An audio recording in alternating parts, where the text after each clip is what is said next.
Okay, it's time we start on time. And ladies and gentlemen, esteemed colleague and our distinguished speaker and guests, good morning. Here today with immense pleasure and a sense of great responsibility as the co-chairman of this International Medical Robotic Conference.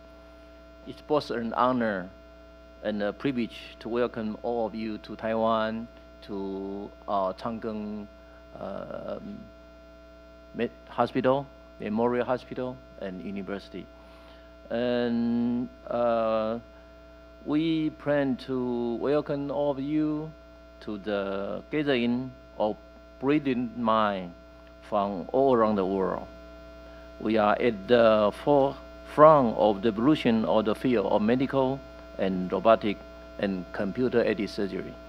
So I would like to emphasize the impact that the medical robotic has impact to the medical field and also in the healthcare system. And we find that ourselves is in the area when science fiction is becoming true and where robot and artificial intelligence are working alongside with our medical personnel to enhance our patient care, improve the surgical outcome, and transfer the way we think about the healthcare. This conference will bring together all the experts all around the world, from France, Japan, Indonesia, and Taiwan. We will underscore our commitment to exploring the groundbreaking idea and cutting-edge technologies. Today, we will have several topics ranging from surgical robotic and AI and design of the robotic. We will push the boundary of what is possible and refine the best practice and share our insight that will shape the future of medical robotics. It's important to recognize that our journey is not only about the technology of the advancement, but also about the human element. We must always prioritize our patient safety, ethics, and well-being of those we serve. The synergy between human expert and machine precision will lead us to a new height of excellence in the surgery field and also healthcare. Throughout the conference, I encourage all of you and all of the attending to engage in lively discussion, exchanging ideas, and foster collaboration. The collective expertise in the room is unparalleled, and the potential for the transformative discovery is boundless. Together, we can also make a profound difference in the life of patients worldwide. I would like to extend my heartfelt gratitude to our sponsor, our organizer, our speaker, and our guest, and every individual who had come here to contribute our energy to hear and make the conference become a reality. Your dedication in advancing the medical robotics is commendable, and I am confident that the insight and the connection formed during the conference will have a lasting impact in the future of medical robotics.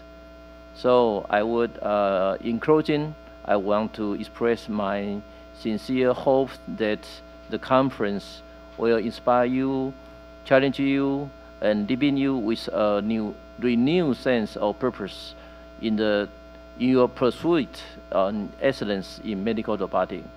Together, we will forge a path to a brighter, healthier, and more innovative future. Thank you.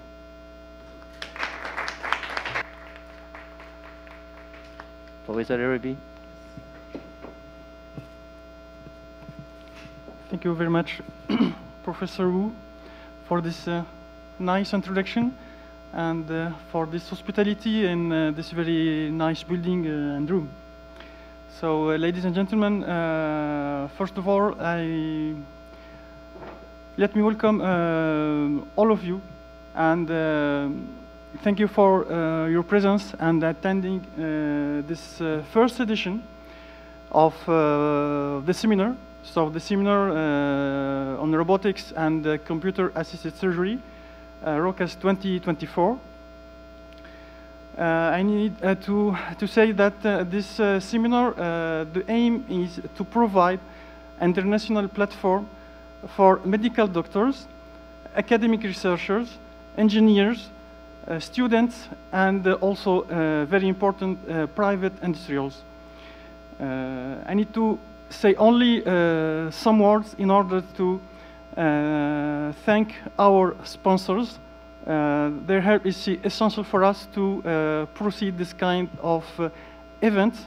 So our sponsors is Campus France, Bureau Français de Taipei, and also NSTC, National Science and Technology Council, and also CNRS, the National Research Center from France. I would like to thank also our speakers for their interesting and exciting presentation during this day.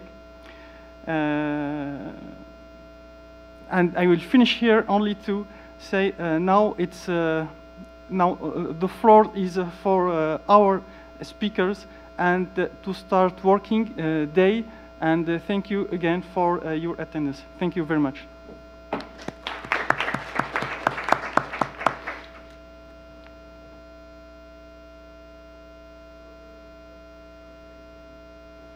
Well, Professor Essomba will introduce our two speakers from France and from Japan. So, Professor Terence. Thank you, Dr. Wu. So, good morning to our speaker and to our audience. So, I'm Terence Essomba, and this morning I have the honor to share this session with two very important speakers. So first, I would like to thank Dr. Wu for helping with the organization and for this very nice location and very nice conference room. So the first speaker is Professor Jean-Charles Le Huec, who is a professor and chair of the Department of Orthopedic and Traumatology at the Bordeaux University Hospital in France. So Professor Le Huec has become a medical doctor in 1987. He obtained his master's degree in biomechanics in 1919 and his PhD also in biomechanics in 1997. And the year after, 1998, he became a full professor in orthopedic and traumatology. So, Professor Le Huec, you can start your presentation when you're ready.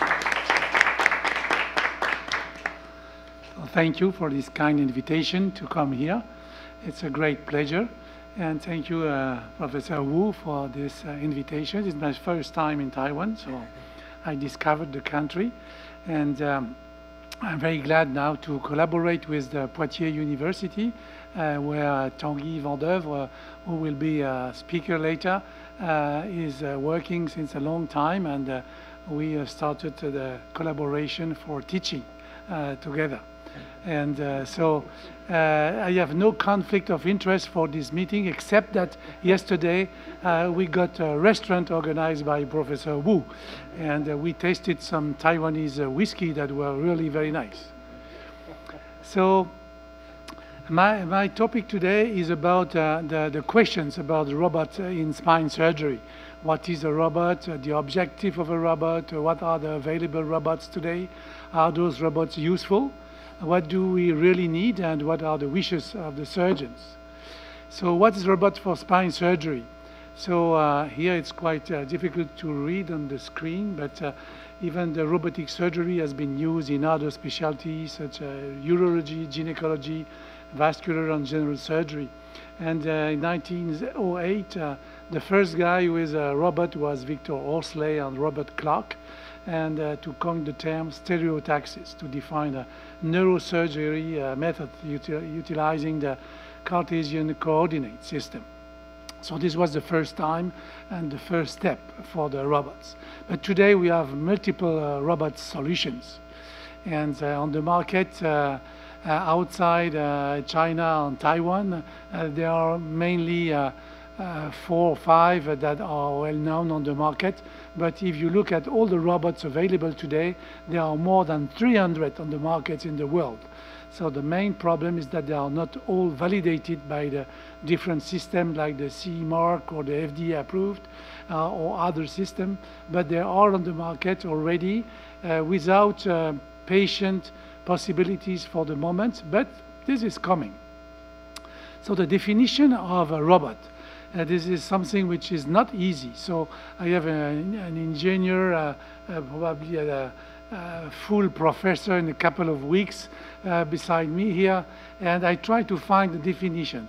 It's a mechanical system with polyarticulation, I am right, activated, equipped with captors, which behavior is automatically controlled by a calculator, which is fully programmable. This is a definition which is large enough to include all kind of the system that we have today. So the first robot appeared in the literature in 1920, and so the idea was to receive instruction, to execute, and to repeat. This was the definition to make a robot, except of course electronic programming process and other things. So the first industrial robot was the Unimate, is the first one, conceived in 1954, that means 30 years later, by American inventor George Devol, and it was developed as a result of the foresight and business acumen of Joseph Engelberger, the father of robotics. So industrial robots were developed after that. The first was the Unimate by the company Unimation, and then in '61 the first industrial robot, in '69 the first robotic line for melting using the Unimate, and the first license with Kawasaki. So the Japanese were really pioneers in this area, and the Unimate for industrial robots. '73 KUKA with the 6-axis robot, which was innovative. Again Kawasaki with the robot for melting, and in 1978 Unimation robot Puma. So it was increasing, but very slowly, because it seems that it was not so easy to develop all those robots. So there are different types of robots today that we can see here. And those different types are dedicated for different tasks in the industry. And of course, those robots sometimes are a little bit big, heavy, and the control is very important. And we can see that in the majority of the case, the humans are not close to the robot because they are very fast, they could be aggressive, and so it could be dangerous. So the reason why you have the work done in an area which is safe, because the robot is alone there. So the objective in the 80s to the 90s to 2000, it was to replace human for repeatability tasks, because dangerous tasks, like nuclear, for instance, and we got a lot in France for that. Heavy works, because it's not possible for humans by themselves. And the purpose remains the same. It was accuracy, reproducibility, repetition, the speed, and optimization of workflow. So it was always the same: receive instruction, execute, and repeat. So the objective in 2023. So we are looking for what is collaborative robotics. What is collaborative robotics? It is to perform an operation, an act, semi-automatically by combining the know-how and decision-making power of the human being with the strength, the endurance, the precision of the robot. Because this is what we are looking for, surgery. And here you have some example of what's possible for the industry, for these collaborative robots. And we can see that the collaborative and traditional industrial robots are not in competition, but they are in addition to what is available today. And we see that the collaborative robots are growing progressively. Those are in the red line here. So of course it's still a very limited application, but it is growing over the years, because in 4 years here you see that the percentage was 11 in 2017, finally 22 in 2020. So medicine and surgery seems a good field for this kind of application. And of course everybody in the room probably here knows the intuitive robots, which is more something that we call a system to operate, to facilitate the gesture of the surgeon, but it is a robot because it is inside the definition of the robot. So what are the objectives of the robot for spine surgery? The objective is reducing the surgeon fatigue and tremors.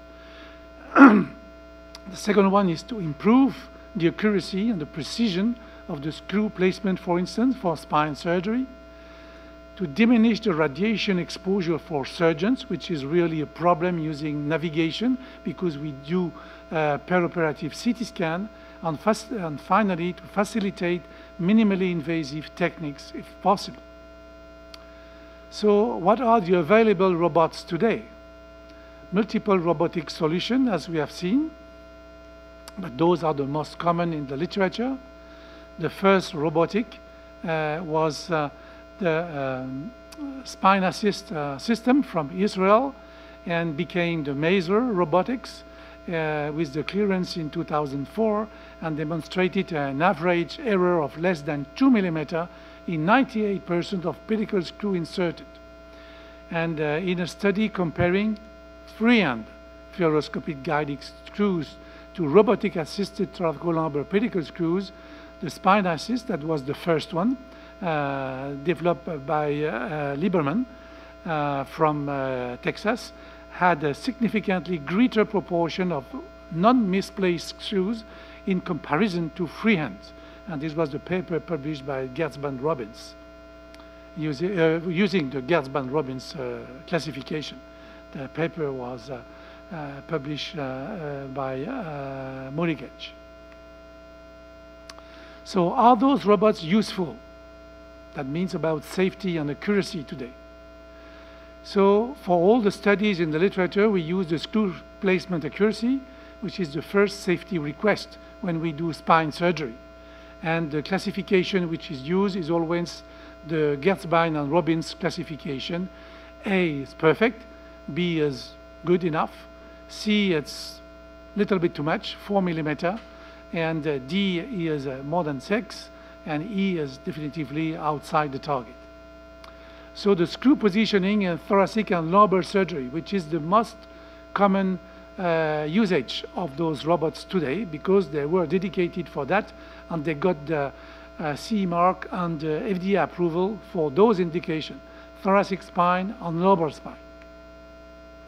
So if you look at what has been published, we see here a prospective randomized control of robot-assisted versus freehand, and with 37 used with the robot, 41 with the freehand, and the results show that the surgical time is higher with the robot compared to the freehand, and at the same time we see that the grade of pedicle screw placement is almost similar with both technique.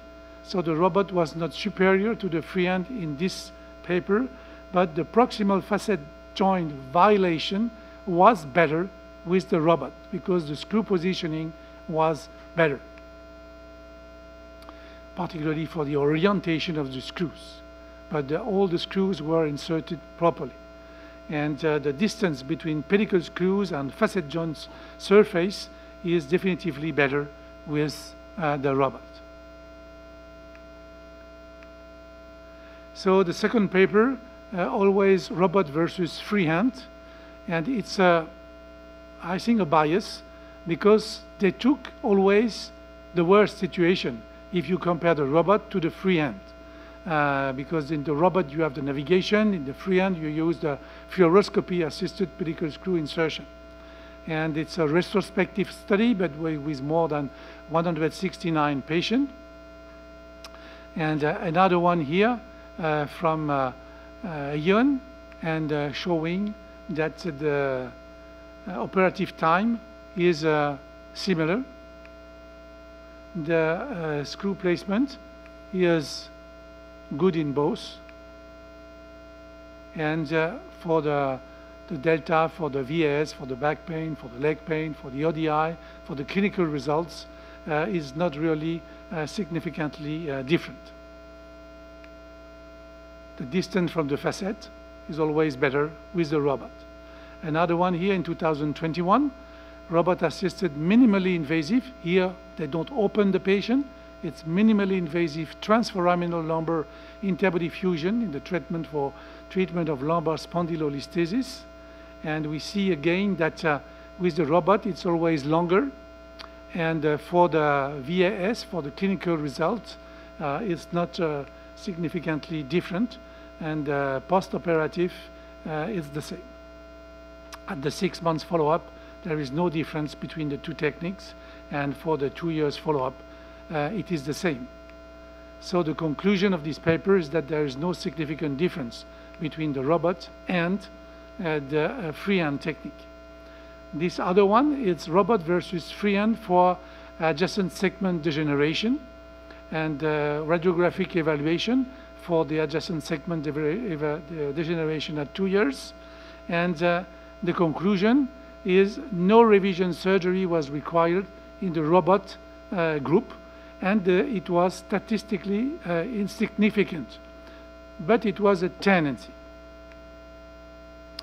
Here another paper from 2018, 24 articles, 7 prospective randomized control trial. So it's a very important study for the literature at this time. And the review showed that the accuracy was higher in the robotic surgery for the majority of studies, exception for one wrinkle. The radiation was fewer exposure in the robotic surgery because all the surgeons and the staff were outside the room during the CT scan acquisition. For the operative time, it was always higher in the robotic group. But they showed that with experience it's decreasing. And for the complication and the revision, it was less in the robotic group. The difference is sometimes not significant, sometimes at the limit, but it is a tendency that it's a little bit better. So we can believe that we are on the good way. So always robotic versus freehand, and never robotic versus navigated. It looks like the navigation is evaluated and not the accuracy of the robot. This is, I think, the bias of those studies published in the literature. But now we have a couple of papers with robotic versus navigated surgery. This paper from Mature in 2022, it's a systematic review, meta-analysis with 12 RCT, and they showed that the robotic and navigated pedicle screws are safer and more accurate than fluoroscopic freehand screws. So here we see that it's equivalent because they both use the navigation, of course. And here you have the screw accuracy placement. The difference was not significant when we use the navigation and not the freehand anymore. For the nerve root injury, there was no significant difference. For all the complications for all those patients, no significant difference between robots and navigated surgery. the return to an operative room for complication, the difference was not significant. Facet violation, there was a significant difference. So definitively, the robot shows that the placement of the screw itself is better than the surgeons holding the instruments to insert the screws. So here you have some picture using the Maser technique. The picture given to me by Rémi Marier, who will do this presentation a little bit later today. And here we have a very nice view of this patient with the reduction of the spondylolisthesis with a cage in the front and a good posterior compression with a nice restoration of the lordosis. So the screw positioning now in cervical surgery, this is really a challenge and probably the place where we have to work today, because cervical surgery for screw placement is definitively dangerous. And the surgeons needs to have a lot of skill and experience to do it safely, freehand. And the robots is probably the application that we are looking for. So here, robot alone, planning versus post-op control, 2022, only 12 patients, but 88 screws. And so 14 pedicle screws breaches. All were medial and less than 1 millimeter. That means still safe, no neurotrauma, no clinical consequences. So the perfect accuracy was in 84% and acceptable accuracy, A and B in the Gernsbaum classification, 100%. That means it's quite a good result. So maximum deviation was 1.5 millimeter, and the average deviation from the preoperative planning, axial was 1.3 millimeter, sagittal 1.2, and coronal 2.2. For surgery today, I think this is safe. We would like to have better, because in the cervical spine is very, very important to be very precise, but still safe. Robot versus freehand and prospective randomized improves accuracy of cervical spine surgery with robot-assisted screw insertion. So it's only the robot versus the freehand here. And not a lot of patients included, but anyway, the robot group had significantly more accurate screw placement than the freehand. So here, compared to thoracic and lumbar, freehand is less accurate, which is important in favor of the robot. Another one here comparing robot versus freehand. And here you have robot 1998 and 91 for the freehand. So the robot groups had better results with optimal screw placement and a shorter length of stay postoperatively than the freehand group. This is one of the first papers showing a real advantage for the robot. So are all robots equivalent? Because there are not so many on the market. So I found two papers. This one, accuracy and efficiency of fusion robotics versus Maser X in single level lumbar pedicle screw placement. It's a cadaveric study. And the conclusion is that those both are similar, the same precision. What is the comparison in robot time per screw, radiation exposure, robot abandonment, screw accuracy, clinical outcomes? And this is a paper where they compare the same company robots, but not the same. The first one was the Renaissance, the X, and the Stealth. And they showed not really significant difference in between all of them. The key points of this review of the literature is that this is the first and larger multi-center study to compare percutaneous and open approaches with robot-assisted platforms. This can achieve a shorter operative time on lower risk for intraoperative blood loss requiring blood transfusion, and the percutaneous robot-assisted cohort experience greater radiation exposure anyway. So in summary today, robot versus freehand, the robot better for accuracy screw placement. Robot versus navigation, it's equivalent, but more radiation for facet preservation, it's still questionable. The price, of course. What do we really need today? robot versus navigation, can we find an advantage? If we look here at this accuracy of current techniques for placement of pedicle screws in the spine, it's a comprehensive systematic review.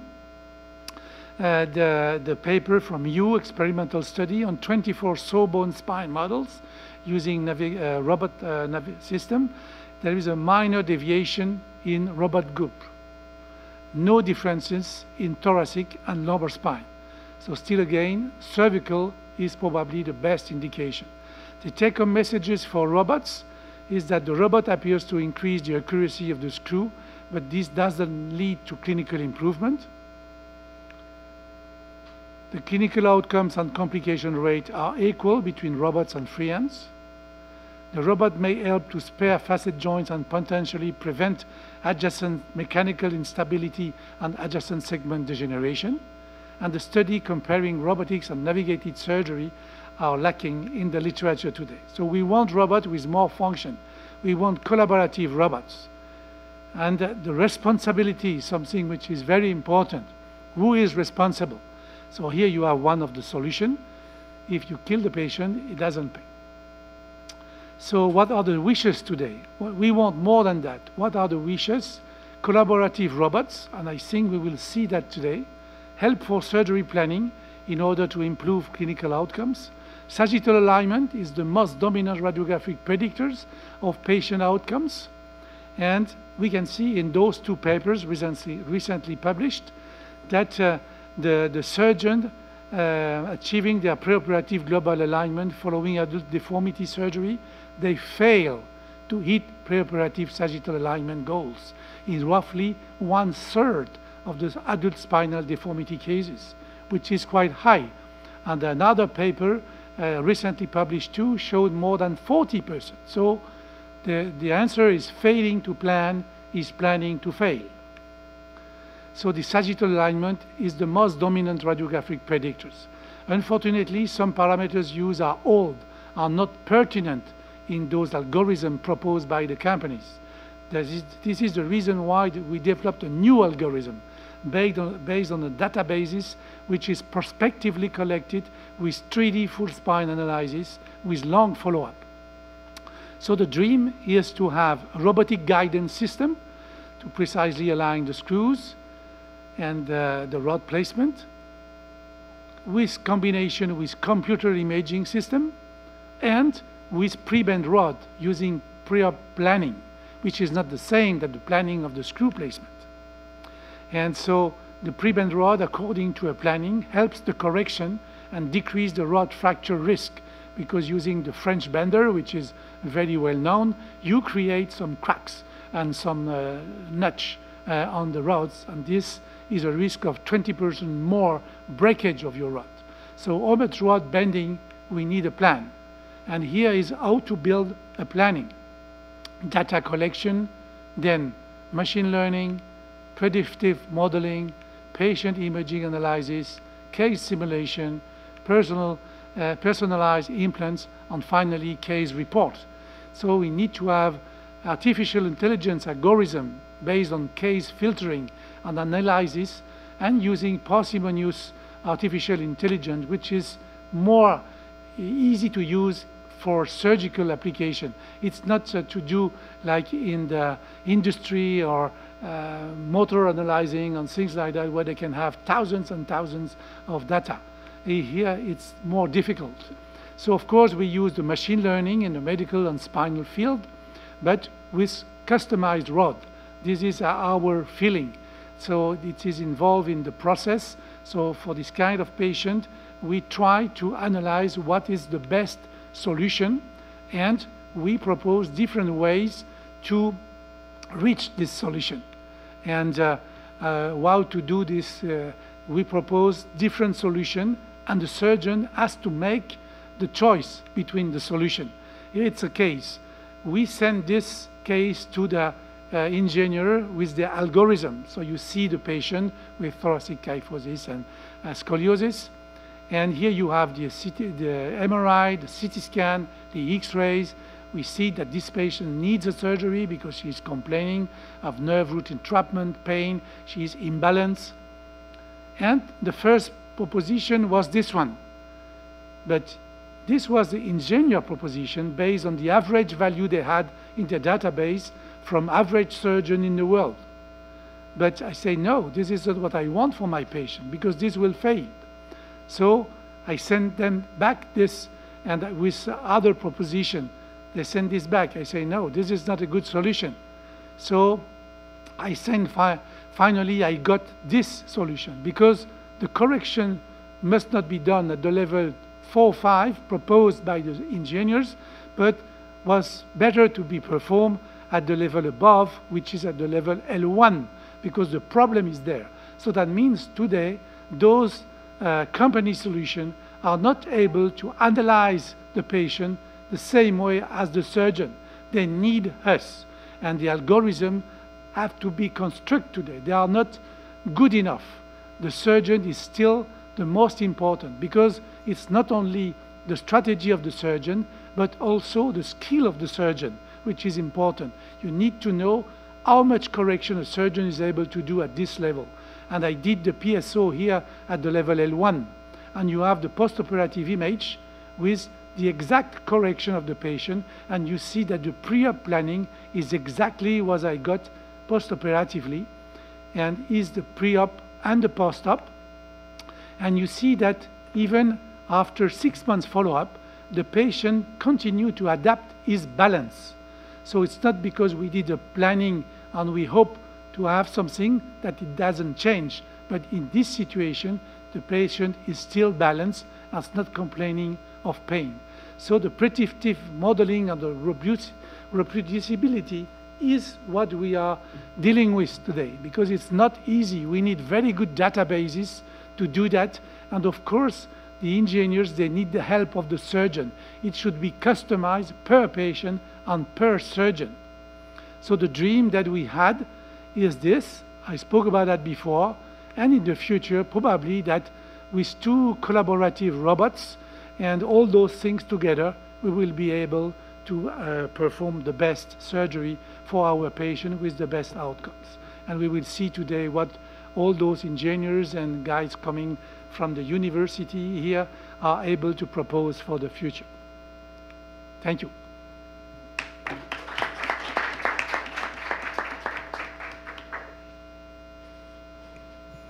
Thank you very much, Professor Le Huec, for this very nice presentation. So now the presentation is open for questions. So is there any question from the audience?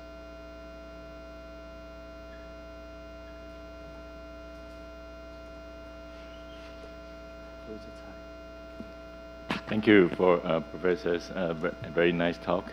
And my question is about the radiation exposure and what's the difference of the surgeon and the patient, because according to your slide, you talk about the increased exposure of the radiation. That is for patient. Yeah. Is that correct? Okay, yeah. please. This was a very common question before we had the navigation system, because we were using a freehand technique with fluoroscopy, and of course the radiation exposure was less compared to the CT scan.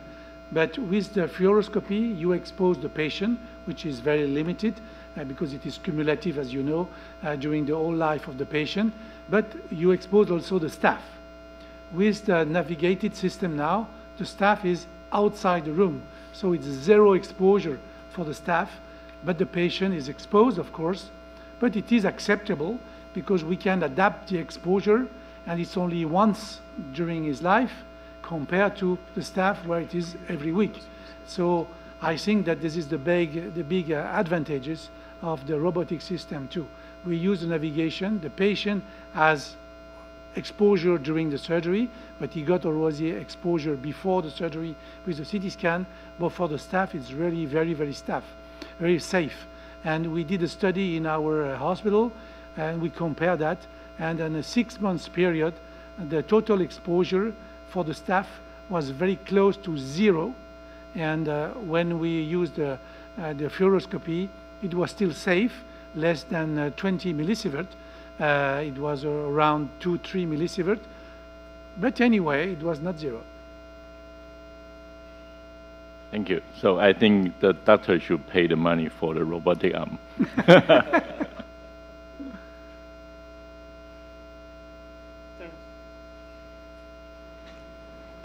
So, Professor Rick, thank you very much. Very interesting talk. Really, very, very interesting. So, I will speak for the robotics community, and I need to tell you that the message is received. Which is important, because we have needs, you have solutions. Yeah.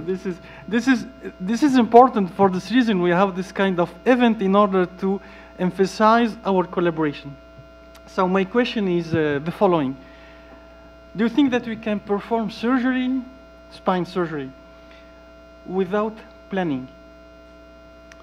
So as I explained now in all the lessons and lectures that I give everywhere in the world, today, due to our experience, because for instance in hip surgery, knee surgery today, there is a planning since many, many years.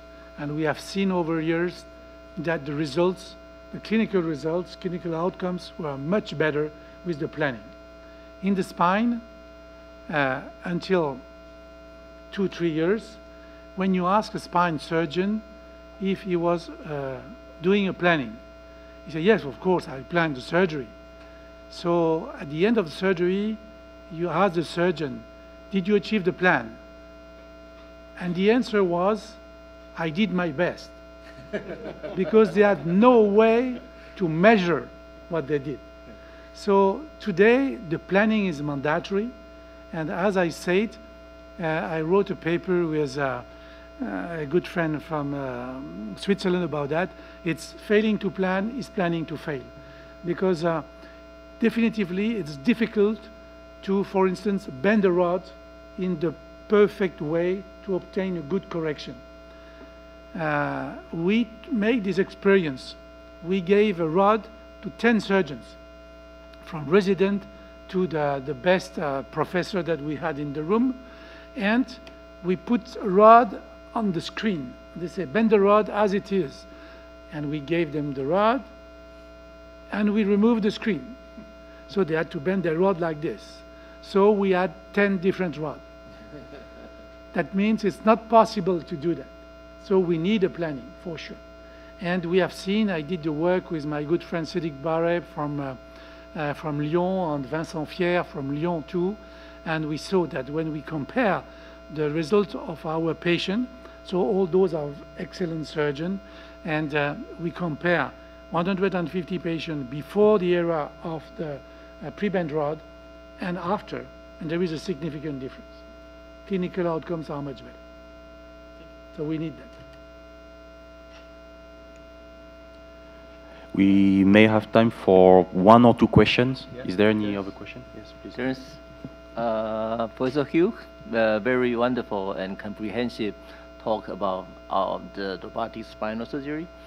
From your that difficult case that you mentioned that you use AI to do the planning, but finally you do your planning by yourself. Is that right?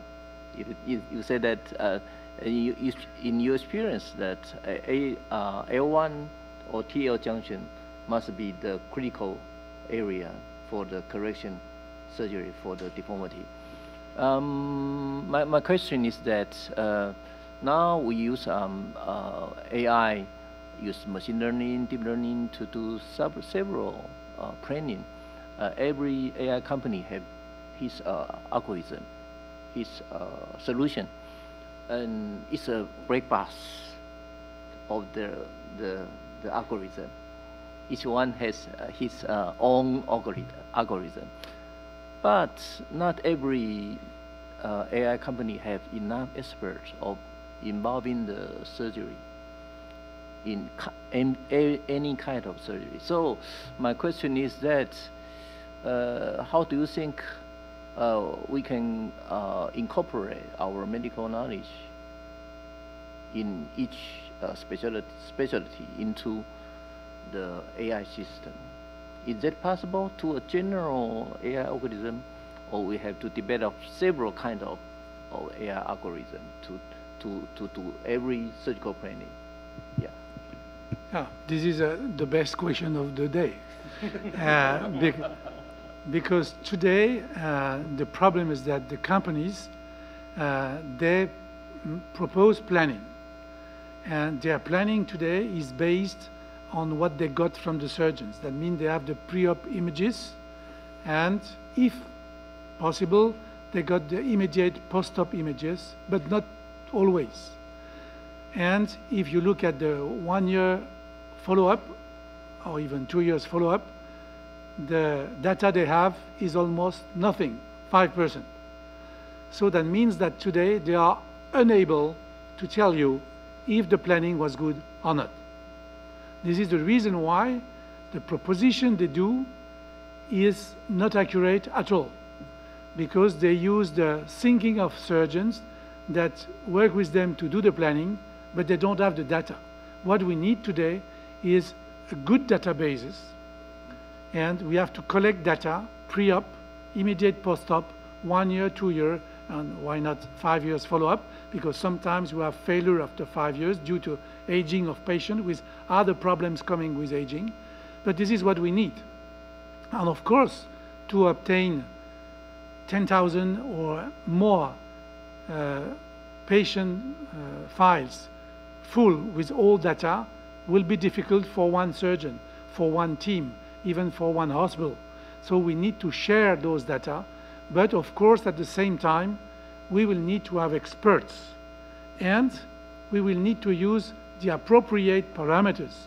Because if I look, for instance, at the system that we created, because this was created in France by the team from Vincent Fier, and I joined the team a little bit later, and when we look at what they did, it's definitively too small.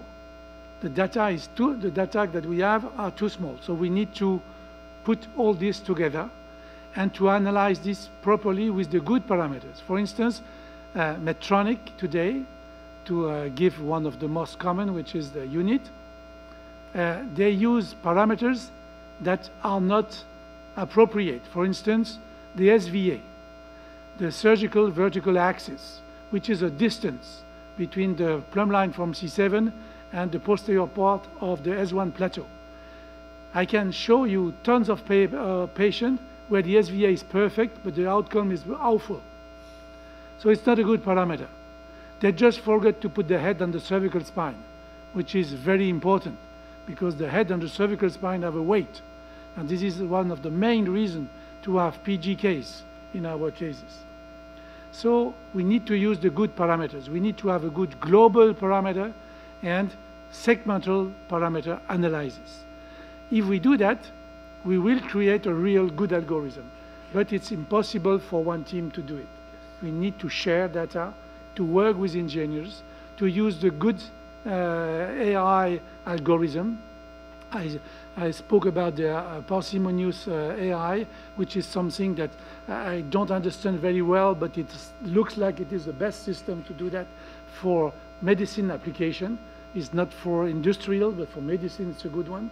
So this is what we need to do. We need to create a national, international society to collect all those data. Yeah.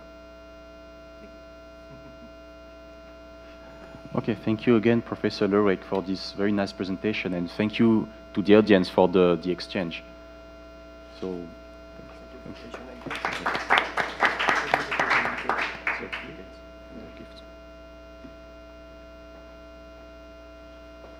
we have a souvenir for our speaker. Yeah, a porcelain from our. Oh, take picture. Take picture. Yeah, oh, nice picture.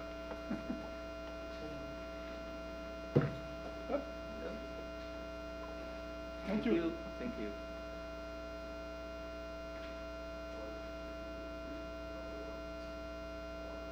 The best profile. Yes. We get it out. It's very beautiful.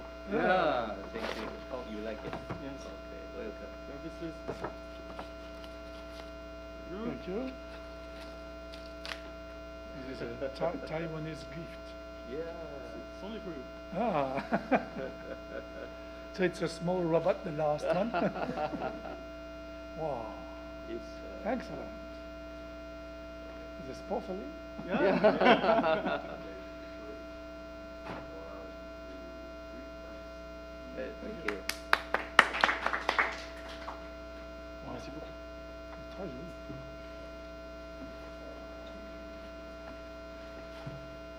Là, tu peux te diplomer.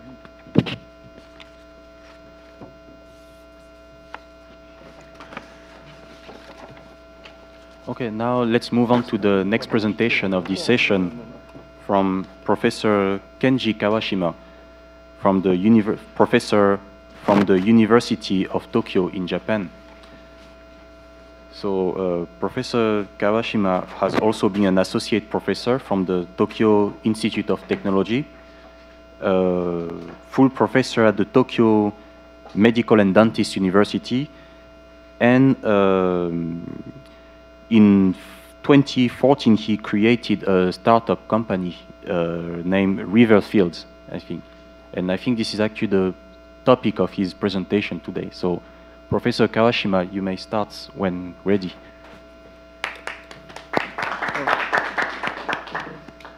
Dr. Terence, thank you very much for your kind introduction.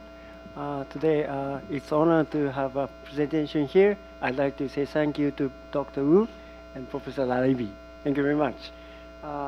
My topic is about, venture company we have developed and what we are doing in my company, but my focus is, I'm an engineer, and my focus is minimally invasive surgery, therefore a little bit different from spine surgery or the orthopedic area, but I think the bottom topic seems to be same.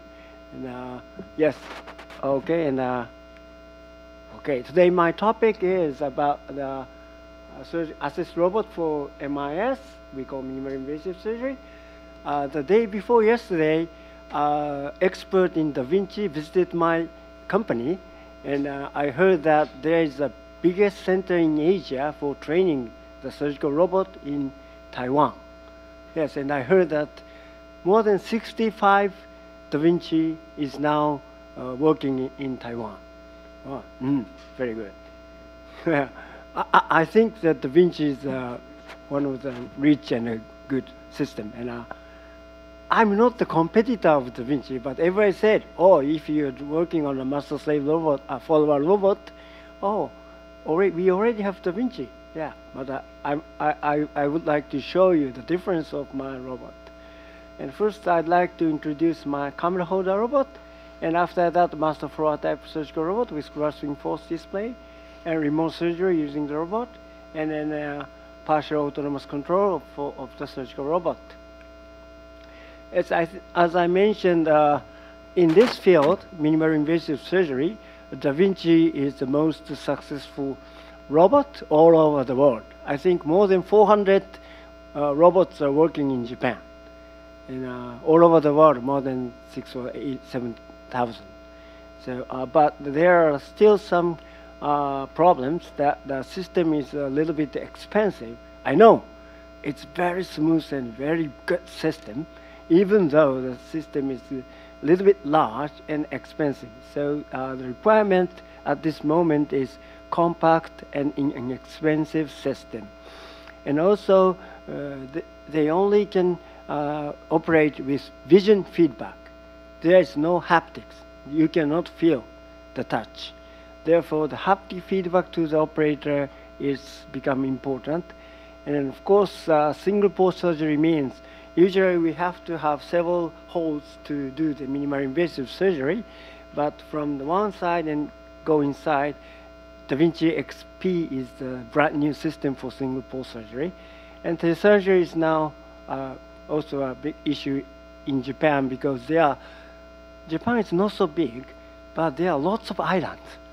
So surgeon must go everywhere, and the number of surgeons is becoming very decreasing, and the number of elderly people become increasing. So it's difficult. They really want to have a telesurgery system, especially in Japan, very elderly society.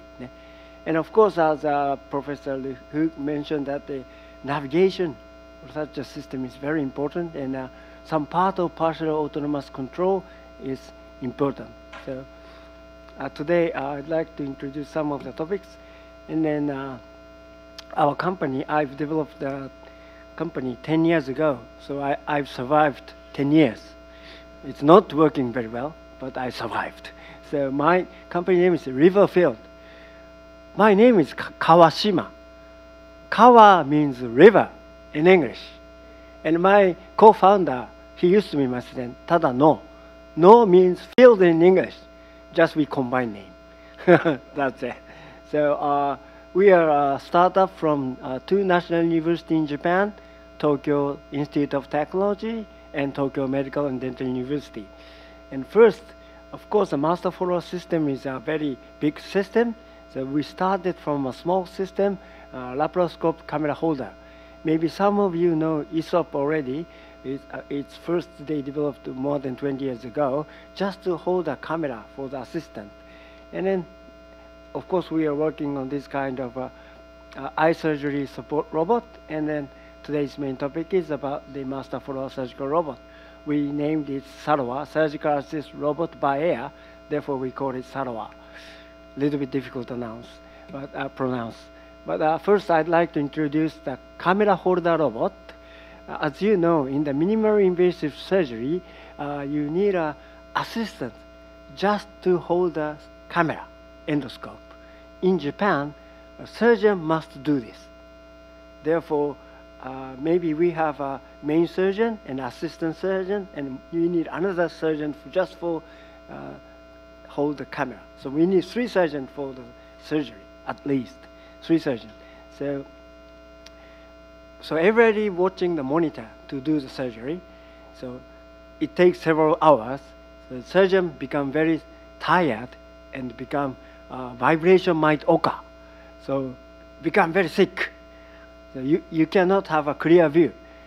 And therefore, the concept is, if the camera is held by the robot, we can have a very stable view and no need of assistant to hold the camera. Wow, don't you think this is a good system? But unfortunately, this is not successful in Japan. Maybe I can show you, this is a brand new one, last year. This is mainly used in, it is clinical use in Japan in hernia, sesam, and cholecystectomy. Very easy surgery. So surgeon operate forceps as they normal. It's a freehand. Oh, he's Tadano. He's the CEO. Field. Yeah. And, yes, the feature of our system is that maybe you all think robot will be driven by electrical motor, but our system is pneumatically driven. So it's a piston. Compressed air is charged, the piston goes straight movement. So we can make the system very light in weight. Unfortunately, we need a compressor to charge the air, but the robot itself becomes very soft. So maybe every robot is very stiff, this electrical motor, but this is very soft, you can see. And if you touch the button, release and will relax. So it's very safety. And then you can control it by your foot pedal if you want. And you can have a very stable view. So any kind of camera can be held. Olympus, Stork Striker, we don't care. This is just a camera holder robot. But unfortunately, this is not successful in Japan. Because first we try to develop, sell this to a big hospital. There are many young surgeons. They have to hold the camera for training. Oh my God. Then I changed to a middle-sized or small-sized hospital, and now it's becoming good. Difficult, very, yes. And the system is that we have 4 degrees of freedom with this, and any kind of camera can be held. And because of the, thanks to the pneumatic drive, the system is very compact and have a flexibility. Totally, the motion is different from electrical drive. Yes, and then yes, today's main topic is about this kind of surgical robot with master follower type. Now, the Da Vinci is the most successful robot all over the world, But now I heard that Hugo, developed by Mechatronics, already Taiwan has several sets. It just started also in Japan, and also there are Hinotori, Kawasaki Heavy Industry, Kawasaki Robot. They have a long history in robotics, as Professor introduced us. They developed Hinotori, but it's quite similar as that of Da Vinci. So they have to go inside the scope, so you have to keep the attitude always the same. So some surgeon become hurt in neck. Yes. So our concept is just sit, relax, and see the monitor. And we are a very small company, so endoscope you can use what you have. Olympus rods, we don't care. And then yes, you look at the video on the right-hand side. If you grasp something, you can feel it in your hand. And you can see some monitor that changed to the yellow. Can you see that? So difficult to try. I recommend you to try this system. You can feel it directly to your hand. And also you can have the data. What is important is that we can have the data of the expert. Robot itself have very strong gripping force. So the novice will grasp very strongly. But if you become expert from the vision, they feel grasp very softly. But with this we can do that. Even you are the novice, and also we can have the data of the expert. This is very important for AI or training or to get the information. Okay. Yeah, that's the big one. And how we did it with electrical drive, it is very difficult because we have a this is an image with forceps. We have a joint, and that will be pulled by the wire. This is all the same with every robot. But with electrical drive, you have a reduction gear. So even if something hit, nothing happens. But with this system, you can see that was pulled by the pneumatic cylinder directly. Therefore, something hit, that was transferred back to the pneumatic pressure. We call it back drivability. So this is very important. So with this system, no need of a sensor to be attached at the tip. Of course, if you put the sensor at the tip, you can have a very precise force feedback. But we have to sterilize, clean up, and the electrical devices must be used. So it is impossible for the real application. Therefore, we indirectly estimate the force from this pressure difference. So we have our key technology that we have a very precise control technology in pneumatic control system. Okay, oh, sorry. Yes, and yes, this is the system. So we pull it by the cylinder, and the cylinder is driven by electrical valve. So it's pneumatic electrical hybrid system. And then, yeah, this is so if you generate the force, you can get it from the pressure difference, and the motion can be detected from the sensors. It is not inside the forceps. It's outside of the sterilizing part. And then if you see the difference, we can estimate the external force. This is, if you are an engineer, this is just a disturbance observer. The idea itself is not so new. Yes, and then also this is design concept of the robot. Yes, our concept is also collaborating with the surgeon. So our hand is like this, but this joint is in opposite. They have a large space for the assistant to join.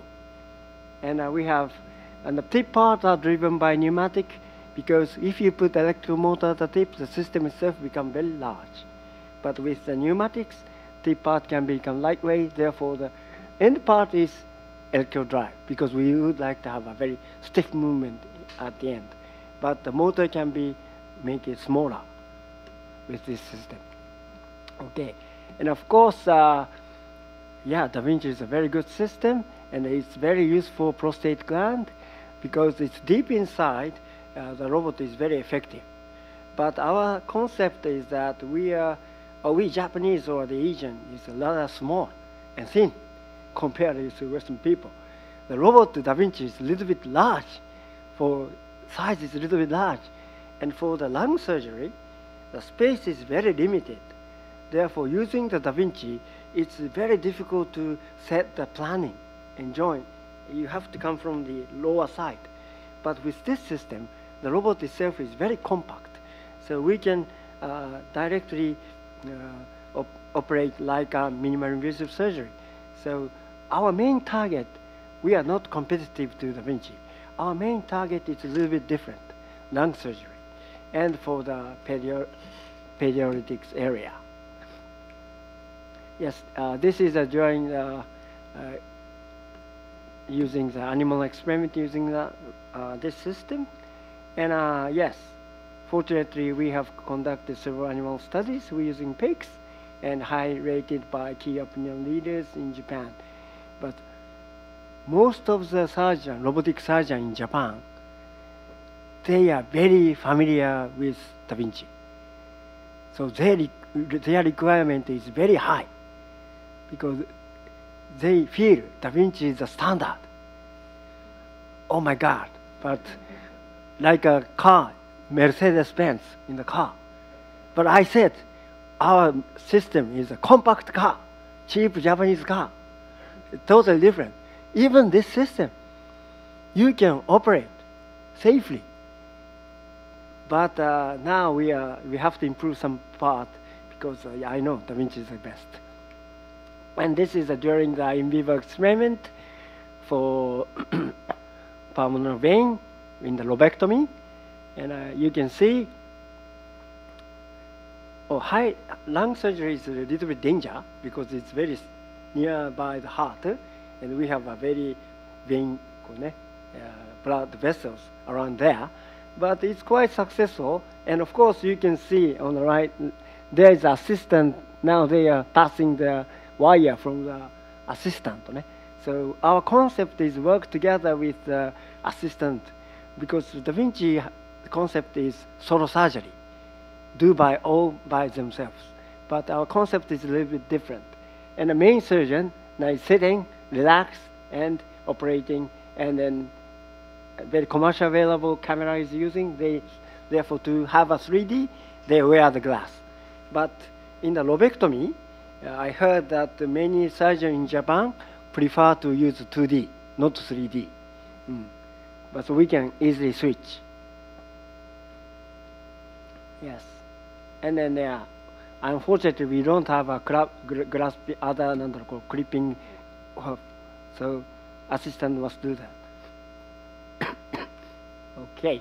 And then we check the effect of the haptic feedback with this is pathological evaluation. You can see in the left side is you grasp the organ of the pig without grasping force feedback with our system. We can switch off that function. Therefore, first you grasp it, you grasp it with very strong force. Therefore, bleeding spot can be observed like this. And we, on the other hand, when we switch on the force feedback, we can very softly grasp the organ. Therefore, we cannot observe any crush or injury.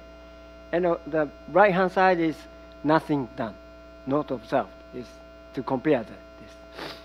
So we can say that the haptic feedback will lessen the damage to the tissue. Okay, and we already we had approval in Japan in July this year. So we already done several clinical use. And this is prostate cancer with a urological field. This is a real human. And as I mentioned, our robot is very compact, and we don't have third arm, right and left and camera. Da Vinci, they have another arm just to hold the gold lever or to do something. But therefore, we need assistant to support, but it's quite good. Take a look. And we already have done clinical use in 3 hospitals in Japan, Tokyo Medical and Dental University is for general surgery and for gynecology, Guinea area. And in the Fukuoka, we did a thoracic surgery, lobectomy. Yes, as I mentioned, this robot is mainly for lung surgery. Therefore, we already have done more than 10 times, and it's quite successful at this moment. And urological prostate cancer, we did in Jikei University. It's in Tokyo. But unfortunately, we didn't get permission in outside Japan. And the topic is about remote surgery. I think this can be categorized to three parts. First is instruction, and second is partial remote surgery, and the third is complete remote surgery. I think the complete remote surgery is not easy, because if something trouble happened, it's become very difficult. But I think instruction as navigation is very effective, so we believe that instruction, partial remote surgery is acceptable. We did some experiment using a pig. There is a novice in Fukuoka, Kyushu University, and about 100 kilometers far away, there was an expert. And we have two master console, and then we can switch the motion. First, the novice will try from the domestic, the robot is nearby. And then they instruct using a voice. And then, yes, this is a conversation between the novice and the expert. And then ask to go do this, do this. And then when it becomes a little bit different, this is cholecystectomy. If it becomes a little bit different, you can switch the channel, and the expert can directly approach from the outside, 100 kilometers far away. Yes, so this is a system seems to me. This is normal wired transportation, not special line. So nowadays, the transportation speed becomes very fast, so it will be acceptable. Yes, now he's changing, and now he directly operate. He's an expert, and he directly operate from the far away, like this. And then this is totally remote control with Sapporo, and Kushiro is the northern part of Japan, Hokkaido University, and it's about 300 kilometers far away. With this is just a phantom tissue, but it worked quite successfully. Okay. And the last topic is about human collaborative surgical robot. As you know, in the car, we have this kind of 6 levels of automation. Fully automation is level 5, no automation is level 0. In Japan, it's now in level 2 or level 3 is acceptable in law. If you go to the highway, you can switch to control. And of course, some radiation robot named Cyber Knife or something like that are already in level 3. They can automatically go to the position. So, yeah, future direction is, at this moment, the master follower is level 0. That means intuitive operation, but no task reduction. But completely automation seems to me very difficult, because every surgeon that inside the tissue, the undulation or the position is totally different. So we believe partial automation will be acceptable. So what we have done is, you pull the wire by this is a suturing task. You suture by yourself, but when you pull the suture, the other arm automatically pull out the suture. And we did it with using AI.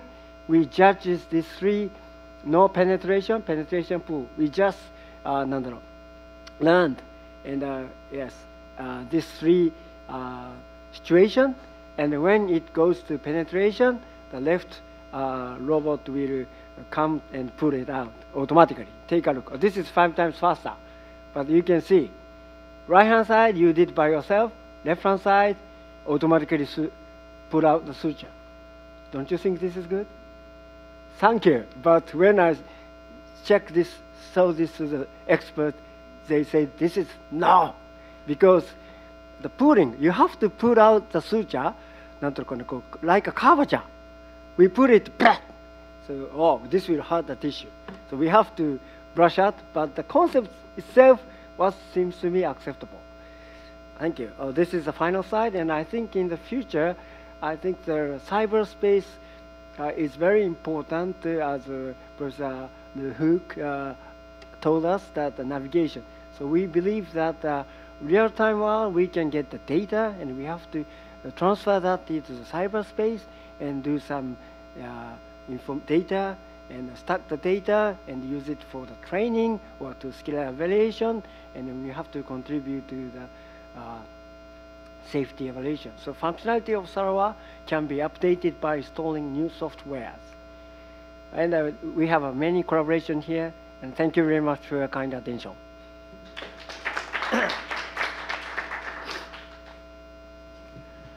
Thank you very much, Professor Kawashima, for your very nice presentation. So now, is there any question from the audience?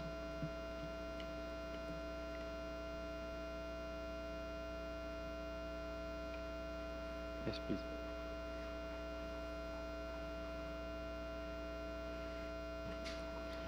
Okay, thank you, Professor Kawashima. I have a question from engineering point of view. Yeah. So your idea to assess the haptic force based on the change of pressure in the pneumatic cylinder is kind of a clever idea. But my question is, sometimes we need some different degree of freedom force data. For example, in dental procedure, maybe torque, measurement torque is also important. So is there any idea or any approach to expand your current idea to multi-degree of freedom force and torque measurement? Well, thank you very much for your interesting question. Yes, this is just another simple image to make it simplified, because we have the wire for every direction. Therefore, and also we can display the pulling or pushing force as well with this system. But to get the approval for the first step, we just focus. If you make it function much larger, it takes long time to get the permission. So we just, for the first step, we did it just for grasping. So theoretically, we already have done that, so we can get the torque, and also every motion, we can have the pulling or pushing force. Thank you very much for your question.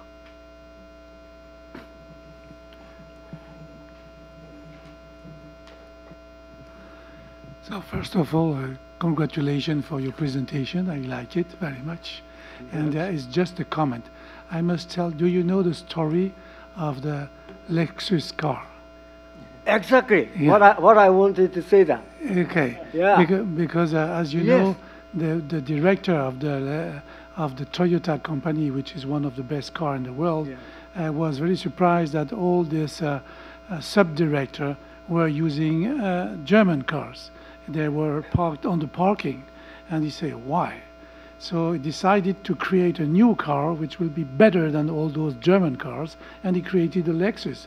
And today, the Lexus car is the best in the world because there is no complication and failure. So I think Japanese are still quite ahead of the others. Thank you very much. Yes, you are quite right. Hinotori, they are not going to support, and real-time support is very good, rich. I don't have Lexus by myself, but I have Lexus can have a good service. If you have some trouble, you can directly connect and ask what is happening. Oh, so yeah, same thing same service have in Hinotori. So they have real-time support, how the robot is going. If you have some trouble, the robot, the call center can ask you what to do. Yeah. Exactly what I'm saying. But unfortunately, we are a very small company, so we are considering of a very small car. And you mentioned also something about the space that the robot is taking during the surgery. And so your system is similar to the Da Vinci, and of course it's quite bulky. But if you compare this, for instance, to the Hugo from Medtronic, where now all those arms are separated which it's a big mess in the operating room, and it can be very aggressive because in our hospital we have one, and one of the nurses got injured by one of the arm. So I think that this is something I mentioned in my topic, that robots are very, very nice, but they can be also very aggressive because they move like this quickly, yes. and this could be a problem. So the way it's used in your system or Da Vinci is probably safer than to have the arms all around the patient. Thank you. Yes. Hugo, I know it's in the Cambridge Medical, they are trying to separate all the sets. It's very flexible to arrange. But we first consider that. But it's too flexible. It takes time to arrange. So we made it compact with one. And the weight is about half of the other Hinotori or Da Vinci. Therefore, we can install this in our OA room. In Japan, if you want to have a Da Vinci, you have to fix the floor. It's too heavy. Thank you very much for your kind advice. Congratulations, Professor Kawashima. Very wonderful speech. I co-host Professor Hewitt. I remember I went to University of Osaka about, I think about 15 years ago. Yeah, and I asked their head of the laboratory. My question is that, why Da Vinci is not a Japan company? You know, I know that very, very high technique developed from Japan, and I asked the question, but they give me some of the answer that it depends on some pattern. Yeah. I congratulate you finally overcome several questions about the pattern, and you have your own system. Very, very, very good. And I am a neurosurgeon. I do the spinal surgery. My question is that, what do you think we have already discussed about the haptic? Because every doctor want to have the haptic control, haptic feedback, not only grasp. Like in spine surgeon, we do the work or insert the screw. After the screw penetrate the cortex, you have different feeling. Every surgeon know that. If you break the cortical bone, the force is different. And how you are thinking about that? If you can develop a similar feedback, the movement is just forward and backward. But we know we want to have a precise, even vibration or some pressure feeling of the instrument. That's my question. Thank you. Thank you very much. For haptic feedback, I think our concept can also be used to such a spine surgery as well. But we just started from this kind of MIS. And first question is, everybody said, oh, why in 1990s, Japan is leading in research for this kind of surgery. But as you know, in 2000, they succeeded in the USA. So I'm not sure. Japanese are not good to integrate the system. We are very non-local, like to focus on a very devices or each system, not the equipment, or each devices. But to integrate and build a whole system, we are not so strong. And the software is not strong for Japanese. We are very strong in hardware. Thank you. Because I think that a lot of Japanese engineers move to US. Yeah, maybe, yes. Oh, that's the point. Thank you. Thank you very much. So, Professor Kinji Kawashima, congratulations for this nice talk. Very impressive results. And I know that it's very, very, very hard work. Okay. So my question is about the camera holder robot. Yeah.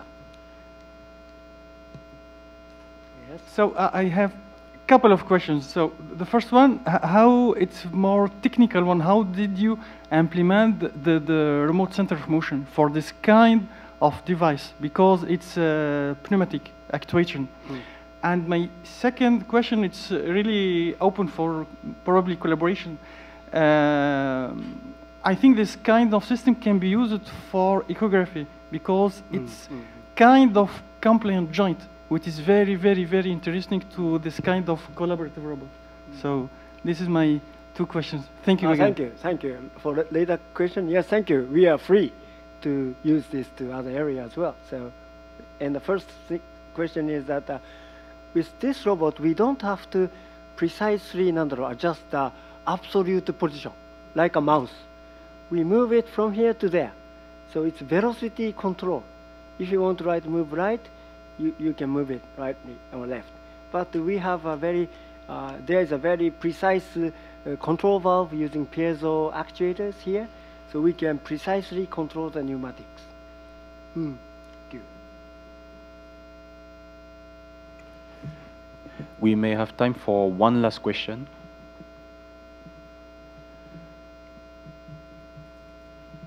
Okay. If there is no other question, so let's thank again Professor Kawashima for his very nice presentation. And this concludes our first session for the day. Ah, yes, sure, of course.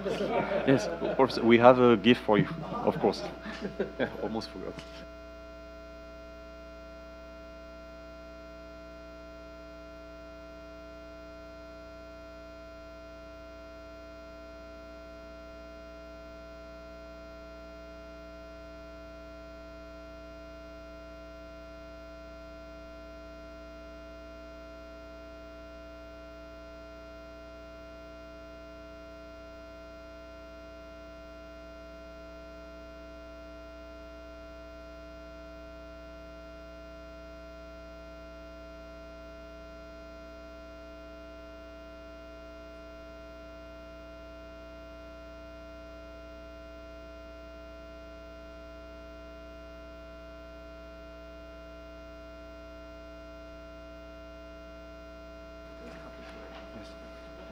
And so now this concludes our first session of the day. So we will have a coffee break until 11:15, and we will continue with our second session.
Okay, hello everyone.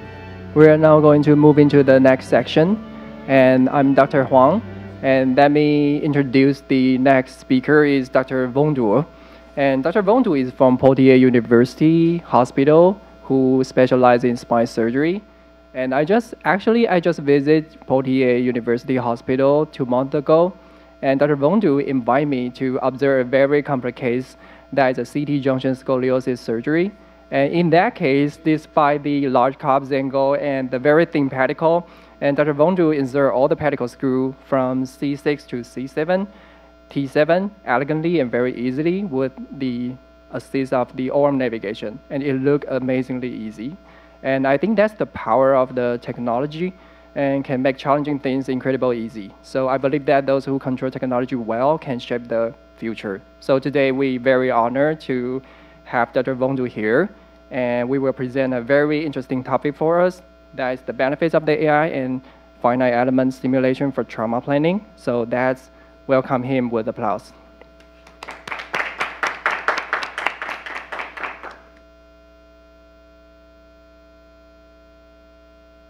Thank you very much, and thank you, Professor Wu, for the invitation.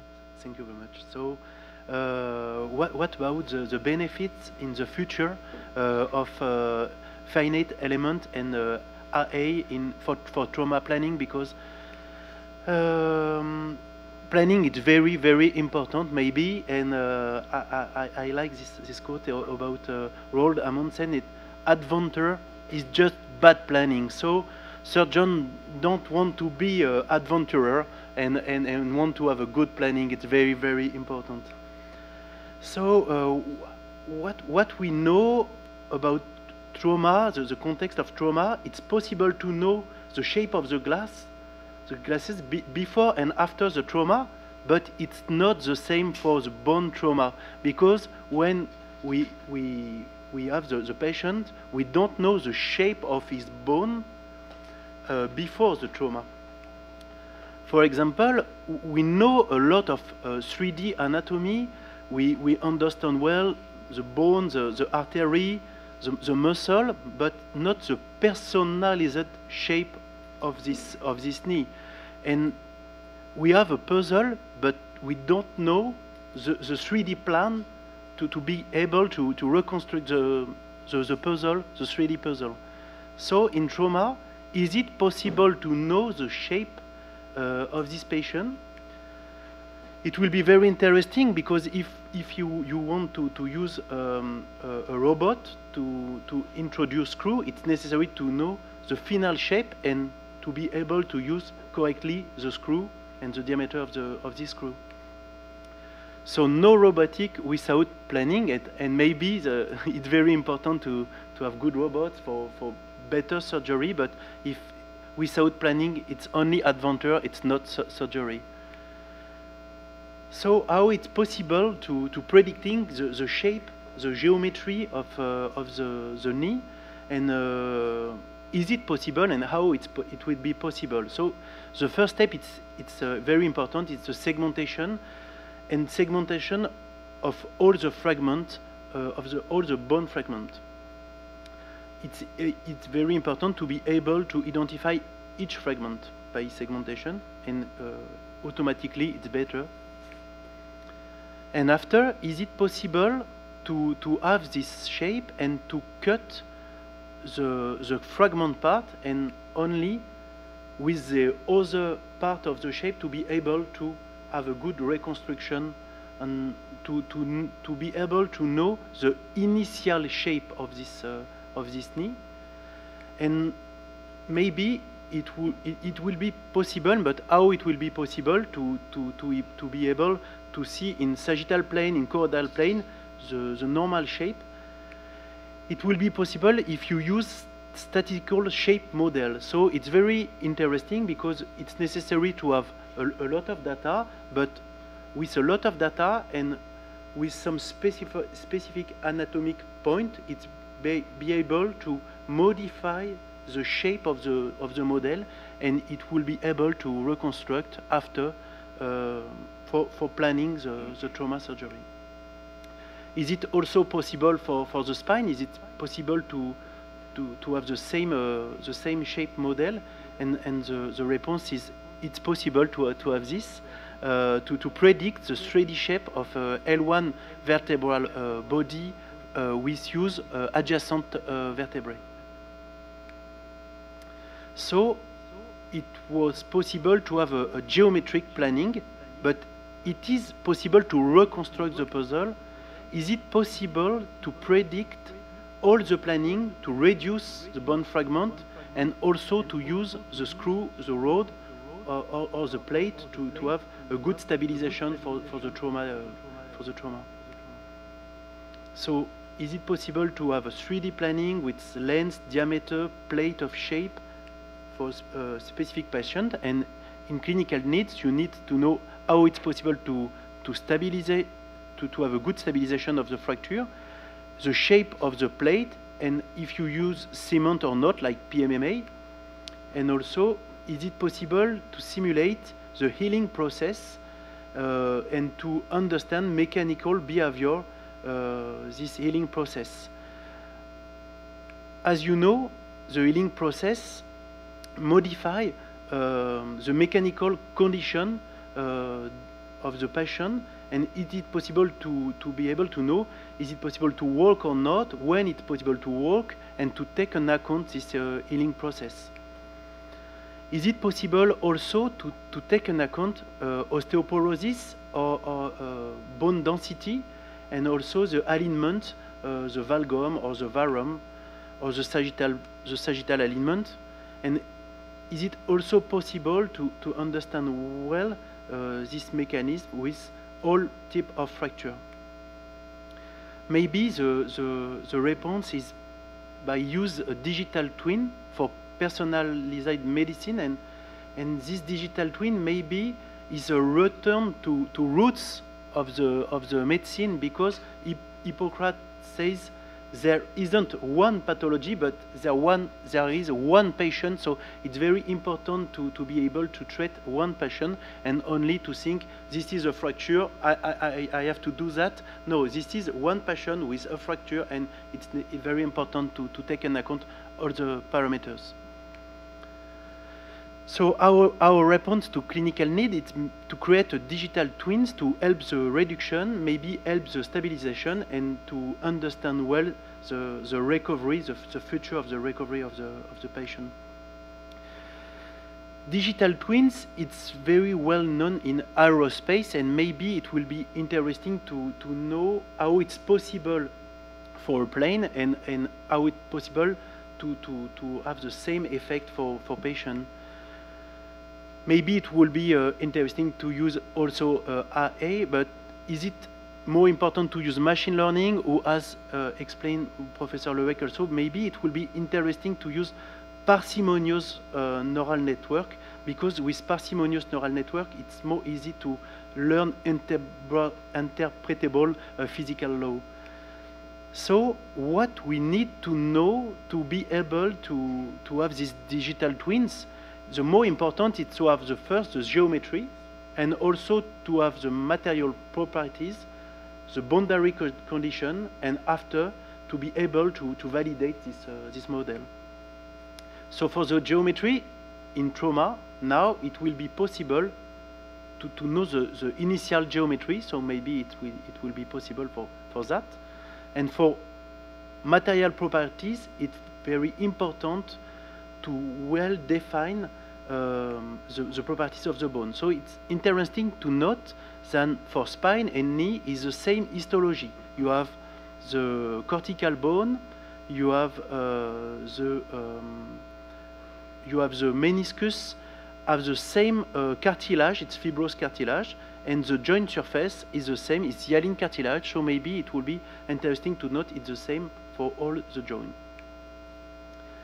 And after, it will be very important to identify special characteristics of the bone and the relation between the cortical and the spongious bone. How it's possible to understand well the cancellous bone? It's possible with use digital image correlation, and to be able to understand the properties of this bone. So you can see the propagation of crack in cancellous bone and also in the junction between cancellous and cortical bone, and also the effect of the PMMA in the bone. It's very important to know to test also the segment of this knee and to have other experimental method. And with this one, it's possible to understand the effect of the screw and the effect also of the cement, and to compare these different osteosynthesis. It's possible to know the effect of the reduction and the defect effect on the mechanical after reduction. And the same, it's also possible for the spine. It's necessary to develop special fracture and also special experimental test.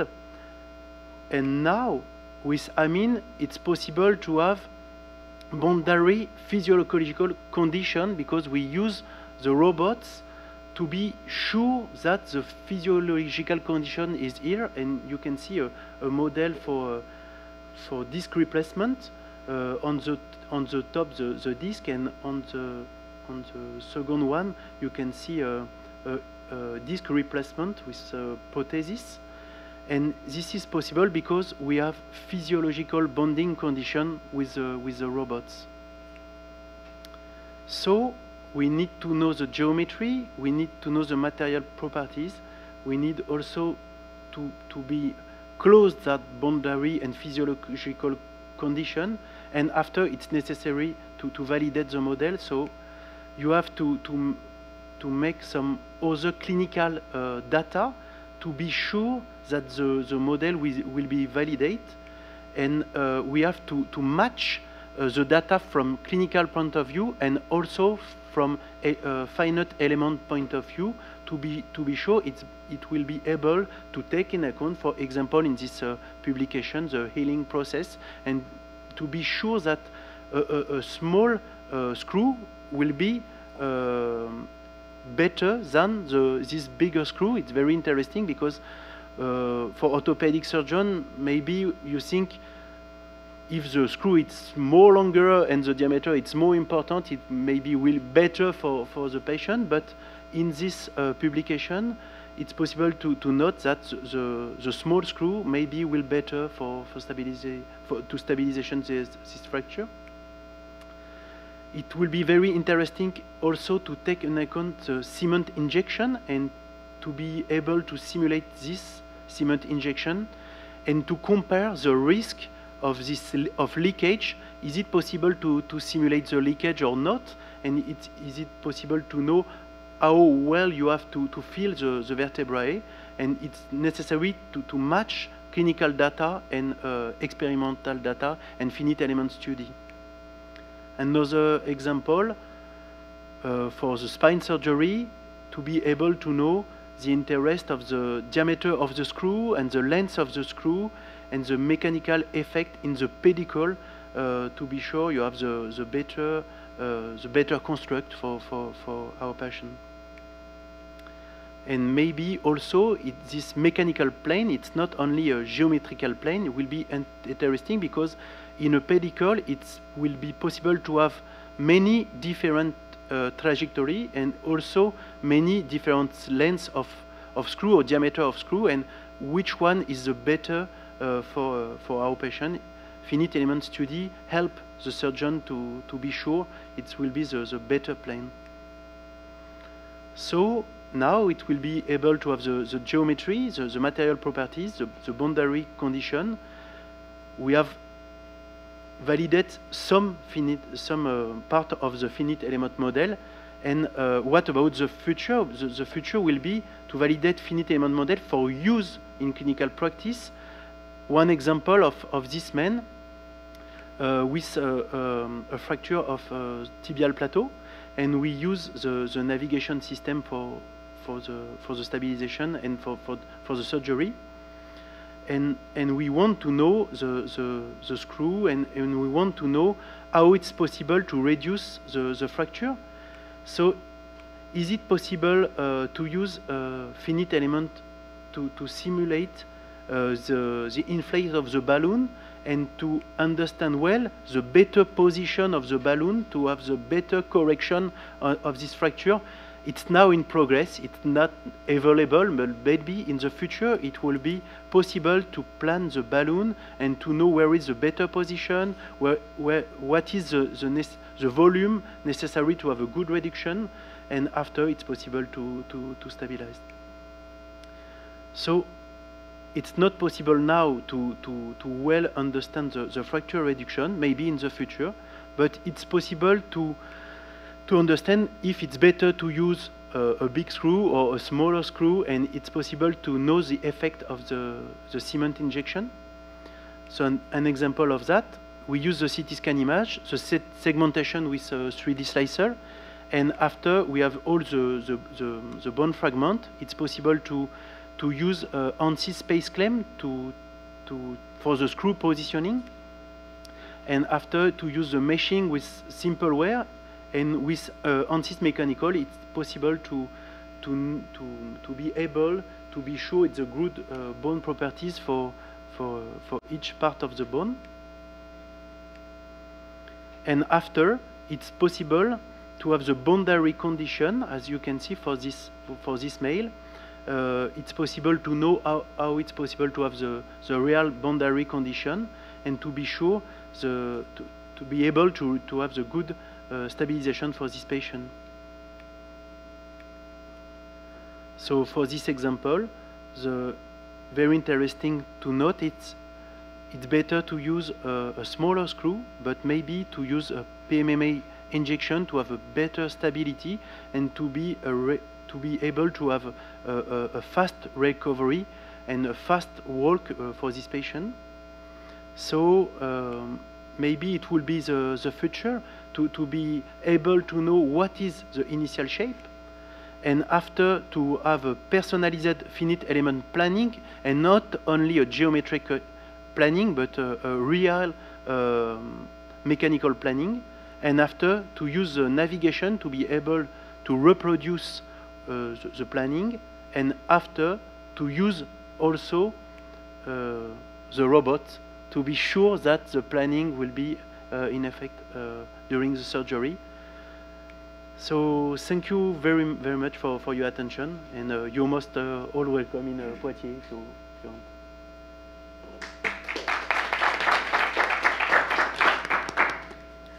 Thanks for the excellent speech from the Bonjour. And do you have anyone have questions about that?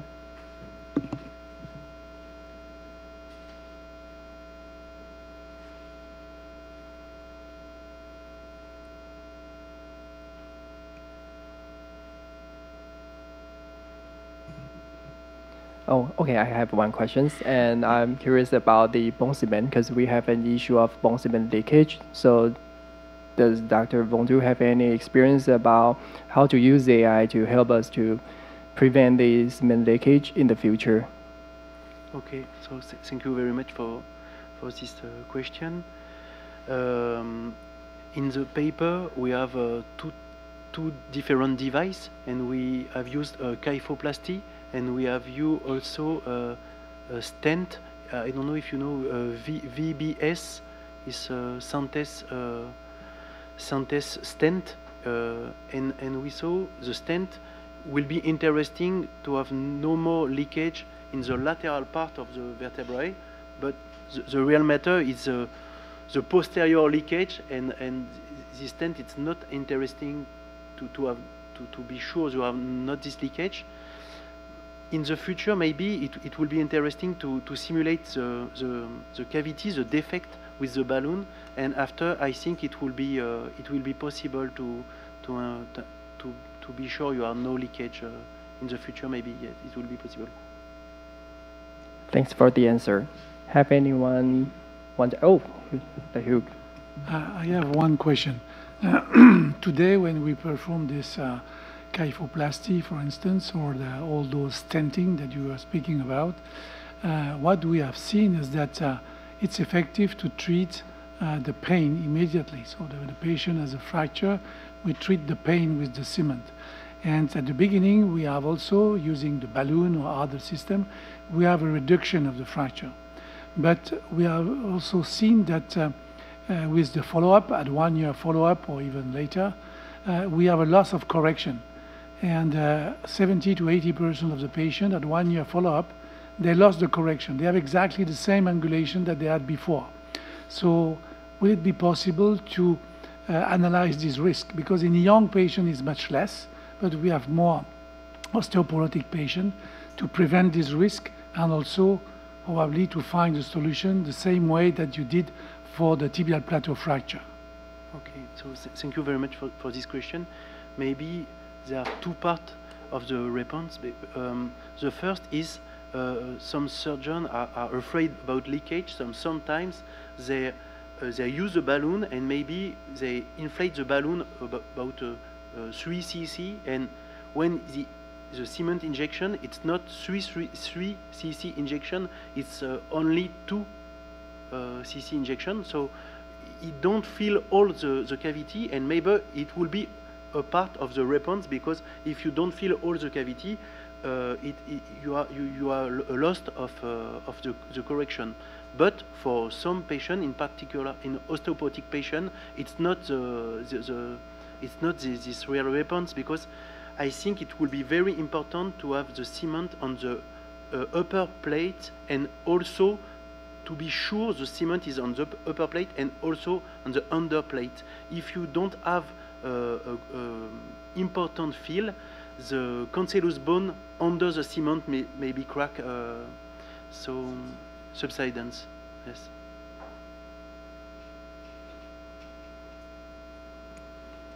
Okay. Anyone want to ask further questions to Bongzhu? Okay, then we will invite Dr. Wu and Amine to give the present and the certification.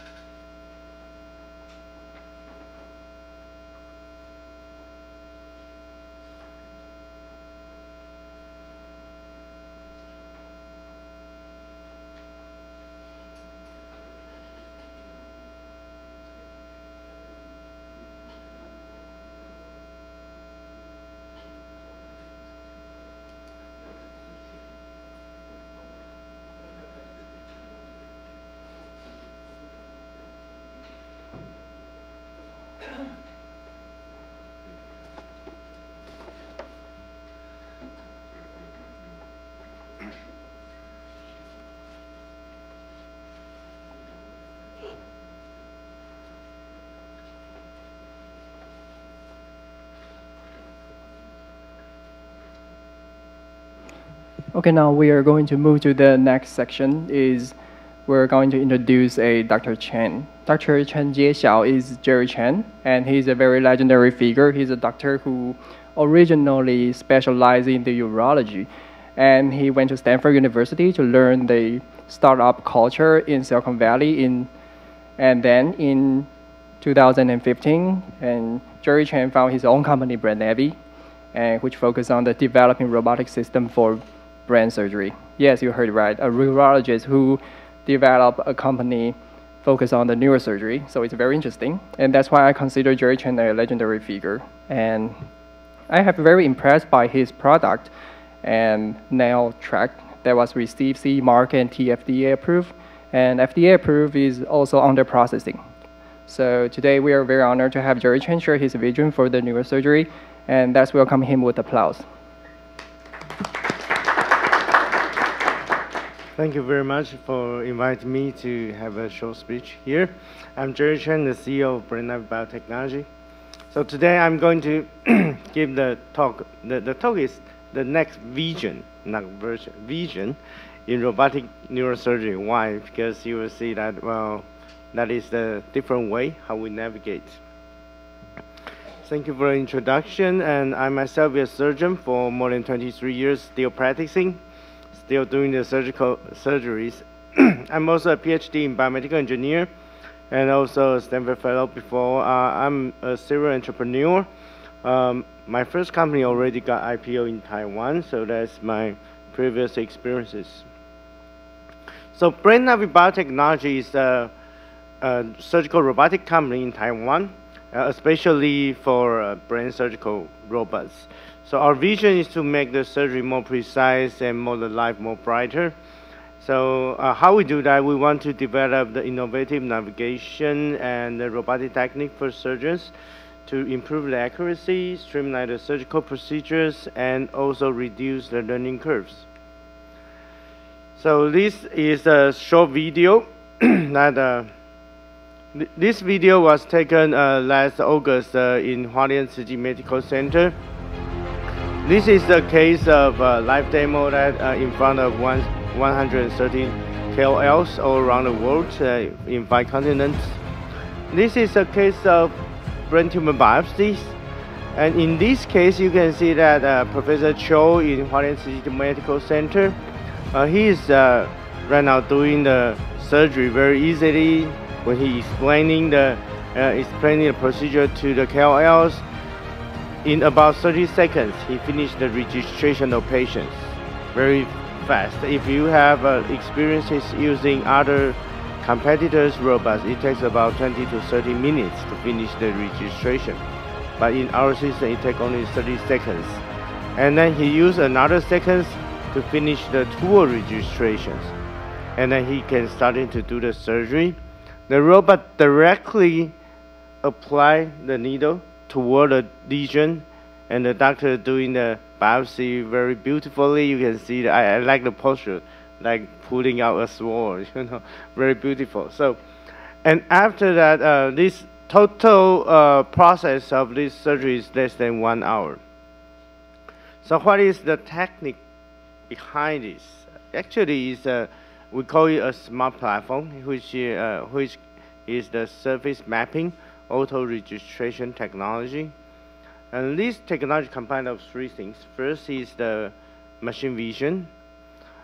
Previously, in around more than 10 or 20 years, we get used to use the reference markers, infrared to do the registration, but that is old technique. Actually, we right now using machine vision that is more faster, more delicate, and it can check up to 300,000 points at once.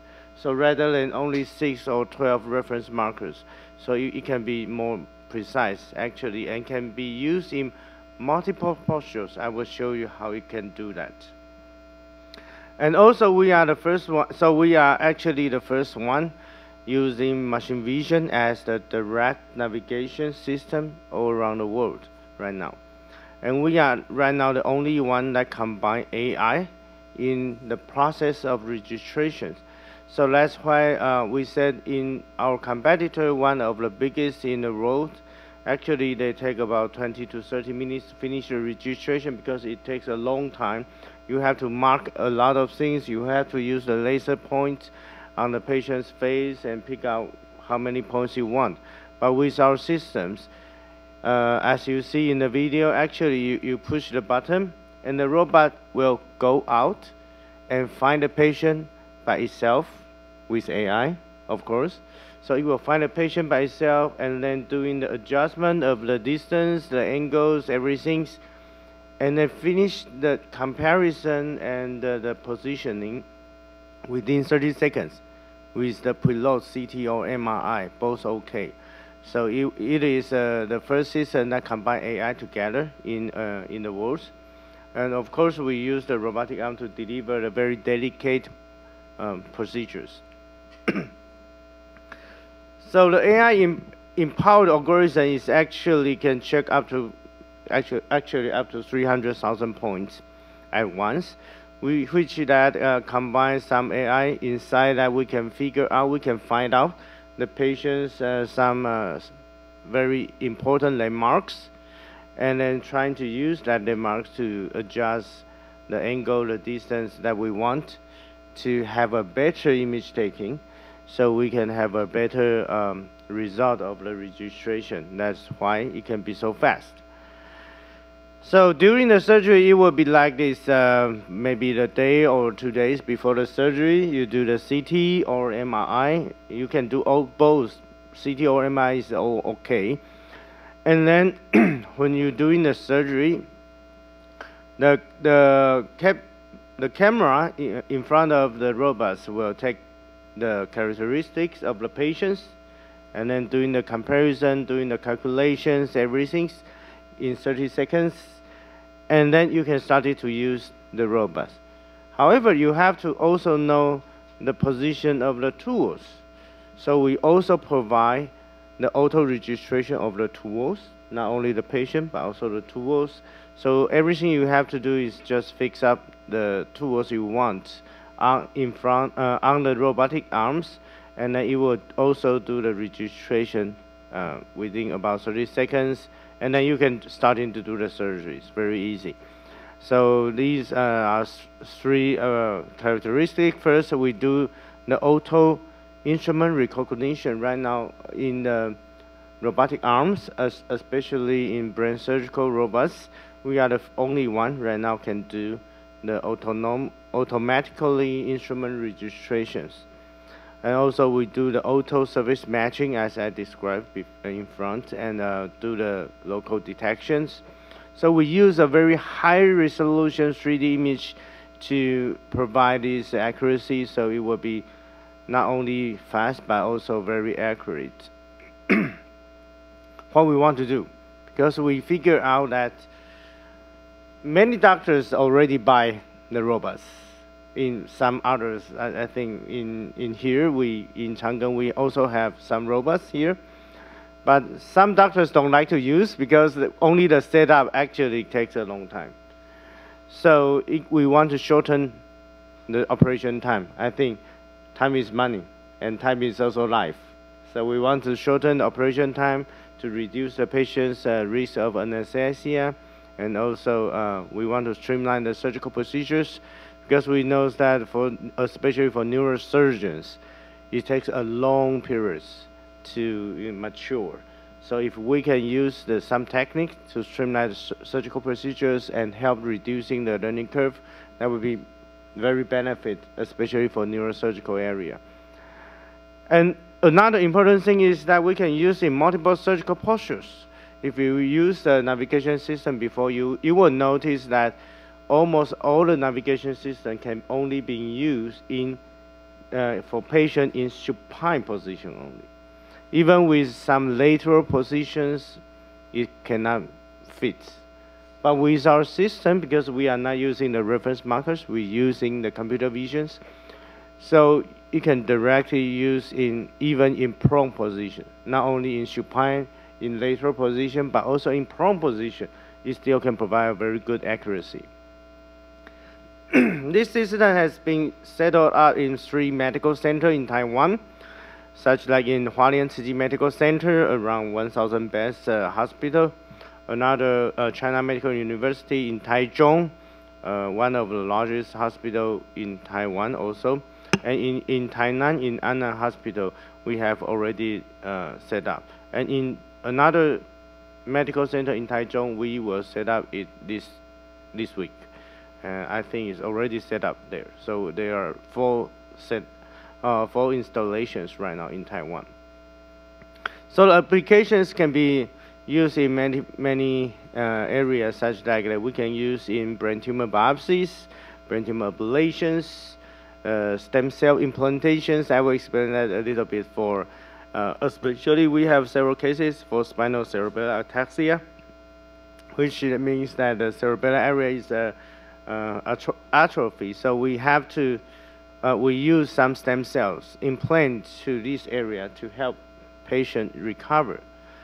And we do a lot of ICH, especially some special ICH, such like brainstem hemorrhage.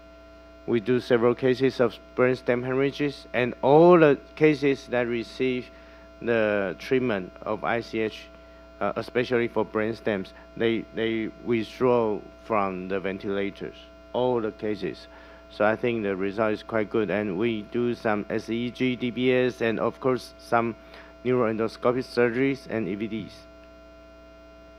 So we have already completed about 80 cases in these 3 medical centers. The most cases are ICH, and all these 80 cases without any complications. Why we can do that so delicately? Because we use the robotic to control the speed of the insertion of the tools.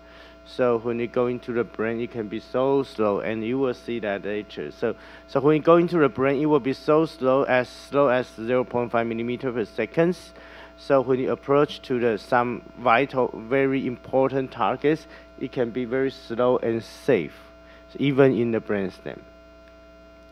So these are clinical results. As we say that accuracy is the most important, so it has to be accurate. And the second is that especially talking about the registration time. So you can see that for the registration time, it can be as short as 5 seconds actually, but mostly around 1 minute. That's mostly around 30 seconds to 3 minutes. So it will be very, very fast for the registration. Even you are not familiar with that, it's still less than 3 minutes. So very easy to set up. And the surgical time is always around 1 hour or less than 1 hour. So I think the surgical time is very short. So for some applications such like brain tumor biopsies, in this case, you can see that the patient is in prone position because the tumor is in cerebellar area. This case was done in Annan Hospital by Professor Zhuang. And he is right now doing the biopsy in the cerebellar area very smoothly. So I think it can first, it can be used in prone position. So it will be very useful, especially for some cases for cerebellar area, or in this case is a brainstem tumor. So it can be used also in brainstem tumor biopsies. So it can reduce the time from 4 hours to 1 hour if you are doing the brainstem biopsy. So also this case is a case using for stem cell implantation in Hualien City Medical Center. You can see that the doctor planning the surgical plan with directly prone positions, and then with that, so he can do the implantation very easily. Because if you are not using these robots, the patient have to be set up in sitting position, because in supine position it's impossible to insert a needle at the behind, and also injection of the cells, because if you injection the cells after remove the needles, all the cells will leak out. So in prone position, that would be more benefits. So it reduces the time very easily, so the doctor can do the injection very smoothly and very easily, and also prevent the cell leakage, because the stem cell is so treasured. So we have to prevent the cell leakage. So it's very, very important. And for some early applications, such like the EVD, it seems that it's not a very difficult procedures. However, when we discuss with the doctors, such like in Rotterdam universities, in Erasmus medical centers, he said that for their experiences, if you do the EVD with your own hand, with manually, actually the one attempt successful rate is only around 60% to 70%. That means many patients receive the second punch or third punch before they got into the ventricle, and it will increase the risk. So according to the articles, the bleeding risk is about 18% to 40% of the patient receiving the EVD. But in our case, the first attempt successful rate, even the ventricle is very small, it can up to 93%. So very high single attempt successful rate, and it can reduce the financial burden. We calculate the price they cost, and also calculate the complication rates, and so it can reduce the financial burdens. Also, zero complication in these cases. So even in EVD is very easy, and also for these, some doctors starting to think about other things, that if you can place a tube in a position very precisely, what else we can do? Such that for the doctors in Netherlands, they say that what they want to do, such that for GBM, very difficult. GBM is a kind of malignant brain tumor that always recurs. So no matter how you treat it, it will recur, and the patient will die in 8 months, no matter how you do that. So it find that actually GBM is not a surgical problem, it's a medical problem. It will always recur. So how we can do that? So they are right now trying to use our device to put the tubes around the tumor.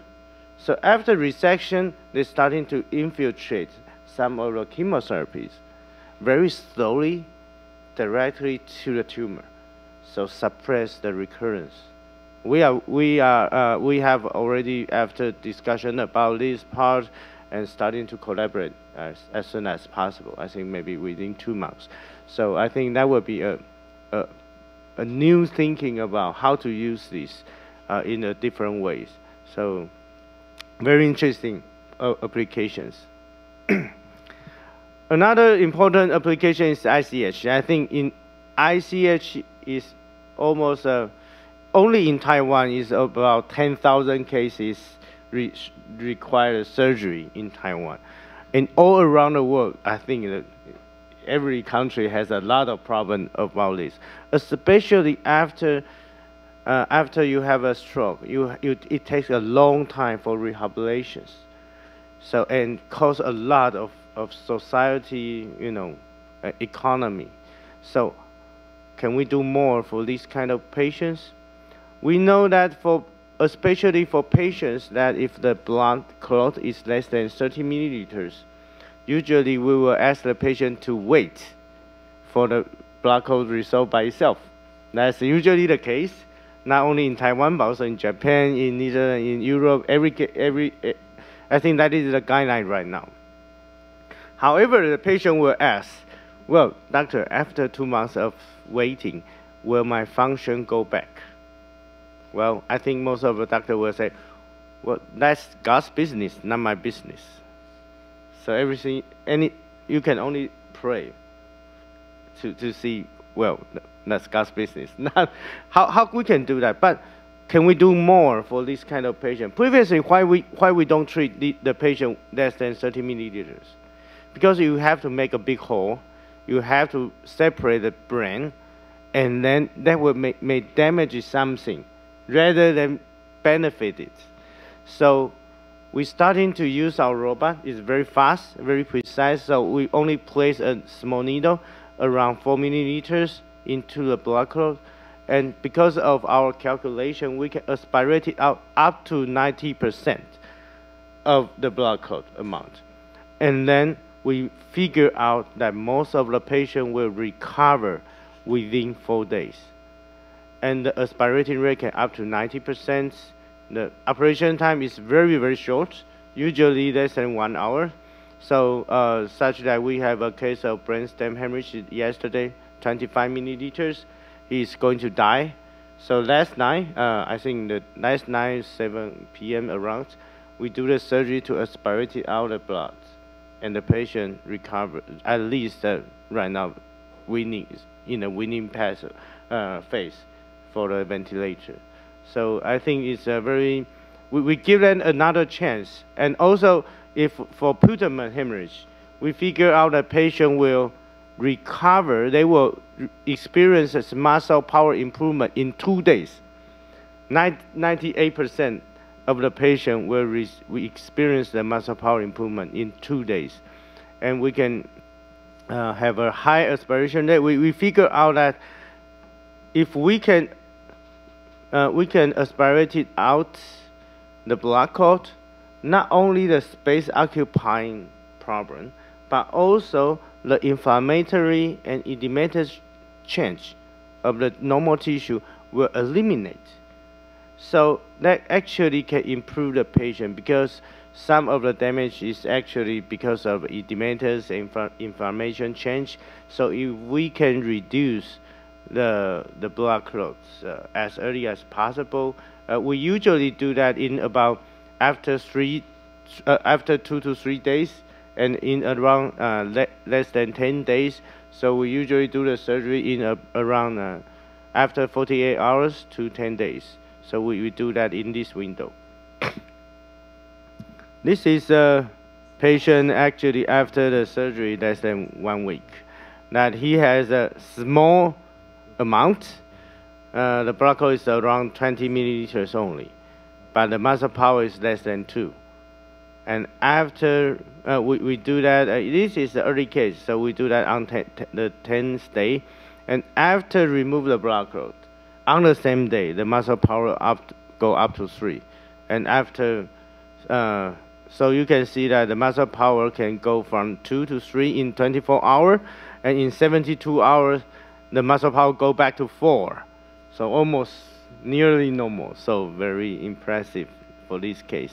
And this is another right frontal cortical, and more bigger, is around 40 milliliters, and also ICH and IVH, and we do this operation in day 4, and the patient recovered very well right now. You can see, and this is another case of traumatic ICH. So we do that on the 12th day, because he have a left side ICH after craniotomy. He developed another side ICH, and then we do the removal of the ICH, and we can aspirate it out about 95% of the blood clot. We figure out that if we can calculate that before the surgery about the amount, and we calculate such like previous the speaker said that if you don't do good planning, it's an adventure. So we do good planning.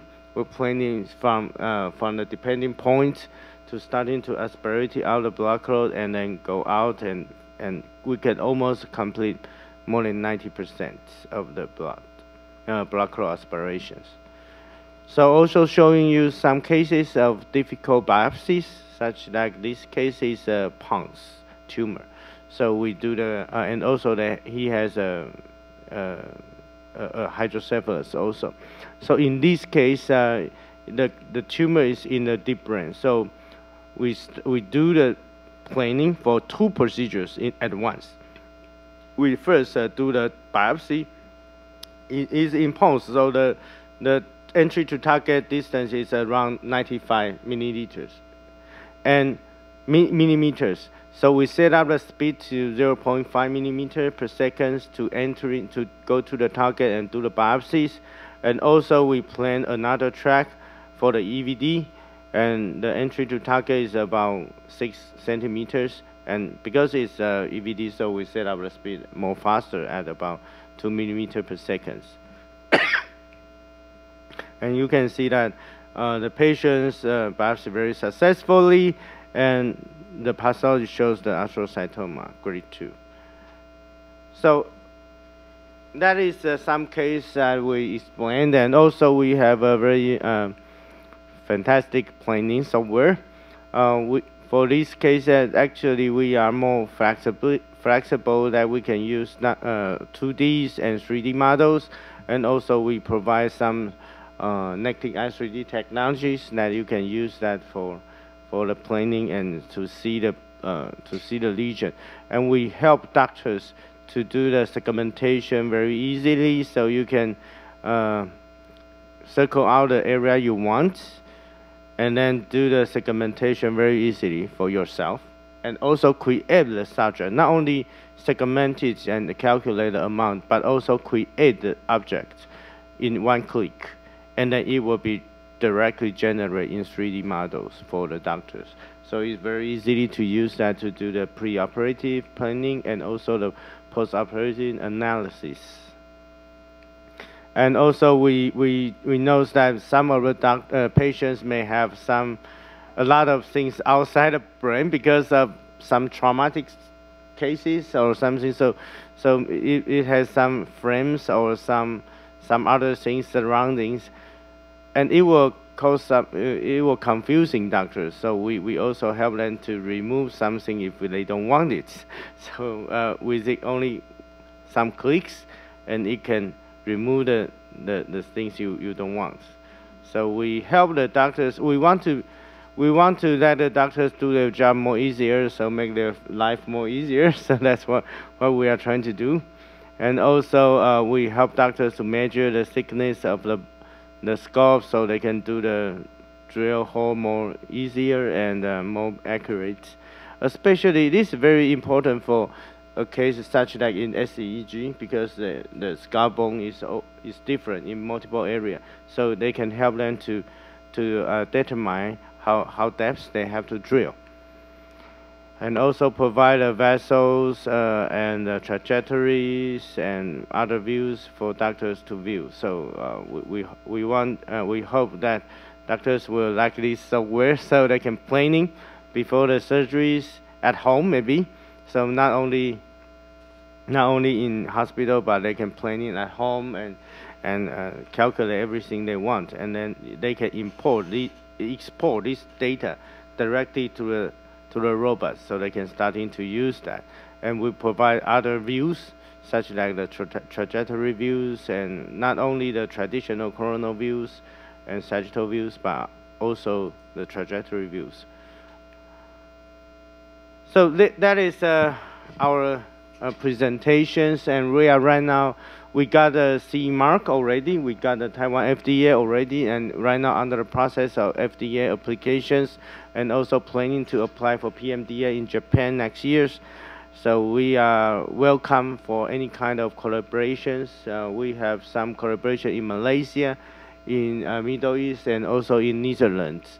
So we are looking for if maybe we can have a chance to collaborate with France and also other areas. Thank you very much.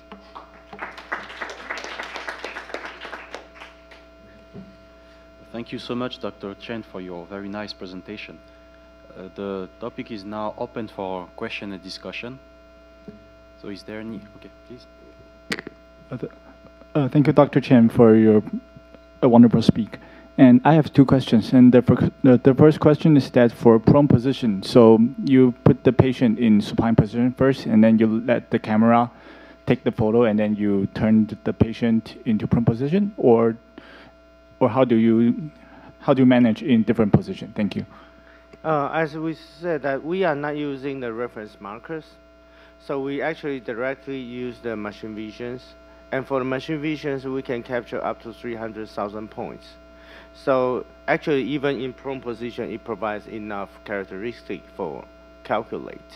And also, you will see in our pictures that we actually place some skin fiducials to help. We are not using the skin fiducials to directly navigate. We use that to guide us how to use our AI to help doing the registration. So for this case, you directly use the CT or MRI, and then when doing the surgery, you directly place the patient in prone position, not in supine first and then turn to prone. Directly use that in prone positions. And however, we have to mention that actually we will calculate the difference. If the difference is too much, you cannot use that for the navigation. But we have to mention that for the cerebral areas, it has to be used in the area that above the occipital line, because underneath, especially for spine, it will differ in supine and prone position. It will differ. So for upper spine, or in this area, it's not good for navigation. However, we actually have doctors trying to use this area to check. So right now we use that. If you want to use the prone position, we usually, if they can have a hybrid room, we will ask them to directly set out a patient in prone position in hybrid room and directly use the spiral CT as the new map. So you can directly use that. It's so very easy and very accurate. So we have tried several cases of that. So for this, for the biopsy I explained in Anna Hospital for prone positions, they actually doing like this way. They set out the patients and then doing the spiral CTs and then use that as a map to do the surgery. Thank you.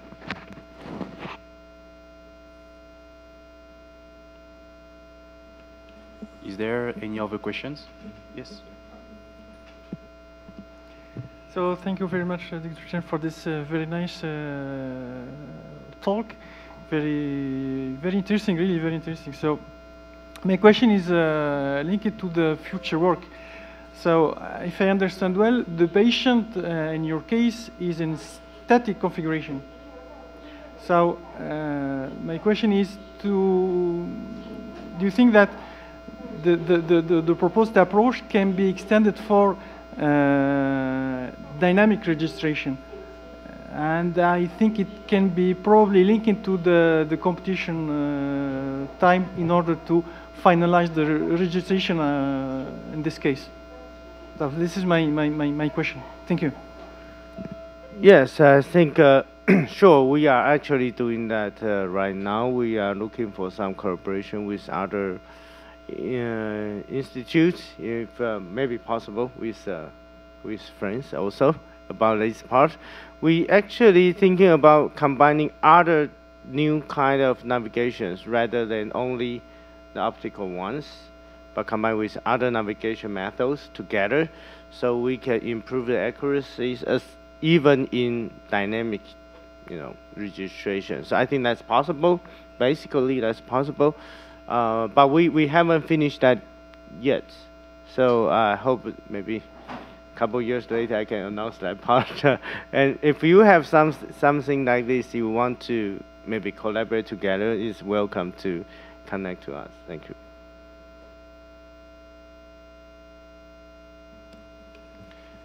And yes, please.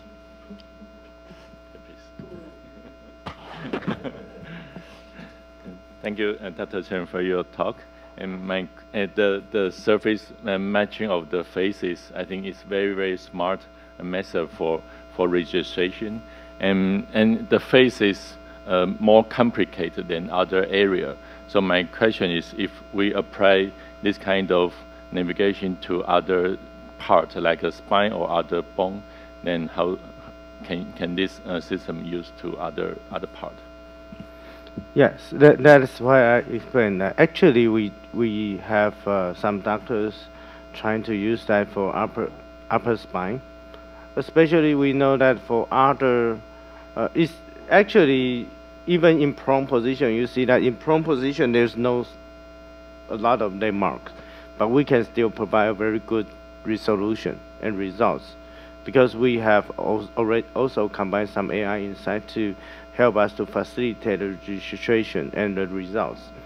And so for the doctors right now, they are thinking about using that for upper spine, because in other navigation system, even in some big companies like Medtronic, BrainLab or others, it's difficult for them to do it for C-spine.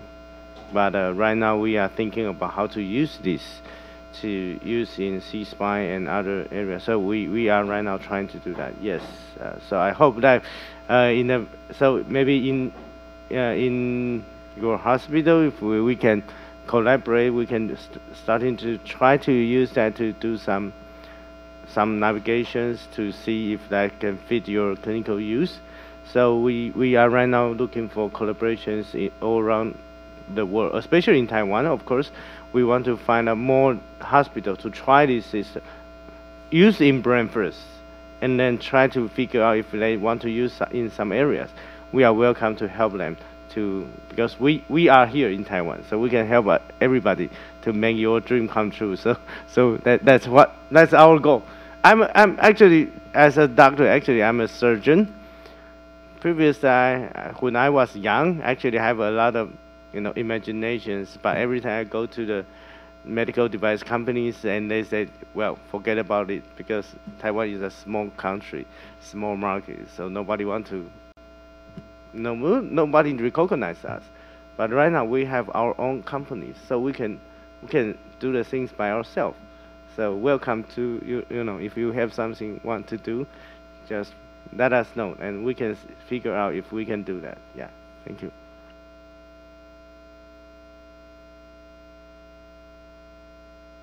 Oh, thank you very much for your interesting talk. I have two small questions.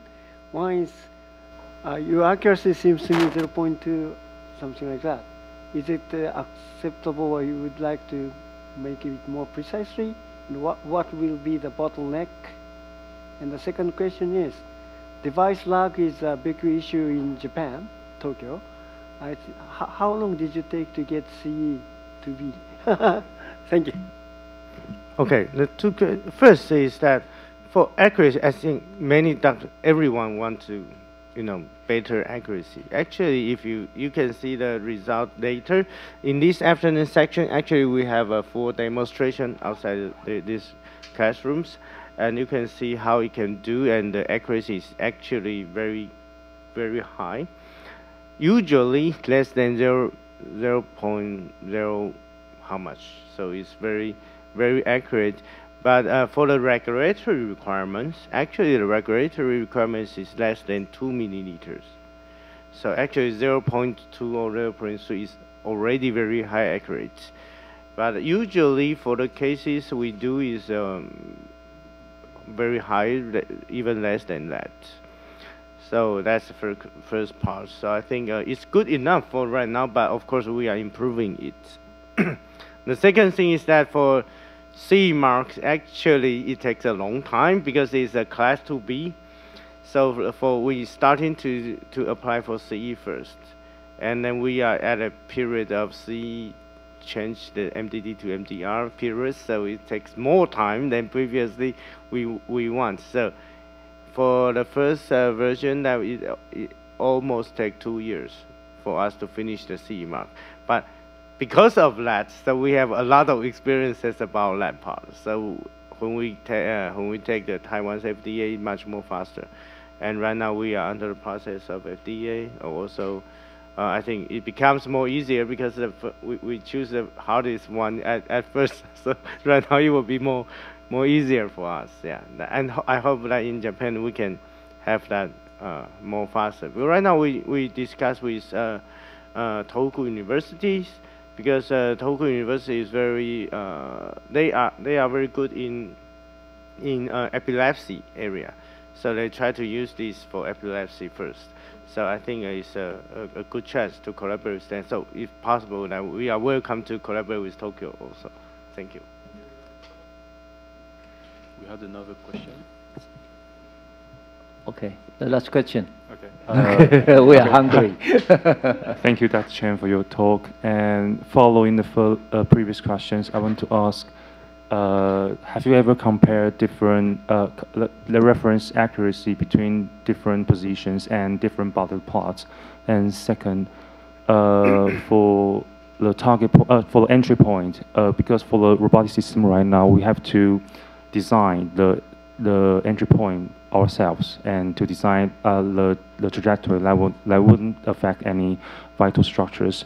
So, but for this system, could you design the entry point that would not affect any vital structures by itself? Thank you. First, of course, you have to make sure the accuracy. So we actually have a lot of different phantoms, not only in supine, lateral, or prone positions, to help doctor to confirm the accuracies, and also such that in Annan Medical Center, Professor Zhuang, he's very careful. So every time he do the surgery, he not only set up our robots, he also set up Brain Lab and compare it together. So every time it's the same accurate as Brain Lab, or even more accurate as them, because when prone position, it's very, very difficult using the Brain Lab systems. But he always trying to use both systems at once in the beginning. So, but right now it's much more comfortable for him to only use us. But in the first beginning, he used both systems at once. And also we are more flexible, so such like for some doctors want to use the leg cell frame as a backup plan, we can directly use the leg cell frame to do the registration. So it's we actually want to, modify something to help doctors to get more familiar with their previous habits. And every doctor have different habits, so we're trying to use in multiple ways that can help. And also for the accuracy part, we check a lot of times, including we directly use the phantom to, after planing the needles, and directly check the CTs before and after and check everything. So that's not a problem for this. And the second question is, can you say it again? Oh, for the entry point part, of course, right now, you can do the planning in the planning stations. So the doctors somehow will check such like the trajectory and some vessels to make sure your entry point is safe. However, right now, we based on doctor's choice. So he chose which entry point he wants and which target point he wants. So we are not making a decision for doctors right now. That means actually we are doing something more advanced. That in the futures, of course, we want to use some calculations, some AIs to help doctors. We will suggest them after you planning your first pathway. We will suggest you will at least affect some vital area or vital trajectories. Do you want to change that to something else very closely? So we will do that, but in the future. But right now, not announced yet. But yes, we are doing that part, and we hope that in the future, just like you try to drive a car, you just say, I want to go to Chang'an Memorial Hospitals, and tell me how to go that. I hope that in the future we can approach this point, but not yet. Hopefully, if we can sell more, we have more funding to do that. Thank you. Thank you, and congratulations of Dr. Chen's success in the work and the company. Yeah, I remember about 30 years ago. I'm old. The CEO, the founder of the brain lab company, come to Taiwan for discussing his first machine, brain lab neural navigation system in Taiwan. Yeah, a young man, engineer, and ambitious like Dr. Chen. Yes, now 30 years later, I see Dr. Chen. He is a urologist. Now the topic is neurosurgeon. So we have a young surgeon here in Chang'an Memorial Hospital. This is the model. We do many things. We have several things to modification, to refinement of the surgical procedure, and bring the idea, the thought into action, into even now become a product. Will be a challenge for you and will be very, very helpful for our career. So after 3 years and after 30 years, I see Taiwan's company get into the field. Not too late. I hope your product can sell all around the world, in Europe, in Japan, in all the world. And we hope we have further cooperation in Chang'an, in the orthopedic department and the other. Thank you. Thank you.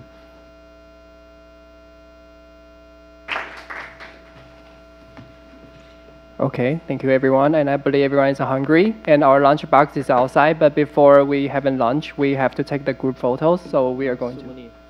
Oh, souvenir, yeah.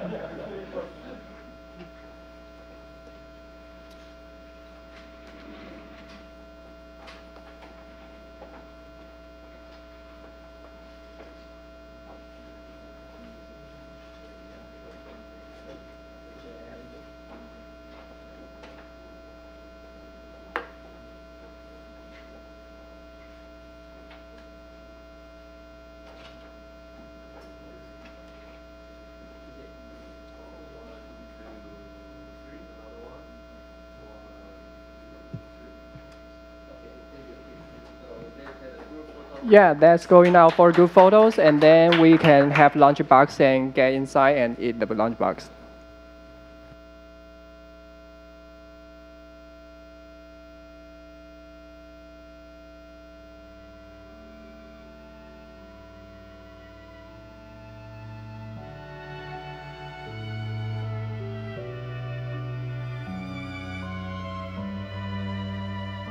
Please, presentations.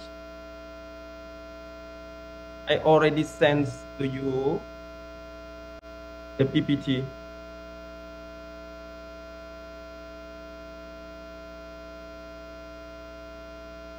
Yes, now I see. Actually, I'm sharing your presentation using my screen, so do you see it? Yes, Okay. yes, I see now. So I think maybe you can just start your presentation, and you'll have to let me know when I need to change the next slide. Okay, okay, thank you.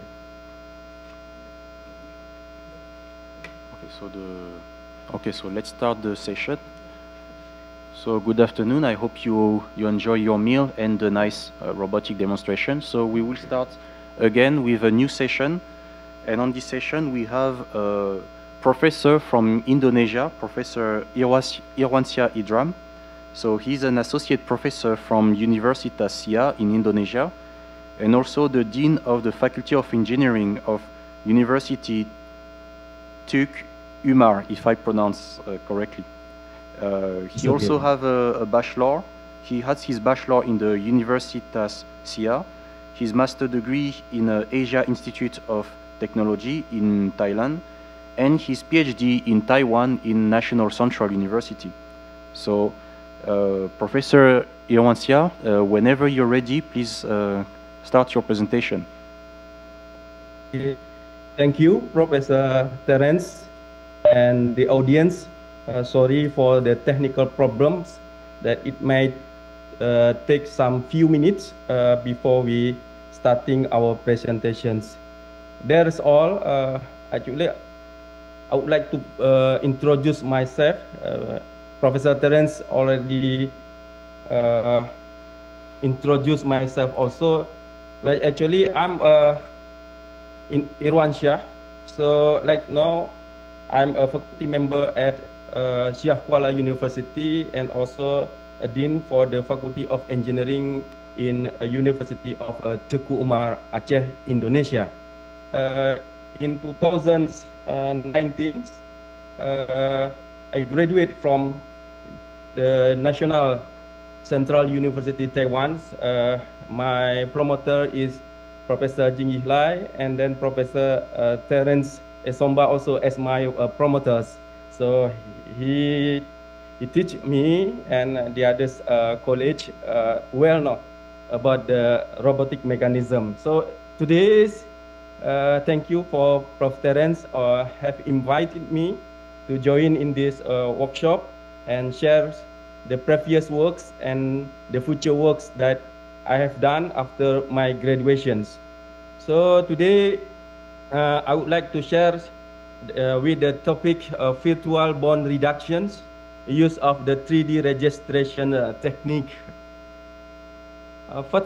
Next, Professor. Actually, if we're looking for the new data, based on the graph that you can see here, in the left side, in the red, it shows the trends of the fracture problems around the world, suppose in Asia, Europe, and Africa. So the number of the bone fracture is increased day by day.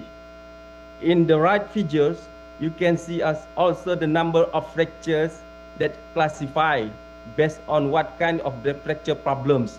Suppose here, we're looking for the big one, accidents that cause the bone fractures, suppose at the facial, hip, skull, foot bone, and the femur. So similar also, the problem in Indonesia related to the bone fracture increased because of the accidents, motorcycle accidents, someone dropped from the fall, or the other cause that make the bone is a fracture. So the doctor or the surgeons, it will be take more attention how to provide, how to take care and make the treatment for the patient. It will be more not too painful. One of the efforts that we have to take into account is the bone reduction. After bone reduction is bone fixation. How we can minimize the impact of the bone reduction or bone fixation after the surgery. So the next, we're looking for the pre-operative planning surgery. I already listened from the other keynote speakers before in the morning, from Japan, the other from France, and then from the Taiwan also already looking for and have the similar problems and similar achievement within looking for the robotic systems. Here, I'm looking for the virtual computer systems. So it's mean before we go to the robotic system, actually we have to take care to make the plans, how we organize, how we make the procedure before we go into the theater rooms. So it means the pre-operative planning surgery, it may be beneficial if we can provide it more organized. So it means we can see here the rough idea. If someone have the problems with the bone fractures, normally they use, suppose like the scanning system, like MRI or CT scans, to capture what kind of the problem with the. After that, the surgeon can do the treatment or something like to fix the bone fractures. Actually, I have the video here, but I think because I sent to the Professor Terence in PDF file, so he can actually last time and right now we use some the additive device. I think it's not work because it's in the PPT files. So in the video show, some students, they work on the computer systems. They use additive device so to fix and repositioning all of the fragments. So the part of the bone that already separates within several centimeters, and then how to positioning in the original positions. When we use the computer system, it's not the easy works. Sometimes we have to looking where is the unique patterns, wherein we have to put the point. So it means all of the bone fracture, especially for the fragment, we have to place on it. Next. In the virtual engineering, actually there are many approach that use based on the registration methods or the techniques. You can see here, we already separate the system within two type of classifications. The first one, when we want to make the registration within the 3D atmospheric, so it means we have to generate the 3D model first. The 3D model we can get from the CT scans that based on the MRI, and then we generate. Last time you use the software that available in the market, but most of the software that available have the limitation also. So right now, in the last time in the NCU, in the laboratory already established also one of the software that called is a PC guide. That software is tough also to solve the problem based on the registration. And then you can see here in the green row, you see there are 4 types of the registration approach that common use. The first one is just use the mirror approach. The second one use the pair point to positioning the fragments. The third one, we can use the curve as the reference to establish the bone fracture. And then the last one, we can looking for the other approach to match all of the fragment based on the surface area. Next. Now, we're looking for the other informations. In 2016, I think few years ago, we're looking for the number of the pre-operative planning surgery already increased also. They combine the 3D printing technology to assist also the result of the registration. It means if we just looking for the 3D model inside of the computer, not make sure the result is the correct. So it means we're looking for the other technology. It means the 3D printing to make sure the result from the 3D model in the virtual, so should be similar with the physical that produced by the 3D printings. Next. The most problems in the registration, we can classify within three groups. The first one is most of the problem from the bone fractures is irregular shape. The second one is the fractured bone might not clear in the computer monitors. And then discrepancy errors, so it means the gap and the overlapping problem in the 3D model is also need to take into account. So that's why we're looking for the other techniques to increase the accuracy of the result bone reduction process. So we use also the 3D printing parts to make sure the result it will be quite similar with the 3D model that we use as a reference for the bone reduction process. Next.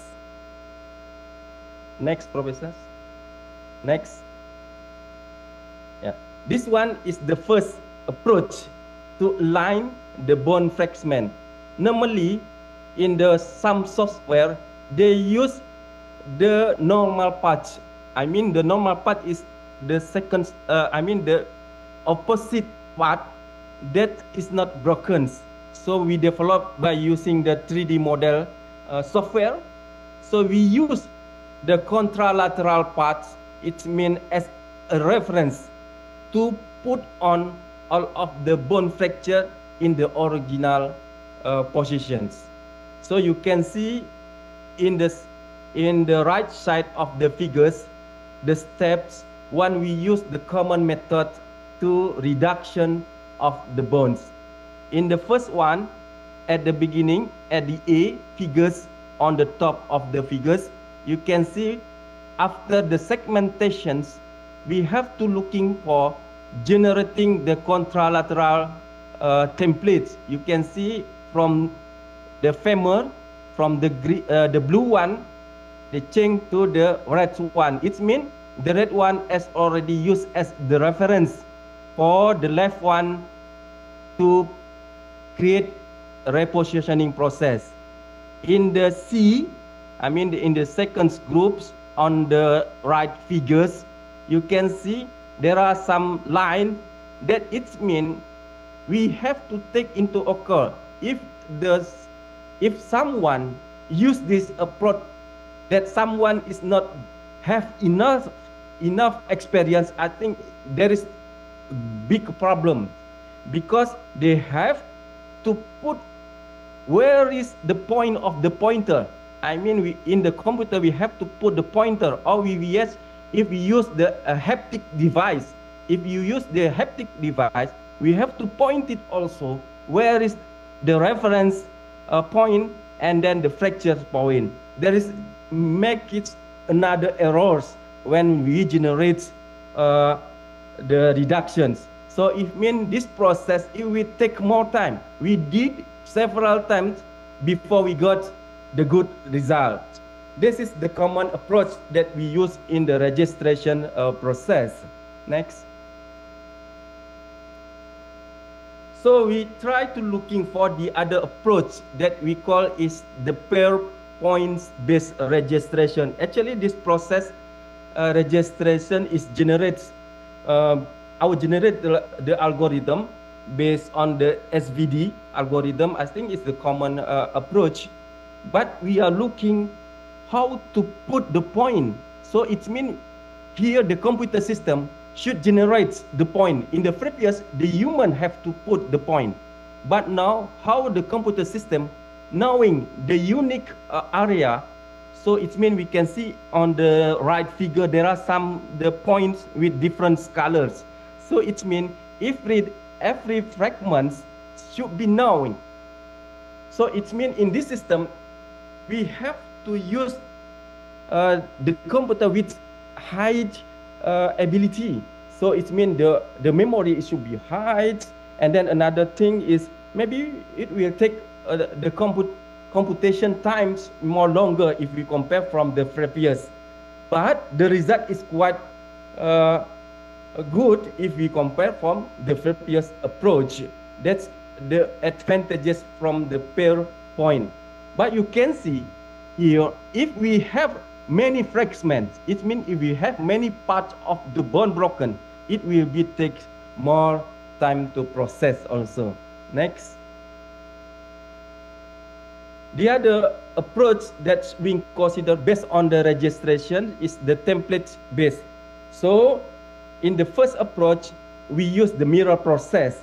Then from the third approach, we use templates. It means the template we use is based on the mirror process also, but we separate. We take it the contralateral standard and use that one as the reference. The green one, the green bone is a standard that we generate from the mirroring process. But we have to put another coordinate. So it means the coordinate we use as a reference to move the part to the correct or the original position. That is the advantages. But it still use human interactions. If we compare for the second approach, the third approach also have used human interaction. But we're looking for the automatic registrations, how we can develop the algorithm. So it means the computer knowing how the all of the fragment to move in the original positions. Next. This one is the fourth approach we use to increase the accuracy, the time of the registration processing, and then user-friendly. But we're looking for the other approach that we call is the landmark point-based registration. So we generate point in every fragment. You looking for in the right figures, there are some like the small ball that we call is landmark. We have to generate in the unique position. It means if we looking for the curve, that curve is unique, so we use the curve as the position to put on the small ball that we call is as a landmark. So it means this small ball we have to generate by the CAD software. This system even can provide us more accuracy results, but it will take time to make the landmarks point on the surface of the 3D models. Next, Professor. And then the last approach that we are looking to optimize and looking for the which one is the good registrations approach that we can use. We call here is the fracture line based registration. So it means we extract the line curve from the 3D models. So if you are looking for the bone model, suppose in the yellow fragments or the red fragment, you can see the black line. That black line we recognize as the curve. It means that the curve it should be similar with the other parts. It means when we already match both of the parts, it should be both of the line. It should be in the same positions. We can see from the other figures. For the right equations, this equation we use to make the algorithm based on the fracture line approach. Next, Professor. This one, how the algorithm it works. So suppose if we looking for the right figures, we at least when we use the fracture line registration, we have to recognize also 3 points reference.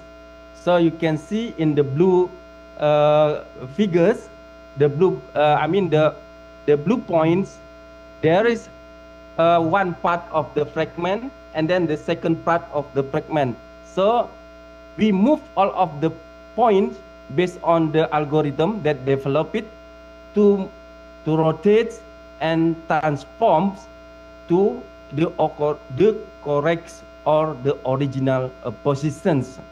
It means this approach, we can make sure all of the fragments in the same center of the gravity of the box. In the left figures, you can see every fragments we recognize as the blocks. So it means all of the block have the center of gravity. So we just consider if we have the same position for every center of gravity, it means all of the fragments already move in the correct positions. Next. This one, the result, you can see the approach of the center of gravity is already moved in the original position. We can see also in the right figures, all of the coordinates should be, sometimes you have the problem. In one side, in the XY planes, we make sure this is already correct. But in the other planes, we have to make sure also, because here in the 3D, so we have to check in every plane, in Y, X, Z, X, and the other planes also, to make sure every fragment already in the original or the correct positions. Next. This one is comparisons. If we, for the first one is the P2P. P2P is point to point. So this is the common approach that we use for the registrations. And then it means the LDM. LDM is landmark. This is the result from the landmark. CL is the contralateral. It means from the templates approach registrations. And then FL is the fracture line. So we can see here every approach that we studied, it show different results.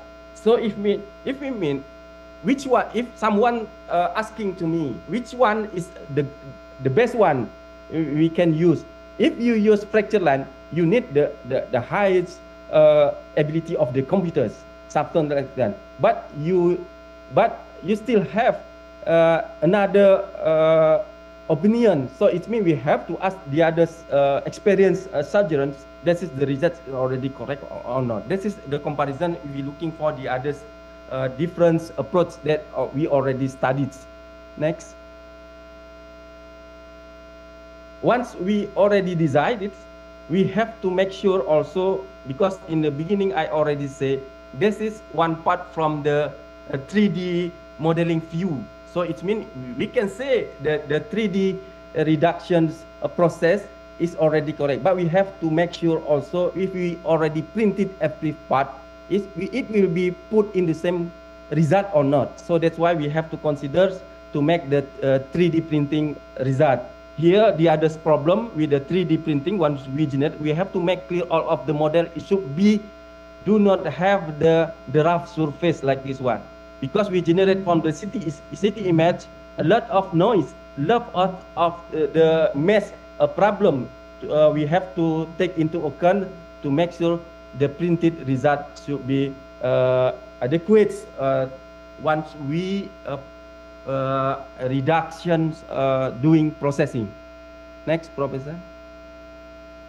This one is algorithms that we developed in the previous to minimize the rough surface and the mesh error on the 3D model. So it means just use some simple algorithms that consider which one mesh that overlap, that mesh have the interconnections, something like that. So if we find the mesh error, so we have to remove all of the mesh.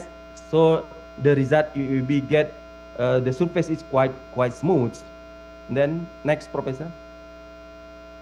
This one is the result. You can see on the left figures, the models is before removing the error mesh, and then the left side you can see the result after removing. So if we already get the result like this, it's more acceptable when we generate the 3D model of the bone fragment. It means when we put all of the physical bone, it will be in the correct position. You can see on the right figure also, there's the 3D model, but we have to check the result from the 3D model based on the result of the 3D printing model. Okay, next, Professor. This one is approach that we have to consider also when we looking for the good result for the 3D printing. We have to remove every problems within on the 3D model mesh errors. So you can see on the green models, this is the fracture area. The blue colors is considered as the line of the fracture surface. So we have to remove that fracture lines, so to make sure all of the surface inside of the fracture line should be smooth. You can see on the figure D, yeah? Figure D in the yellow color on the top right figures, it shows the result is quite smooth compared on the previous yellow. You can see from the right, we minimize the problem, suppose the mesh errors, and then we generate the smooth surface on the bone fracture, on the surface areas.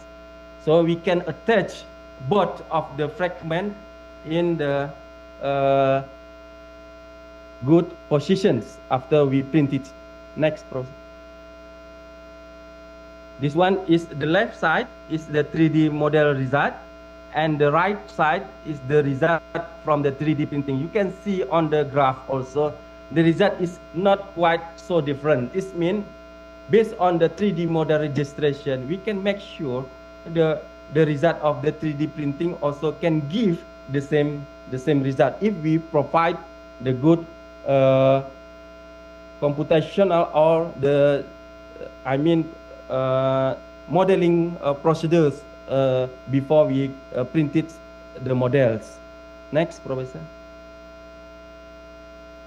Next, there are some publication. We already published the algorithm. Yeah. This one is just a brief information how we make the procedures from the preoperative planning surgery, and then conduct the virtual engineering processing, and then after that the 3D printing. This one is the process inside when we conduct the experiments based on the registration approach. Next, Professor. This one is, is quite similar. This one is the step one by one. We have to generate the 3D model, and then after that we have to make sure all of the error in the surface area is already removed. And then the third one, in the third figures, the third bone fracture, you can see the line by line. We just use the multi-point registration approach to make sure all of the surface, it will be in the correct positions. Next, Professor. This one also, the approach that I already mentioned, we have to consider the fracture line to remove all of the mesh errors. Next, Professor. This one is the approach how we can remove all of the mesh errors to get the better visualization and better result of the 3D model before we going to the 3D printing processings. Next, Professor. This one is just to give the idea. Before we go into the 3D printing processing, we have to make sure all of the 3D model already removed the mesh error. So you can see on the black color, on the right colors, it means is the surface area, but the black line or the black mesh color, you can see no mesh error inside of the surface of the mesh. So it means the processing in the 3D printing will be more, less time. Next, Professor. This one is the result. After we printed all of the model, we use the red line as the reference to make sure the bone is on the on the original position. This 3D printing maybe for the new students that study in the medical field, I think it's better to as the teaching object, right? So they can learn how to put the bone fracture in the good positions. So if we have the mark with the different colors, it will be beneficial for the students also. Next, Professor. This one is the part also we generate how to remove some part and then looking for the others 3D printed to make sure all of the fragments should be the same result with the 3D models. Next. This one is just comparisons. As before, we already compared the result between the 3D model and the physical model that generating by 3D printing machines. Next, Professor. I think just some publication that we already present. Next, Professor. Yeah, this one is just collaborative research with the Professor Terence students. I think within 3 years ago. I think this is a good idea if we can continue also, because most of the problem is how to define the trajectory of the robotic mechanism. So in the 3D model, we can see the matrix of the part.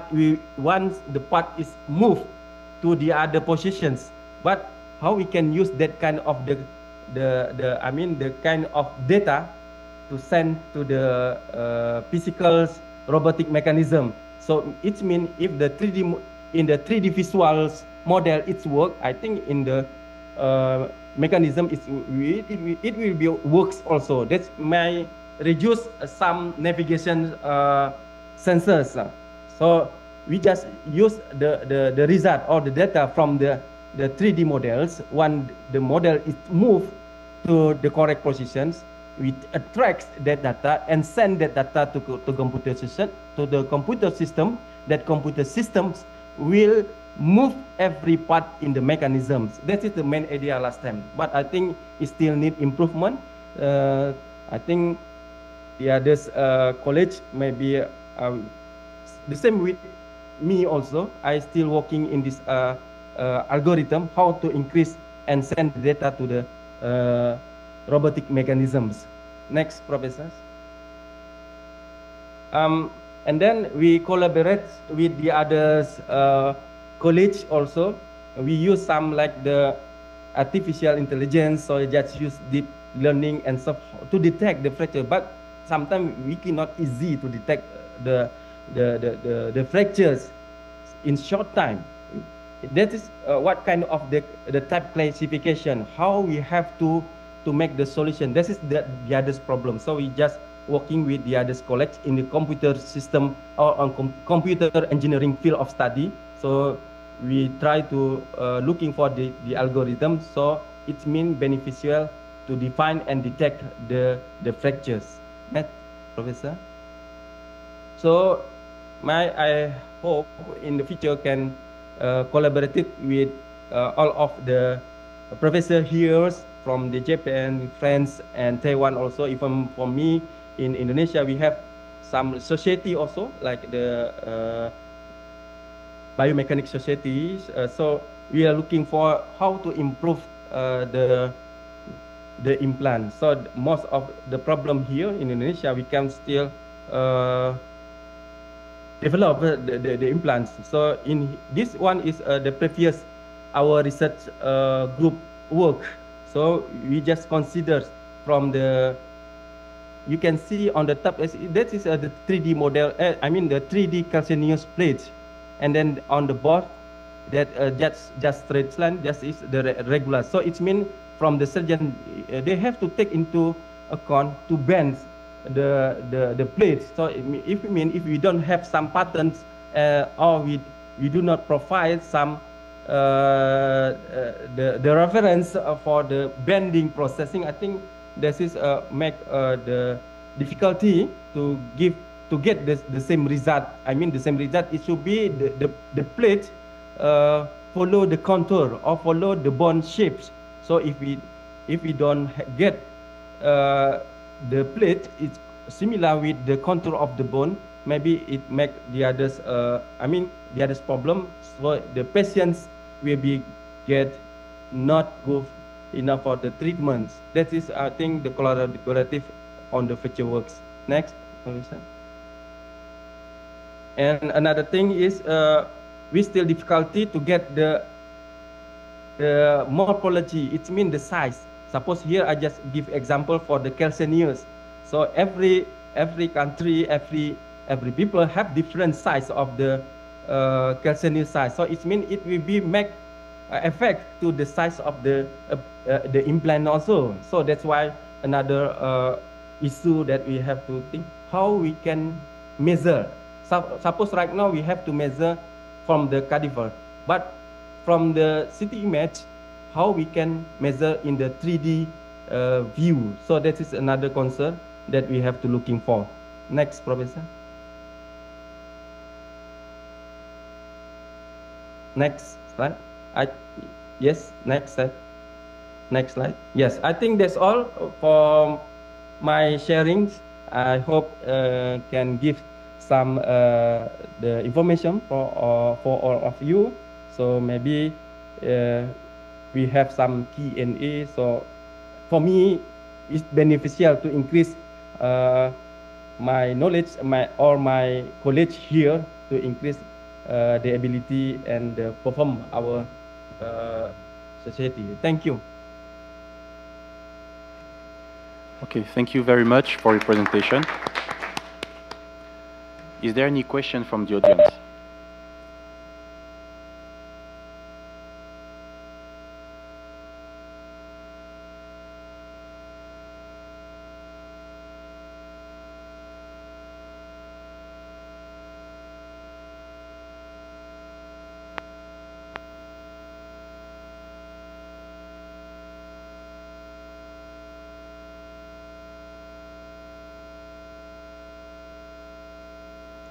Okay, I don't think we have any question. So okay. Just wait a moment for the camera. Okay, brother. Meanwhile, if someone has a question, just let us know.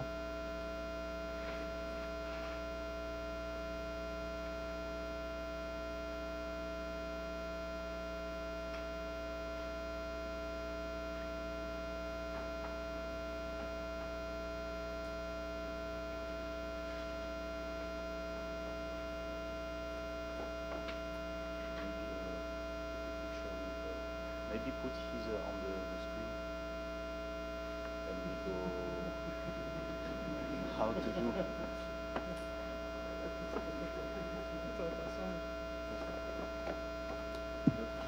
Okay, so there is no question from the audience. So Professor Irwansia, thank you again for your nice presentation, and thank you for joining us for this despite the distance, for joining us for this workshop. So okay. we have, I don't think you can clearly see, maybe if you... Yes, I can. So we have a certificate for you and a yes. gift that we will ship to you, to the address you mentioned. So thank you. Okay. Okay, thank you. Thank you so much.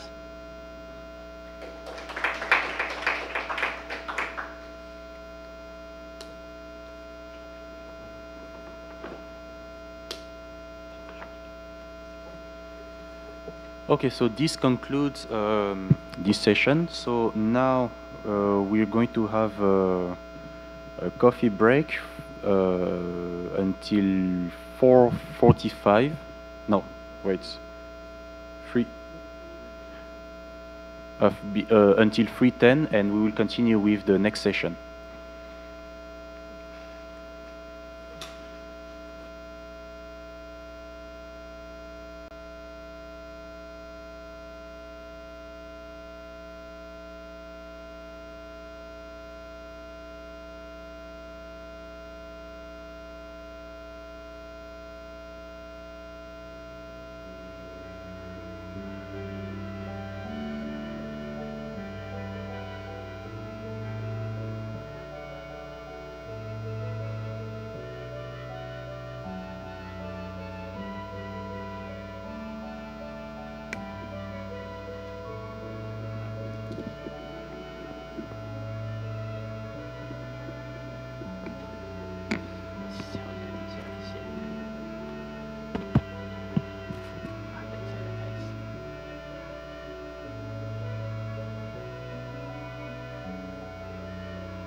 Okay, hello. So we are going to move to the next section.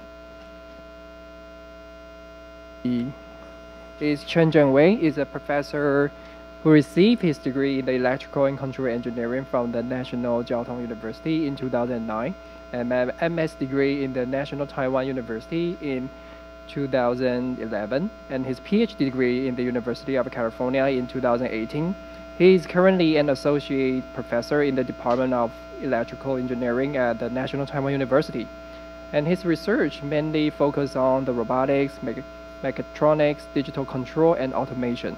So today he will share his experience in developing microsurgical robots covering aspects from mechanism design to system integration. So let's welcome him with the applause.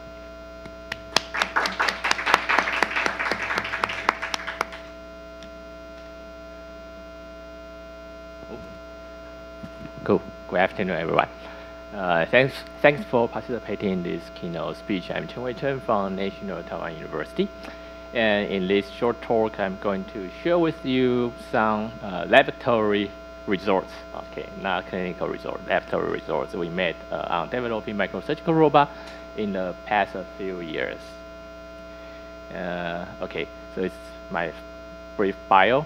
I joined NTU in 2018 after obtaining my PhD degree from UCLA.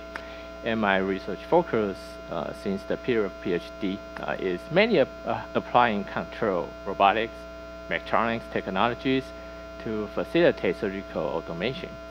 So in the following talk, please feel free to ask questions at any time, and or email discussion is also welcome. Okay, so at the very beginning, I would like to initiate this talk with a big question. Can a single robot be applied in various types of surgeries? Of course, it sounds a dream, right? Okay. So as we have already seen, robotics surgical system like Da Vinci or ROSA or other surgical systems, they have been developed to assist surgeons in a wide range of surgical procedures. But if we step back and think of one important thing, various types of surgery usually implies that we have various types of clinical requirements. Okay, so when designing the surgical robot, we need to fulfill the clinical requirements one by one. So if today I'm designing one robot for many different types of surgeries, the challenge will evidently increases. Okay, so for example, it's the cute picture shown on the screen. Okay, I have a pointer. Okay, it's taken in 2008. So at that time, researchers at UCLA were trying to evaluate whether they can use the Da Vinci system to perform an eye surgery. So by just looking at the ratio between the size of the robot and its target, I believe no one would think that's a proper setup, right? Okay, so it seems that this setup is not good, and application might not be a good match. Okay. So let's go back again to review the clinical requirement specifically for an eye surgery, because we had the example in the previous page. So especially for the retina surgery, retina procedure.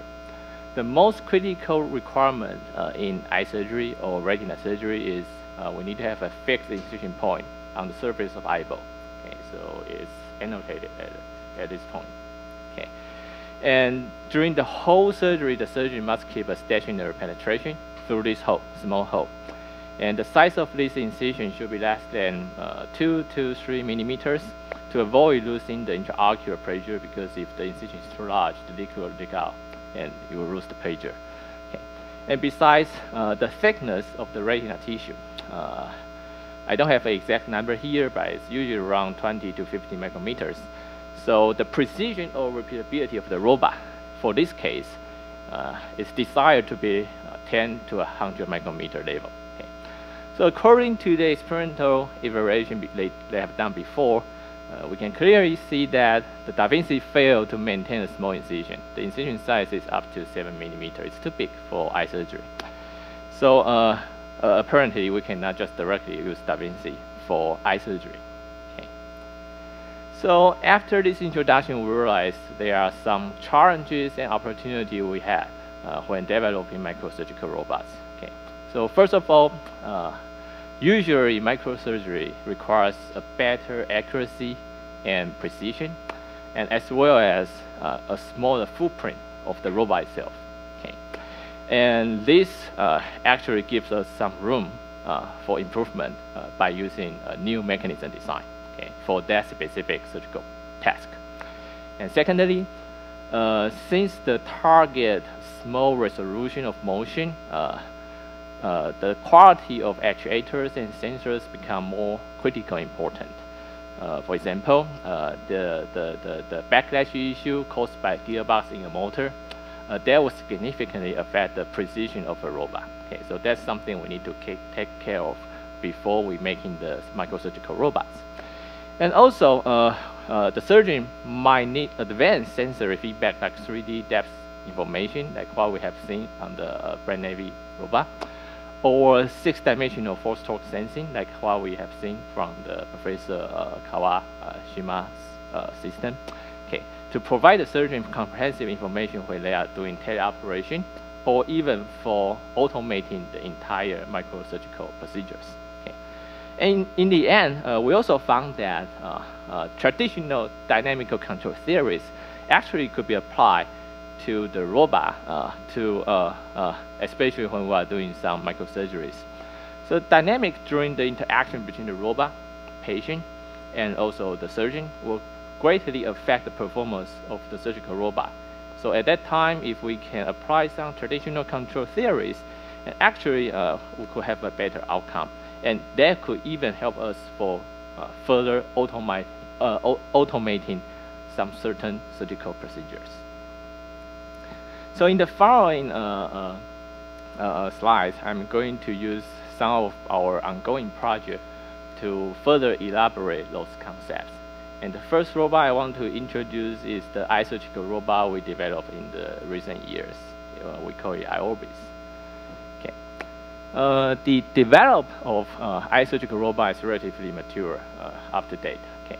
And there are several pioneer work like a steady hand robot from Johns Hopkins, or Micron from CMU, or even my PhD work, the UCLA Iris.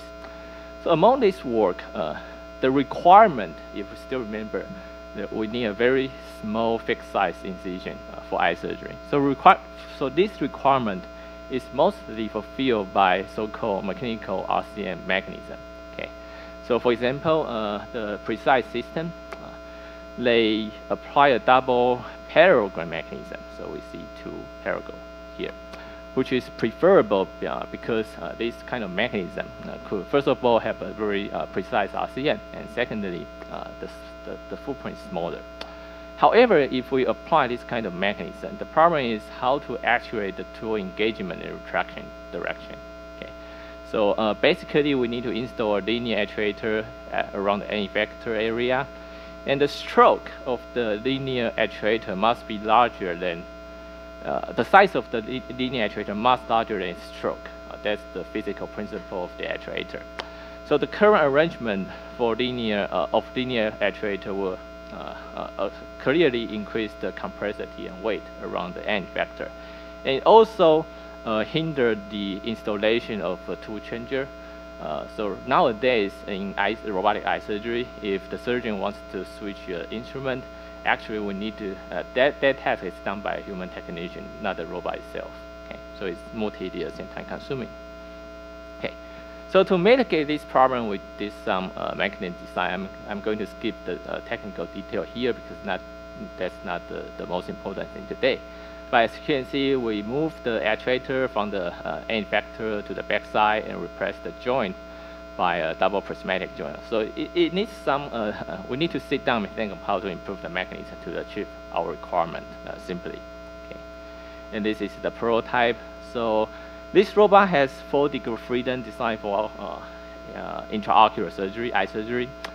So the first motor is here, second motor is here, and especially the retraction and engagement, insertion motion, is actuated by this linear guide. So it's not installed near to the instrument itself, the needle itself. It's far away from that, so it's more robust and safer, okay, for this kind of application. So the next question is, right now we have a laboratory prototype. We need to evaluate how accurate the incision size is. Okay. So it's a painful task for engineers because traditionally, if we want to do this task, we need to have a stereo vision system and use that system to reconstruct the center line of the instrument, and we move the robot around and collect up center line and do some kind of fitting to figure out what would be the incision size and error. But this error we obtain is actually affected by the calibration error itself. So the number we got is not that confident. So in this, in our work, we don't want to repeat some other people has done. We are going to try some new idea. And this is actually the way we evaluate our robot. It's a video. Okay. So we install a needle, which diameter is 1 millimeter, and the robot is aligned with aluminum plate with the hole. The size of hole is 2 millimeter. So as you can see, no matter how I move the needle, because there is a mechanical constraint RCM, the needle shouldn't, ideally the needle shouldn't touch the edge of the plate. Okay. So as long as we can detect the contact motion between the needle and the plate, we are done. So the way I detect that is we use multimeter. If there is engineer in this room, it's pretty a common tool in laboratory. So as long as the touch happens, the multimeter will give you a beep signal. You can hear that. So in this task, we try to move the robot around within the design workspace. And during the whole process, we didn't hear any big sound. And from here, we can conclude that the accuracy of the RCM is better than 0.5 millimeter without using any vision guided calibration methods. Okay. And we also tackle the tool changer problem. And the way we do it is copy and paste from the mechanism implemented on a traditional 2D product. This product is actually older than my edge. So when it's writing something, it needs a pen. And if you want to change color, the product itself will go back to a tool bank, a pen bank, and switch that. So we basically copied the same mechanism and applied that to the robot. So as you can see on the video right-hand side, it's a passive device.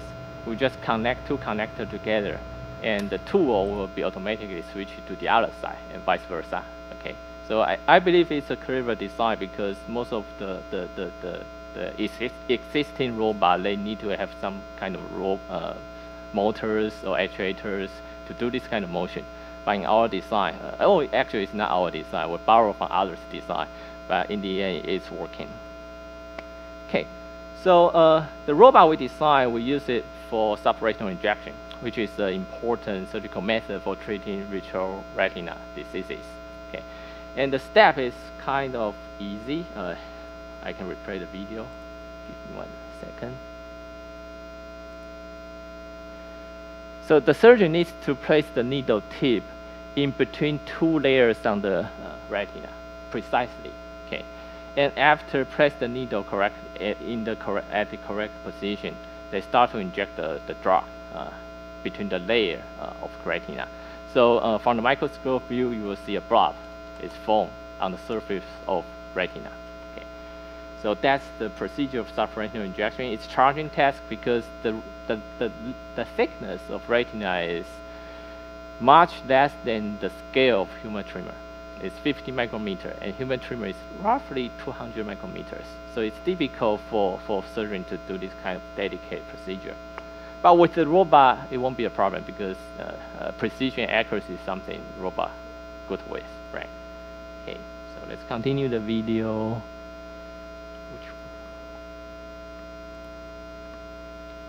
And quickly go to my set point. So here we use the microscope imaging to guide the needle insertion. So our algorithm will detect the contact between the retina surface and the needle. Actually, it's copying the image. And you can see two objects on the video. One is the instrument. The second one is the shadow of the instrument. So as long as they touch to each other, it means the needle is touching the retina surface. And because we know how deep the target is, so we just move one step forward to the location we want to do subretinal injection. So as you can see, the blob is formulated, and it's a successful injection surgery. And we did a massive number of automated subretinal injection, more than 100, I remember. So if I ask our cooperator, our surgeon to do that, he will probably reject me. But with the robot, again, it shouldn't be a problem. So in this experience, we are trying to analyze what are the key surgical parameters that may affect the size and area of the blob. So traditionally, this is not possible done by human because human cannot do repeatable experience, right? Okay. So from this massive data, we sort of conclude that, for example, the incision angle of the needle dominates the eccentricity of the blob and also the area, okay? And the injection speed dominates the axial angle, okay? So how this parameter could be used? It could be used to predict the blob formation. So in future, we can imagine that the surgeon only need to draw a circle on the top of the retina surface on the computer. And the robot will automatically compute what would be the corresponding parameter to generate this plot under a certain area, and then just go ahead to do that. So in our preliminary validation test, you can see the precision is pretty good, and that matches the surgeon's expectation. Okay. We still have time, so we can go through the second project. The second project is, we call it iCross. It's designed for infant cardiac surgery. It's a toy project from my point of view. Okay, but the application is more challenging than eye surgery. So when a baby hasn't born yet inside his or her mother, blood doesn't need to flow through the lung because all oxygen comes from the mother. So at that time, the ductus arterius, it's the vessel level here, this one, or it's vessel, this channel, allow the blood to bypass lung before entering the body. Okay, so this bypass channel typically closes automatically after birth. However, for premature newborns, less than 40 weeks, it will still remain open, and therefore surgical intervention for this PDA closure is required. So it's a very delicate procedure, okay, as you can imagine. It's very, very challenging. And the surgeon is performing delicate operation around our most important organ. So I know a cardiac surgeon, and we decided to do this by the robot. So the first step is always we need to analyze the clinical requirements for this spatial application. And we immediately realized that for this kind of precision, we cannot use Da Vinci to complete this surgery. So the requirements are listed on the left-hand side. For example, the diameter of the PDA, the vessel we want to close, is around 1 to 3 millimeters, under 15 millimeters wide incision. So the size is very small. And the surgeon has to perform bimanual operations inside this narrow space. So the proximity of two tools, the angle, must be less than 15 degrees. Okay, that's the most important criteria to conduct this surgery. So we check whether we can use existing system to do the spatial procedure. So if I borrow the robot from Brand Navy, apparently we cannot do that because proximity is as larger as 20 degrees. And the other famous bimanual robot is Raven 2, but the tool installed on Raven 2 is too big for infant as well. So it's not trivial to fulfill this requirement, and we have to design our own mechanism. It's a bad news, but it's also interesting. So the detailed design is on the slide. I'm not going to go through that, but in the end, we achieved the minimum proximity of 8 degrees, like this figure shows, with some certain angle of interchangeability. So I can freely maneuver the instrument with a certain small angle. Okay. So by the way, we also spend our time in preventing, for example, like actuator backlash problem from affecting this robot performance. So this video demonstrates the dissection task performed on a dry lab model using our robot. So you can see there are two instruments held by each arm, each robot arm, and they are pretty close to each other. And the red circle we put here is the size of the incision. So all the motion should be done within this small range. Okay. And we that's the result of our dry lab test. Basically, it shows that the surgeon can successfully perform both dissection and clipping within a reasonable time frame. When I say reasonable, it's not good. It means not good because it's too long. Okay, so there's still room for improvement. Especially, we found that remote clipping is more challenging because there's no haptic feedback in our current setup.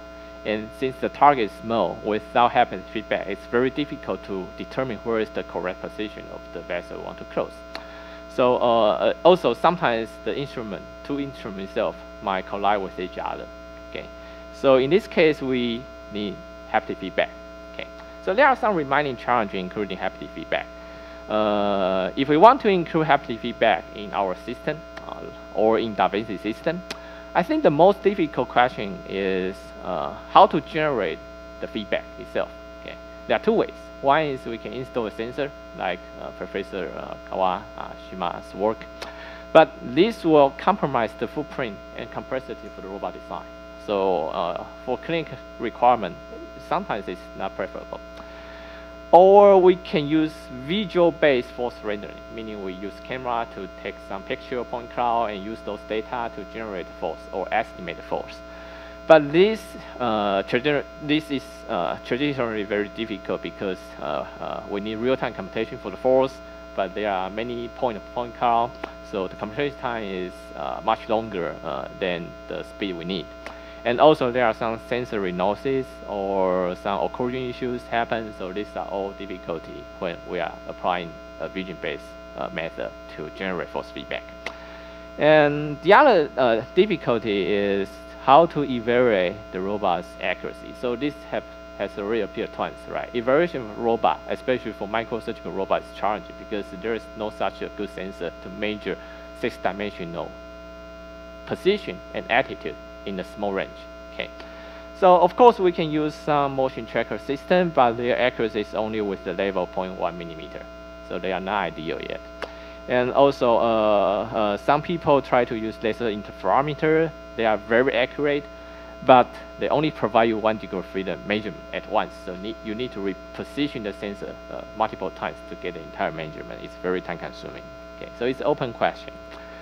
And this is a preliminary result of using real-time point cloud to render force feedback.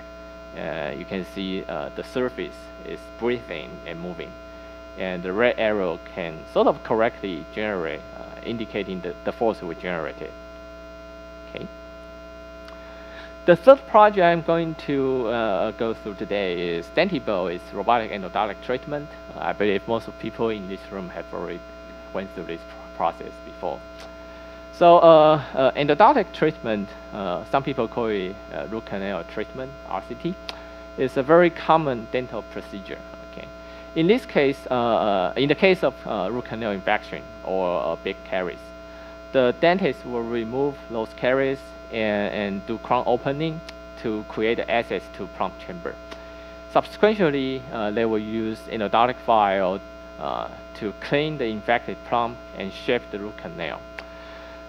Once the cleaning is done, then they will refill the root canal. And the most challenging step in RCT is actually the cleaning and shaping stage when they are using the endodontic file.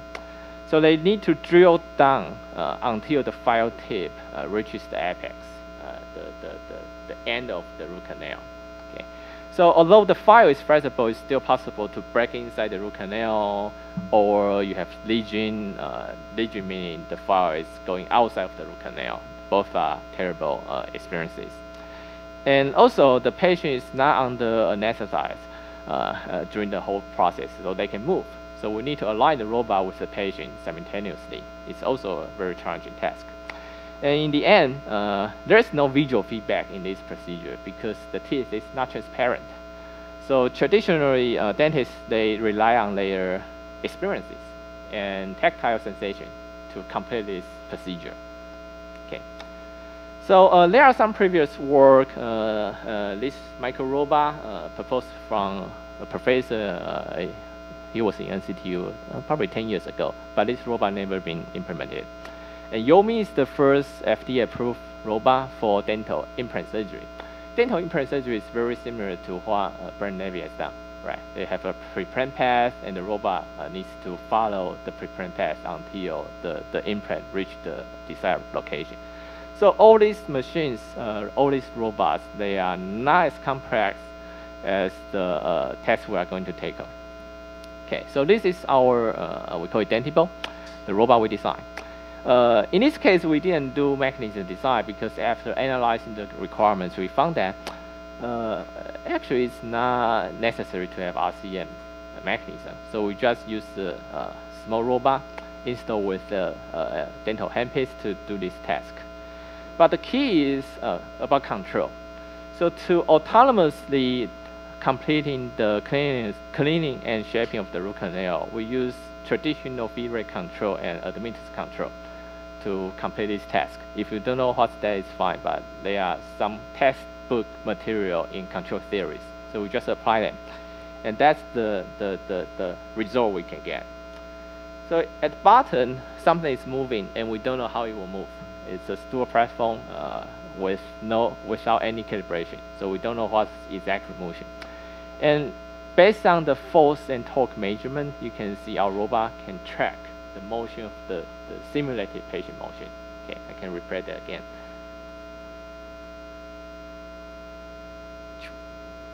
Okay, so when it moves, the robot just tracks its motion without any camera or vision-based tracking. Okay, it's force tracking. Cool.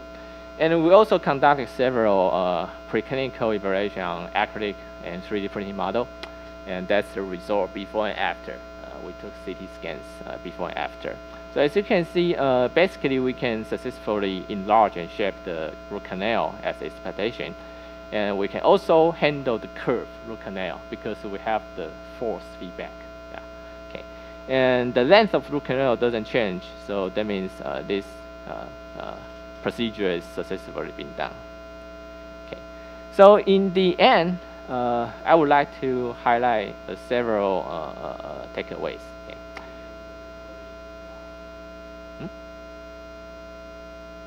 That's not myself. Okay. So compared with general surgeries, there are several technical difficulties imposed by microsurgery, like you need to get the robot small, you need to have better precision accuracy, and also you need advanced sensing and feedback, but you cannot install big sensors. So as you have observed that from our projects, we need everything from mechanism design, control, human-robot interaction, and even sensor fusion and navigation automation. So it's a wonderful program for people who is interested in this engineering field. Okay, so I hope in the soon future we could have a single robot that can handle everything. But before we reach that day, we'll keep moving. Okay, thank you very much. That's my presentation.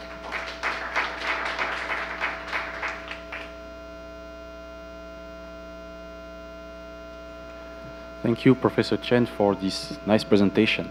So now presentation is open for discussion. Is there any question from the audience?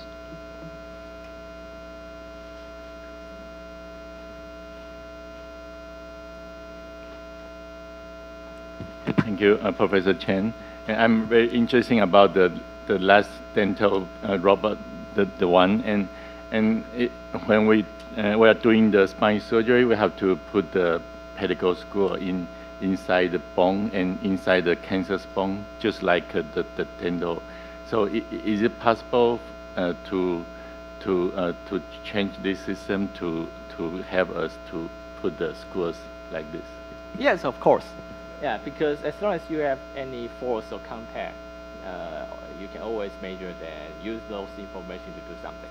So currently, people rely on vision, right? But the vision could only tell you what's happening before you get into body. So personally, I suggest in future we should try to do some kind of fusion with both visual information, and tactile or force information combined together to guide the robot to safely complete the procedure you want.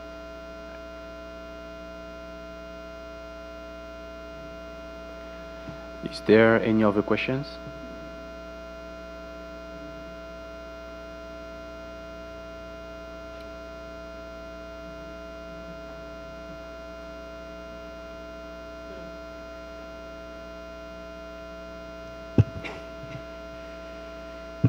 So thank you very much, Professor Chen, for this nice talk and application. So maybe curiosity about the first robot that you propose. So the architecture is based on the parallelogram architecture. Just opening question: why don't you use a parallel robot? For example, spherical paramanipulator. Sorry, I didn't hear the last sentence. Why did I use parallel robot for what? Yeah, so here you suggest to use a parallelogram. Right. Yes, and why not using a parallel robot and the architecture of the spherical paramanipulator? And what? Spherical parallel manipulator, similar to Agilai, the one developed by Clément Gosselin. You mean Stewart platform? Yes, exactly. Not Stewart. No, not Stewart. It's a spherical paramanipulator, so it's performed only 3 rotations, similar to the one that you present.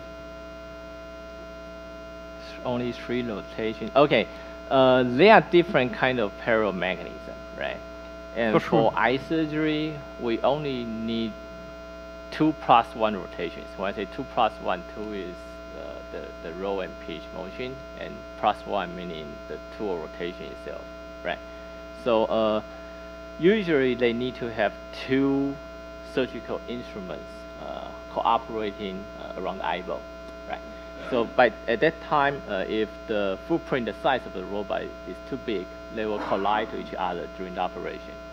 So that's why some people, including Precise, they intend to use parallelogram as the basic mechanism for eye surgery. But of course, other mechanisms are possible, but they have different pros and cons. So if they can achieve what you want, of course we can do that, right? So I would say it's personal choice. It's for sure, but if I understand well, what you are looking for, it's for an accurate system. So in order to increase the accuracy, so you need to increase the stiffness of the system. Right. So the idea is to use the parallel robot in order to have the most accurate one and the most stiff one. Exactly. In order to get a remote center of motion with a precise location. This is my suggestion. Okay. Thank you. Well, I have a quick response for that. The reason we didn't choose parallel mechanism is the calibration of those mechanisms is more challenging than serial mechanisms, right? And for repeatability, okay, using parallel mechanisms is good because they are robust, okay, and stiff. But if we want to do automation for eye surgery, for example, then we need to have a good kinematic model, right? So at that time, using serial mechanism will have more benefits, right? That's my point of view, my personal point of view. Thank you. Is there maybe one last question?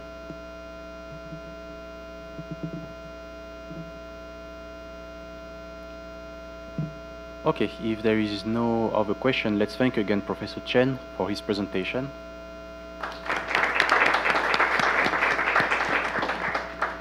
And before we forget, we have a certificate and gift for you.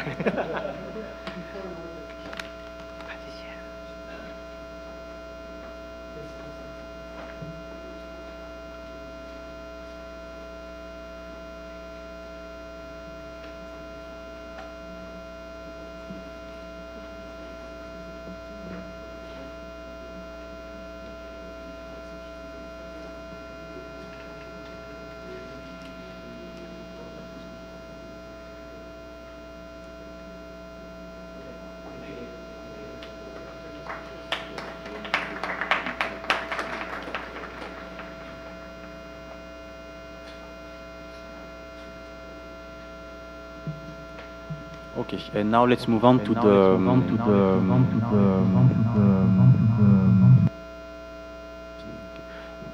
now let's move on to the next presentation, which should have been performed by the Dr. Rémi Marier, who is an orthopedic and trauma surgeon from the private hospital of Saint-Martin in France. Unfortunately, he have experienced some logistical problem, and he will not be able to join us for today. But thankfully, he was able to send his presentation, which will be handled by Professor Le Huec. So let's thank again Professor Le Huec for taking care of the presentation.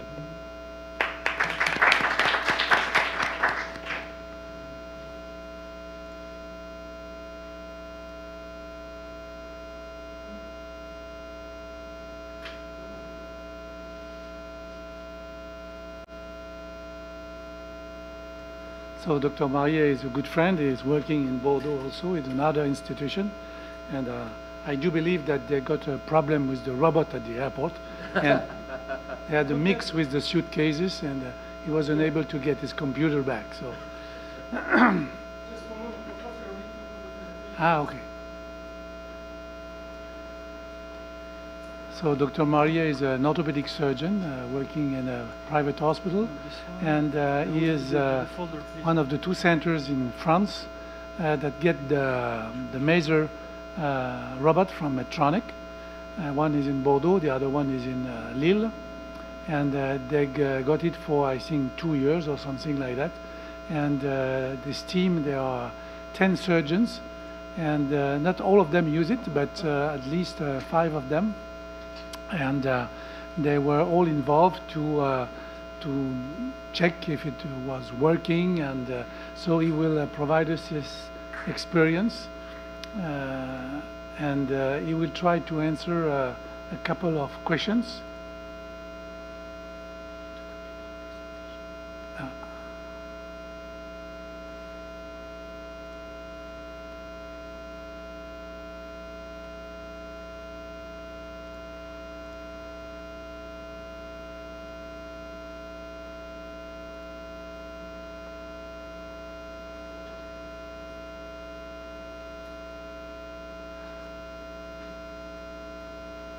So the questions are: what's cool, what's missing, and the wish list for the future for surgical robots.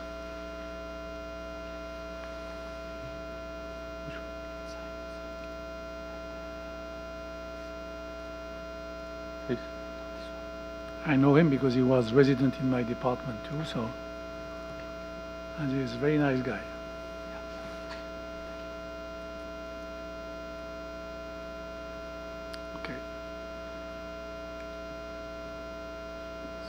Let's go for the next slide. Yeah, perfect. I can do both. Yeah, but it works here, but not here.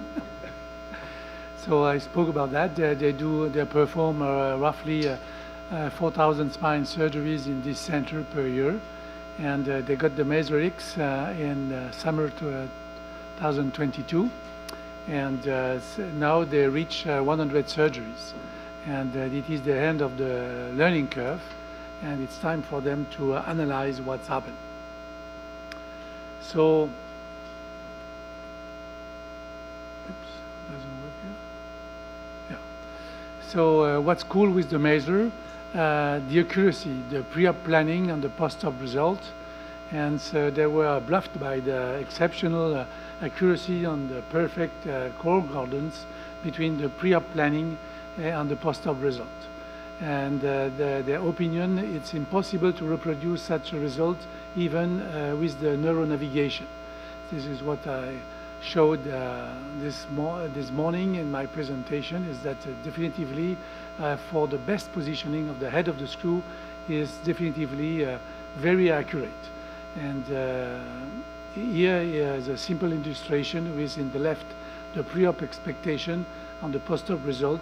The screen's angles in axial plane were perfectly achieved in this case. Oops.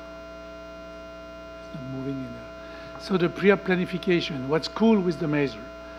Scaving, conflicts, long construct, rod insertion, and reproducibility of correction.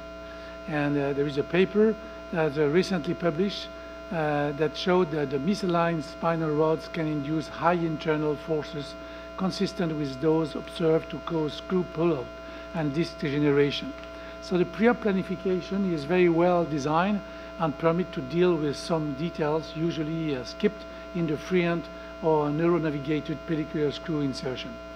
Avoiding scaving on the high-speed drill and scaving of the screw, which is usually sanctioned by the two lateral extrapedicular screw entry point, which is chosen by the surgeon on the flat surface of the bone, because if it is on the pike on the bone, of course the scaving is occurs all time. But here, because the robot is moving really slowly with the burr, which is rotating with a high speed, I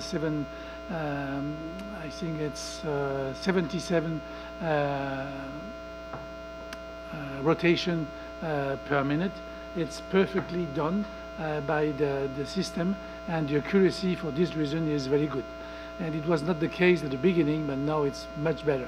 So you can manage easily a potential conflict between two screws or between screws and iliac crest, for example, in patients with scoli, because sometimes you have a conflict due to the rotation of the spine. And the big advantage is the perfect screw alignment in long construct. In pre-op computer-assisted planification, they always try to align the screws because they want to facilitate the rod's insertion. But during the surgery, in freehand technique or even with neuronavigation, sometimes it's a little bit more difficult to reproduce exactly the pre-op 3D planning of the screws. And of course, this makes the rod introduction in the groove of the screws more difficult. But there are other tricks to solve the problem with different type of screw, because here it's a top loading screw, and if you use a side loading screw, you can avoid this kind of problems during the surgery. The surgeon stress. What's cool with Maser X? The robot, less stress in tedious and repetitive part of the surgery. And less stress for the surgeon. This is one of the advantage of the robot, if the surgeons trust the robot, of course. In long construct, the surgery is divided in 4 main steps. So the first step is the surgical exposure with no particular difficulties, as usual. The second step is the screw positioning. It's repetitive, tedious, and could be frustrating in case of thin or dysplastic pedicles. And the third step is decompression surgery, osteotomy surgery, and it's the most tricky and dangerous part. And at the moment, this has to be done by the surgeon. The robot doesn't help to do that. And the fourth step is the rod insertion and the correction maneuvers. So with the robot, you can stay calm and comfortable in the second part to be more effective in the key part of the surgery, and you won't be surprised at the end with misalignment of the screws, which is an advantage. So a little bit less stress, which is cool for the surgeon, of course. So what's not cool with the MASER-X is the registration process. The process duration can be long, between long and short construct. So here it's a little bit amazing, because the registration process is a long process, because robot has to learn a lot of things.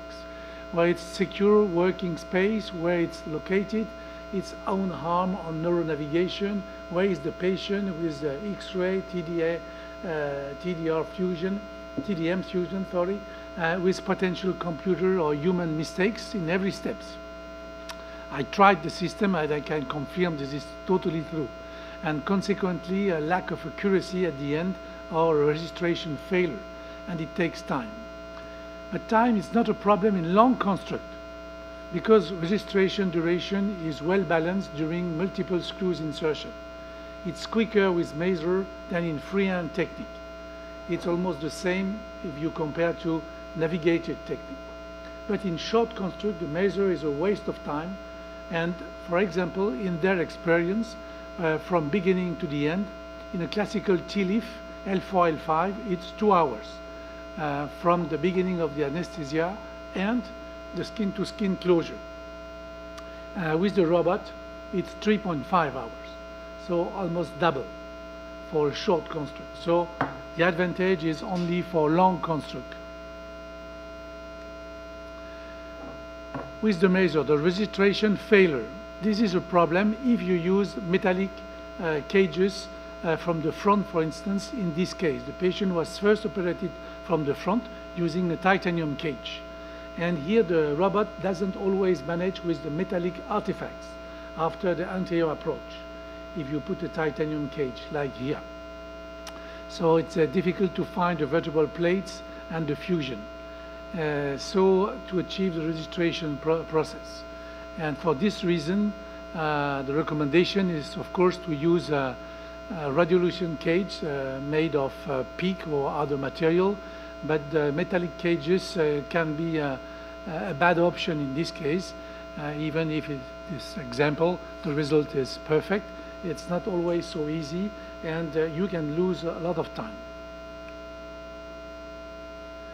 So what's not cool with the MASER-X is the rigid circle patient table robot line, the accuracy and the lost registration. So the accuracy is obtained thanks to a rigid circle between the robot, the table, and the patient. This is the only robot with this kind of fixation. The robot is clamped to the table, fixed to the patient, and the patient has to stay still on the table without moving. And we know that sometimes the anesthesia is not so good and the patient can move, or the surgeons during the surgery, due to the maneuvers to rotate the spine and things like that, can also change the position of the patient. Second is there is interference inside this rigid circle. The robot will lose its registration. For example, if the anesthesia is deep enough and the patient moves, or when you rim the disc space with a curette, which is not such an aggressive technique, but the sensors are activated and the robots switch off, which is a problem. So the sensors at the moment are too sensitive. So the movement sensors, gyroscopic sensors, pressure sensors, we don't know exactly what's too sensitive, but it's like this in daily practice. So from easy to tricky, what's next? The bone resection in secure areas. This is what we are looking for. No neurological danger, the depth, and bone hardness resistance. It seems easy with no neurological danger, but robot will have to learn how to manage the depth. For instance, when we do decompression, we have very hard bone on the top, and finally at the end it's soft, so the system must have an haptic control or something that control exactly the depth. For now, its function is just to deal with the trajectory, but it will have to manage the third dimension with the depth and also work around bone hardness. the force feedback is, of course, one of the most interesting for the near future. It's not included in the measure today. The extension of the interest area, actually it's only 5 vertebrae like the majority of the system on the market. The arm range of motions and the accuracy. The range of motion of the robot arm is limited to 5 vertebrae. So you need a second registration for long construct. It will be interesting to expand this range of motion. And as said before, in terms of operating time, Maser is already a good asset in long construct. It will be better with this extended range of motion. But what about accuracy and how to keep this incredible accuracy with an instrumented vertebra far away from the reference point, which is a common problem with all kind of navigation system. From easy to tricky, the cervical spine, as we spoke already this morning, is something which is very important in our daily practice because we need the help, particularly at this level. The accuracy again, the neurological danger, the vertebral artery danger, and here it's very important to control the depth, the pedicle thinness, because sometimes on the CT scan you see that the dimension of the pedicle is greater than the size of the screw.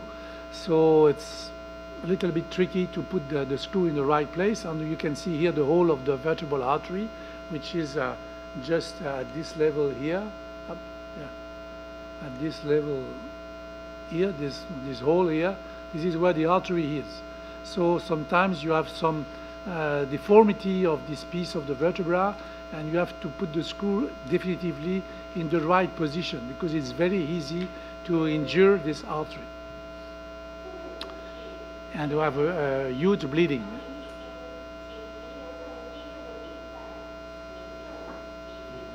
Mm-hmm.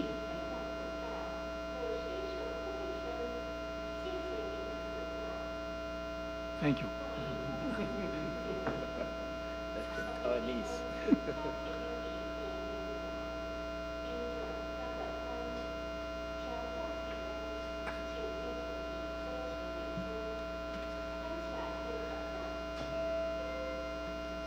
So our next point, it's from easy to tricky again, the decompression and laminectomy. The accuracy, of course, is very important, the neurological danger, the force feedback, and the depth. And we must say that decompression laminectomy is the most common surgery in the lumbar spine. If in a country you have 100,000 spine surgery per year, it's roughly 75,000 are pure decompression and laminectomy. So it's a very frequent surgery, and it's very important for us to have to trust the system for that. And at the moment, we have to control accuracy and the depth of the system and the force feedback. Thank you for your attention, and thank you to Rémi Marier to provide us his presentation. It was really it was very nice to have this experience, and which is of course very useful for all the future users of this kind of system.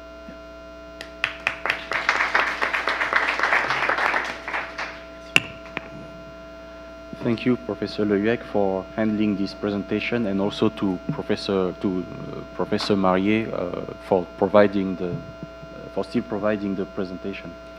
So now the presentation is open for question and discussion.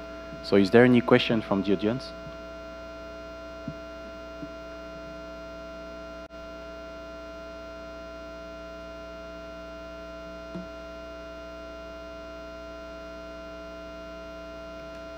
I must say that there is only 2 robots in France. I think there are 16 Maser robots in Europe, and close to 300 in the US at the moment. So it's the most frequent robots used for spine surgery in the world. And that's at the moment. You have seen the papers I showed you this morning. It's probably for screw insertion not better than navigated surgery, but with some advantages for the screw head positioning to avoid adjacent segment disease, and things like that. But we are definitively waiting for the next step, because to have only a drill guide at the moment is not enough. We would like to have the depth control, for instance. At the moment it is the surgeons that control the depth. And the second thing is to have other tools to put on the system, and because we are looking for, except for cervical spine, for the other levels, thoracic and lumbar, for tools that help us to do a tricky part of the surgery, dangerous part like osteotomy, posterior subtraction osteotomy, where we don't see the tip of the tool. So here it's dangerous because we are in the front of the cord, and we would like to remove the bone there. We don't see, even with a classical surgery. And if we can have this kind of robot to perform this part of the surgery using even a system like ultrasound or other system, the burr, for instance, but the ultrasound is nice because there is no, it doesn't burn. With the burr, there is always a heating, and so there is a risk. And so this is what we are looking for. So that means the engineers have some work to do for us. So, Major, it's FDA clear for cervical spine? Or only? Not yet, I think. Yeah. Only thoracic. Thoracic and lumbar. Not we use it for cervical, but it's not allowed normally. Okay. Okay. We have plenty of time for questions, so don't hesitate if you have questions or comments, or if you would like a discussion about the topic.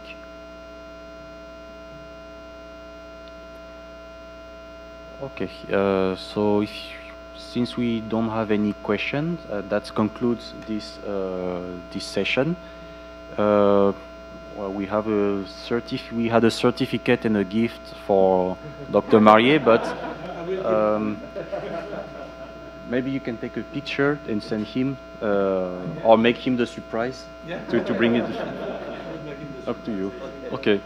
So that concludes this session. So now we have a coffee break, and we will restart at 4:35 with the last session. So that's quite. So maybe you can advance. Okay. So let's say 15 minutes. Okay. So let's take a 15 minutes coffee break, and we continue earlier with the next session.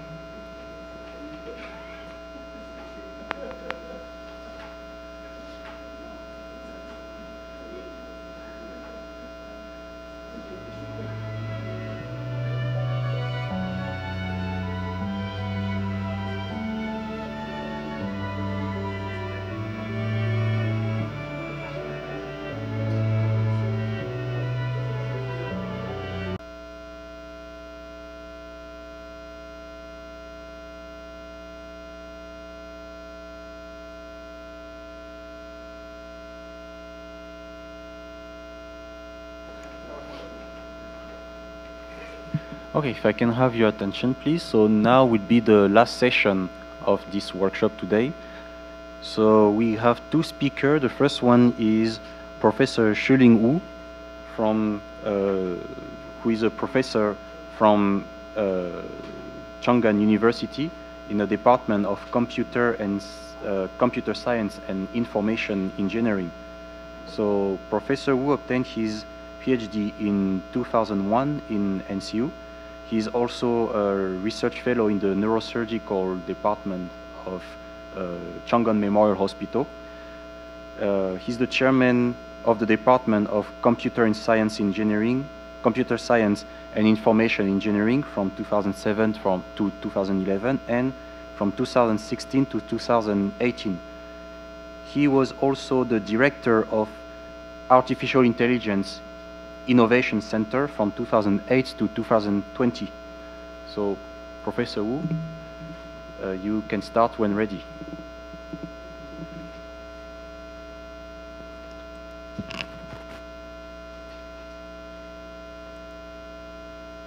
Okay, thank you for Terence, the very kind introductions.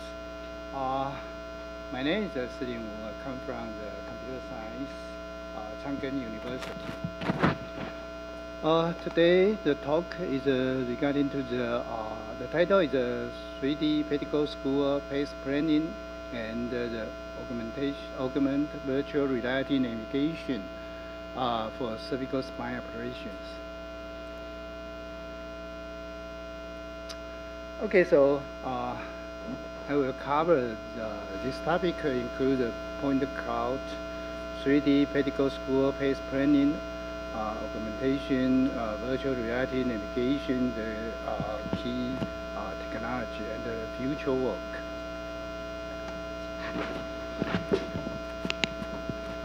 Okay. Okay. We know the 3D data representation can be the three formats. One is a point cloud, one is a mesh, one is the lassos. A point cloud is a collection of the data point. Each point can be represented in the 3D space, the coordinate. The mesh, we can see that a lot of the vertex edge and that can construct the face. So basically is a triangular or polygons to approximate the object surface. Muscle basically is a 3D grid. Very like to the 2D pixel, it's just the 3D pixels. So regarding to the label detail and the structure information, as we know, the point cloud will be provided the fine-grained, but they have the problem with the data with the unordered and unstructured problem. Mesh, they can provide the better the rendering and the manipulations, but they don't have provide the coordinate. Muscle, they represent can be the volumetric data and with a regular way, very like to the counterpart of the 2D the pixels. Why the 3D point cloud is so important recently? Because of the first reason is the nature real world data that capture something like the LiDAR, RGBD, and just like the 3D scanner, so we can have a lot of the available data set. And also we can be very easy to visualize and the interaction because of the 3D coordinate is available. So the augmentation and the virtual reality can be easy. Robotic can be easy integrate, and also the autonomous driving or the localization, especially in the indoor localizations.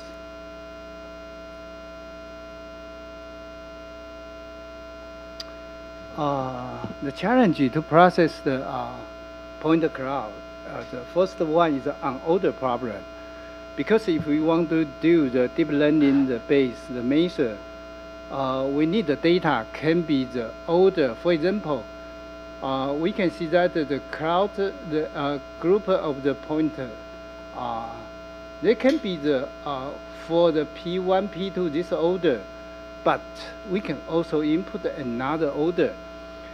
In this way, this is a for the CNN-based the convolution operation, they cannot be recognized this way. So how to cover this problem at the point cloud, the challenge. Second is the unstructured problem. Point just not like the grid, they have the regular, just like the basal. They have the basal is a pixel by pixel, row by row, column by column arrangement. But the point cloud cannot be like this way. It's a random point.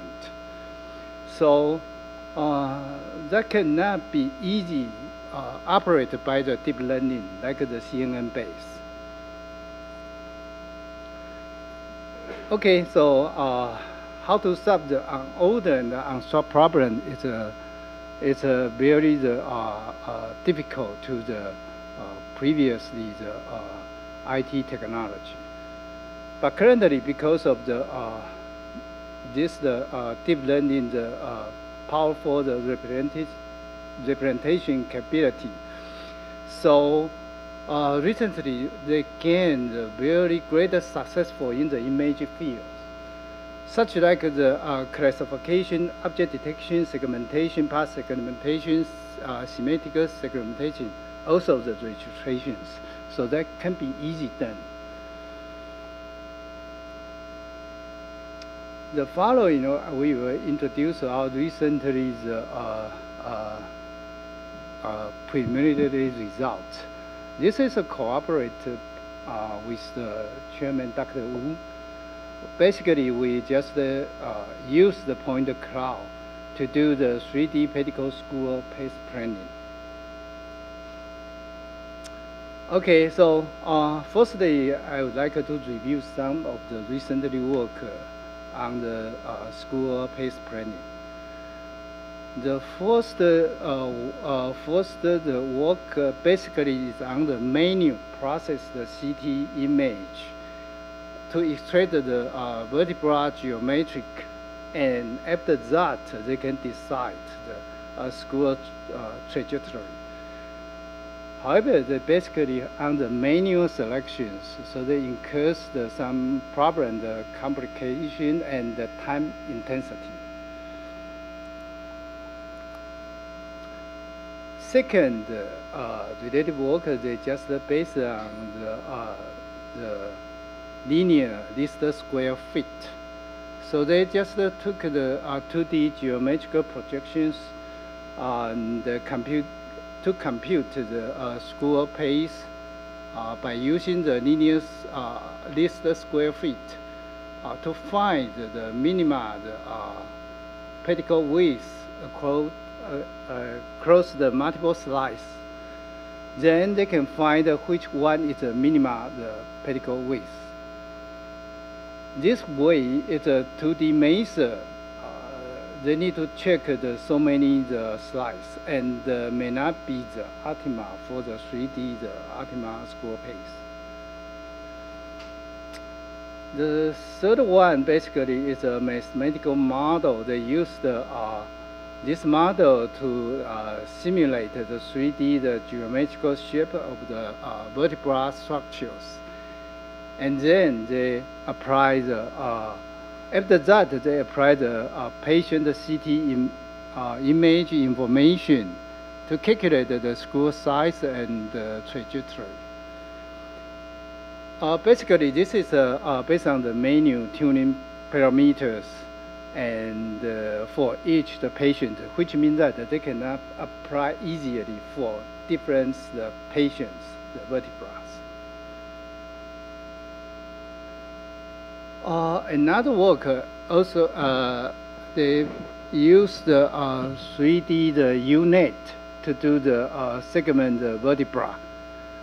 After they get the vertebrae, they just do the analyze for the average the structure, and then they get the key the landmark. For example, this one they can get the center the point of the vertebra, especially in the pedicle regions. And then they just use the Monroe diagrams to decide the another very important the key landmark, the QI and the PI from the transverse planes. After that, they just decide these QP lines, and also they get the C right and the C left, so they can be the draw these two lines to intersect with the QP lines. Just have this K parameter they need to determine. Okay, so after that, the problem is that this is because that use the 3D units, so they require a lot of the label CT image. And also they need to manually to tuning the parameters for each vertebra, same of the previous work. So they cannot apply to the different vertebrae of the patients. Okay, we'll give the comments about this related work. Some use the 2D measures may not be the optimal score pace for the 3D. Some use the mathematical model to approach the geometrical structure of the spines, and they may not be exactly matched for the vertebra for the different patients. And because the parameter need to be tuned, so that takes the time. Okay, so for our design method, we just have the two methods. One is unsupervised school pace learning, pace planning. The other is supervised school pace planning. Okay, so the idea the automatically pace planning, we want to find the for the C1 the vertebra.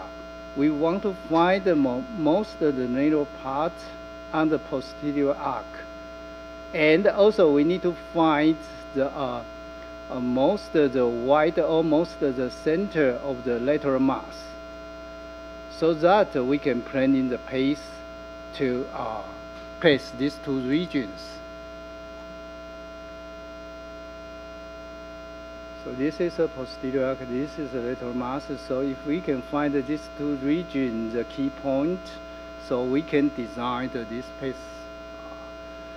Same as C2. So we want to find the most the narrow part of the pedicle regions.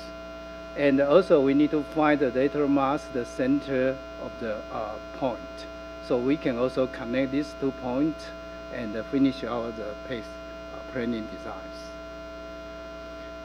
So our unsupervised method, basically we will start from the CT image and transfer to the mesh, and then use the open 3D. We can transfer to the 3D point cloud. After that, we will use our designs the method recursive fuzzy C-means clustering. We can further segment the part segment the C1 and the C2, and then we just do our pace planning method to find the 2 points. The point 1 will be the posterior arc or the pedicle region to find the most narrow cross section for the P1. And the point 2 will be the center of the lateral mass in the C1 and the C2. After we get these 2 points, of course, we can just connect these 2 points to finish the school the pace planning. This is the first step. We just converted the mesh to the point cloud. And then we use our recursive fuzzy C means the clustering method to do the C1 segmentation. Initially, we just input the C1 point cloud, and then we do the fuzzy C means the clustering to the 2 clusters. And so we can get the just the left and right hand side part. After that, for each the hard part, we further cluster to the 3 regions. For example, for this one, we can have the posterior arc and this region and the yellow region. Then we can get this the posterior arc. For the other the 2 regions, we need to get the lateral mass. Then we further to clustering with the 2 ways. One is this one for the 3 parts. And one is this one for the also the 3 parts. And then we just take this part and this part for the upper of the lateral mass. And then we get this part for the lower part of the lateral mass. And then we combine these two parts for the lateral mass. So in that way, we can just do the same way for the other, the harder part. So after that, we finish the part segmentation for the C1s. So you can see that the deep blue and the deep green, these two parts is a posterior arc.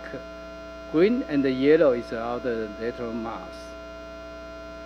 Okay, then the following step, we want to extract we want to get the point 1. How we can get this point 1? After we extract the posterior arc, then we do we can get the surface face, and because we can alignment to the Z axis, so we can get this curve fitting to the surface, the data. So we can get this curve. After this curve, we just do some cut, the cross cut. Then we can get so many cross the sections, just like this way. For each cut, we can get the cross sections. From the cross sections, we want to find the one with the minimal cross area. Then we just calculate its center as our first 1 point, which means that they will be the posterior arc, the most narrow, the cross sections. So we choose this as our point 1. Second one, we just get the posterior lateral mass, then we calculate the lateral mass of the centers as our the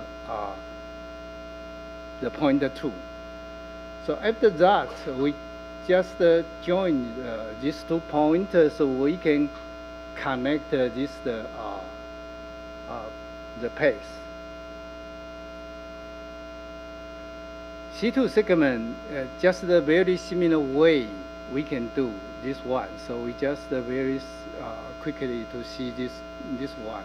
So for the 3 parts, so we can have the purple, the yellow part is the pedicle regions, and the green part is the spinous process.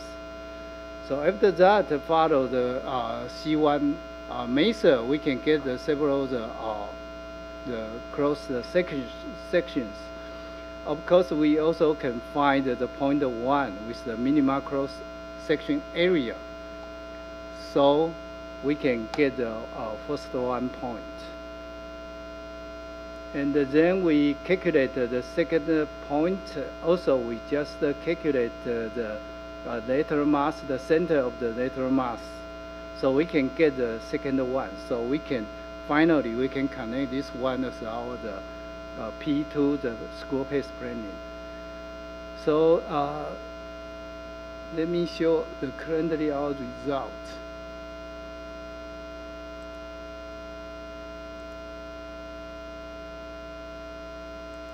This is a C1 part.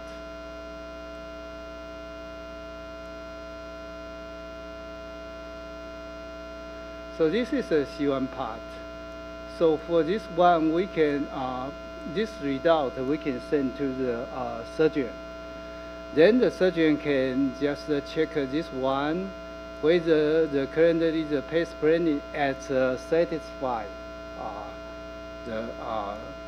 the quality can be satisfied.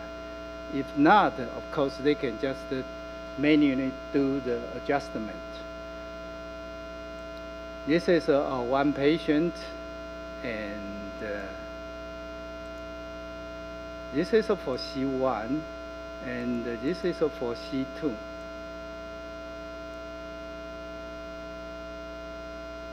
Okay, this is the same. We just show this result so to the surgeon. So surgeon can do the check to enlarge the, this one and to check whether this is satisfied or not. If not satisfied, of course they can do the adjustment by his own.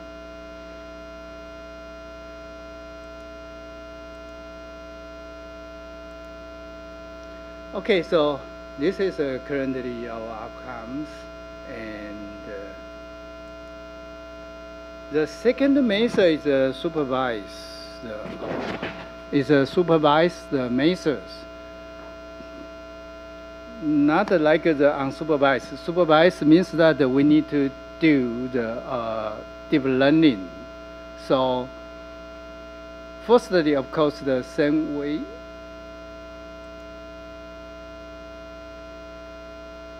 Okay, firstly, they do the same way. We just take the CT and then transfer to the mesh and then to the point cloud. Because of the data is less we get from the Dr. Wu, it's just the 30 patients. So we need to do the data augmentation so we can get more data, we can train our model. And then we can do the segmentation just similar like a previous way, but this time we do the deep learning to do the segmentation. And then we just do the school navigation pace, just like the previous way. We find the entry and the exit point, and then connect these two. We can get the pace. Okay, this is a ground truth data preparation for the deep learning training. So you can see that we get the data from the currently the Dr. Wu. So the Dr. Wu give the currently the pace, the patients the entry and the exit point.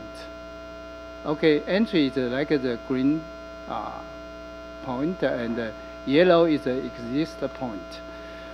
Then after that, we random generate the point, for example, the 100 or 200 point around this green point. And then this region, we just train our deep learning model. Because of the data is less, so we need to do the data augmentations. So we do the mirrors, rotation, resize, and so on. So we can get the so many the data, so we can train our the model. The model is basically used the pointer net as one of the very excellent deep learning work. So that we just test our result. So you can see that this is a prediction result. So we can get this these regions, and this region is entry regions. Also, we can get the green point. The region is our exist regions. Then after that, we need to calculate back to our entry point and the exit point. For this way, we just from this data point, we calculate the centroid from this point. Then we can get this the entry and the exit point. After that, we connect these two, so we can finish out the pace planning. So this is our second way.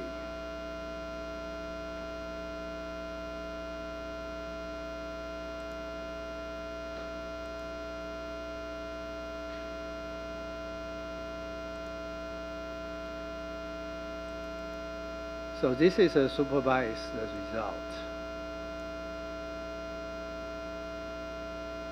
Of course, this is a currently result. Just currently we just get this result, and we will send to the Dr. Wu for the further the approve, give us a ranking about this result. So this is a C1, and this is a C2 for the supervised learning.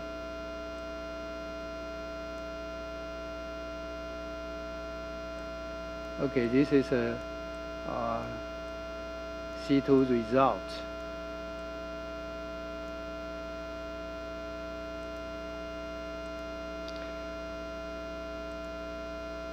Okay, so this is the medical school the planning. Second, I will present about the augmentation of virtual reality. As we know that the AR/VR can be applied to so many the medical fields, something like the education or rehabilitation, mental health, or surgeon. Surgeon include the navigations, validate the design result, or the image registration. So, regarding to the validation about all the pace planning from our first work, so you can see that from the 3D cervical model, we just do this pace planning, and we get this pace planning result. So currently, doctor can see from the AR/VR device, for example, the Microsoft HoloLens 2. So after that, they can do some tuning, and then they can do the surgical guide design. And then we use the 3D printing the surgical design. So at the last, we can just send to the doctor for the confirmation. And then if the something they want to adjustment, then they just send back to the further modification, and then again. Second one is image the registrations. Just like today, several speakers already talk about this topic, so we can know the registration is a very important task for the surgeon. The image registration, of course, they can do the image fusion, organ task creation, tumor growth monitoring, especially for all the surgical operations. The point cloud registrations, of course, they can be the want to find the optimal transformation between the 2 point clouds in the one common coordinate. They have the two steps. First one, we need to find the correspondence between the 2 point cloud, and then we just apply the mathematical transformation. That can be based alignment to this correspondence. This is iterative steps until the mean square error is less than the certain criteria. Then the method will be started. Okay, so the registration challenge on the surgical image plan.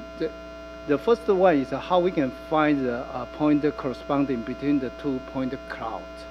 And the second problem is if the 2 point cloud the size is unequal, then how we can do this one. Also, because the point clouds, they scan from the device, they can be so many noise and outlier, then how we can solve this problem. The registration category can be further characterized by the known point correspondence and unknown point correspondence. Know the point correspondence, just like this way, I think that already be presented by the previous speakers. Okay. The other type is unknown, the point correspondence, which means that we have no idea about the point-to-point relationship. Then with now the point of the correspondence, we just estimate the transformation, the matrix, that can be the best alignment, this correspondence. For the unknown, firstly, we need to find the correspondence. And then also we need to estimate the transformation. Okay, for the second part, this is the unknown part, is the most challenging in the research domain. That we can further classify in the two ways. One is the optimization-based method, the other is a deep learning based. So the optimization-based basically have this way. The first is ICP. ICP is find they need to iteratively find the correspondence and estimate the transformation to align this correspondence. In this way, the computation for this way computation is efficient, but just can be suitable for the small amount of the noise. If the noise is bigger, then that is another robust for this one. Especially the point is outlier noise, or it's just do the partial overlapping. Range scan means that the random sample consensus. They can be do another. They can be do the effective tool to remove the noise and outlier. So they can be more robust than the ICP. But they be the problem about the computation expensive and may not be suitable for the large data set. Filter base, they just try to apply the filter theory. Just consider the registration with the filter theory. So the rotation R and the translation T will be the state of the underlying system. So they want to estimate this state. So that can be the unsensed particle field or common field, like this way. So they can deal with the noise, the measurement by leveraging the distribution model. They can handle the small and the moderate amount of the noise and provide accurate the registration result. But the problem is not suitable for the handling large amount of the noise and the outlier. Public registration method, this way is basically use the maximum likelihood to estimate the registration problem. They can handle the noise and the outlier, and basically for the measure the uncertainty in the registration result. But the problem is computation expensive and require a lot of the iteration to converge. Another way is deep learning. Deep learning, of course, they can take care of the so many problems about the noise outlier, partial overlaying, and the complex deforming. Basically, they have the two ways. One is corresponding. The other is end-to-end learning based way. Corresponding, just deep learning just extract the features and then apply the second one is estimate the transformation matrix by the traditional way, the ICP or the RANSEC. End-to-end learning base, it just treated the registration as a regression problem. So they can be the directly output to the transformation matrix.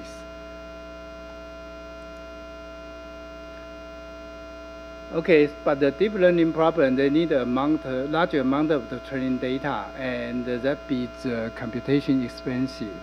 May not be provide the measure of the uncertainty, the registration result, which means that if you ask the method, how much the accuracy they can deliver, sorry, they cannot give you. You need to calculate it by another way.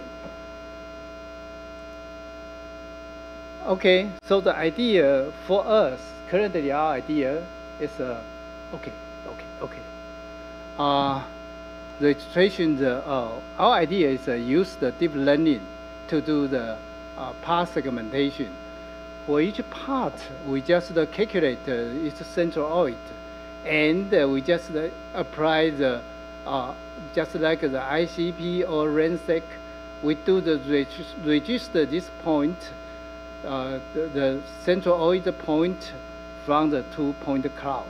So we do not do the registration from the each point to each point. We just use the centroid to represent this area and for the registrations. Future work, we want to improve our performance for our first method, the medical school, the PACE planning. Because of the recently the generative, the AI, and the transformer, maybe we can do a lot of the data augmentation from this way, and we can get a better result. Also, we want to integrate to the AR/VR the navigation for the interoperation.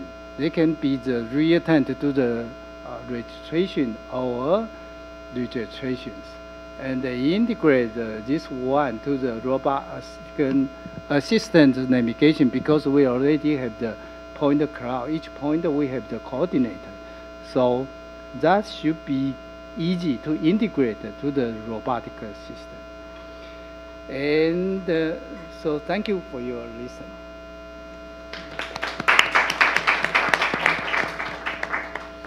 Thank you for your very nice presentation, Professor Wu. Maybe we have time for one question.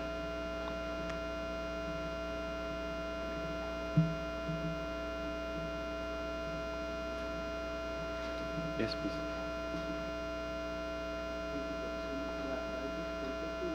Ask you, okay, the pathway of the screw that we decide preoperatively, how do we ensure that that particular path is being followed during surgery? Like there can be a human error also of 1 mm, 2 mm. Okay. Okay, that part currently we will compare to the clinical data from the Dr. Wu. They have some patient already have give the surgeon, so they have the data from this pace.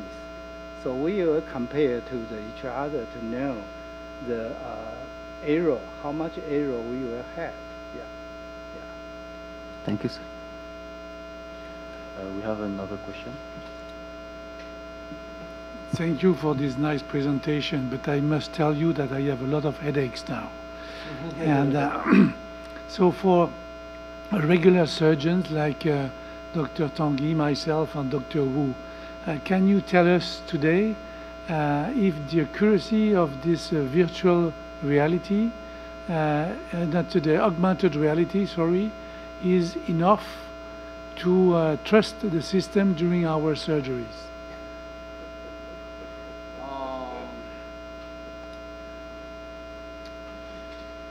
Because we like it, but we want to be sure that we don't make mistake. Okay. I think that basically AR, VR, just AR can provide the virtual object or information. We can project onto the patients. Currently, the patient need to be do the operations. So you can get so many information that can be projected to the patient's cervical spines. And regarding to the trust problem, I think that the mostly is accuracy. The accuracy, as you can know that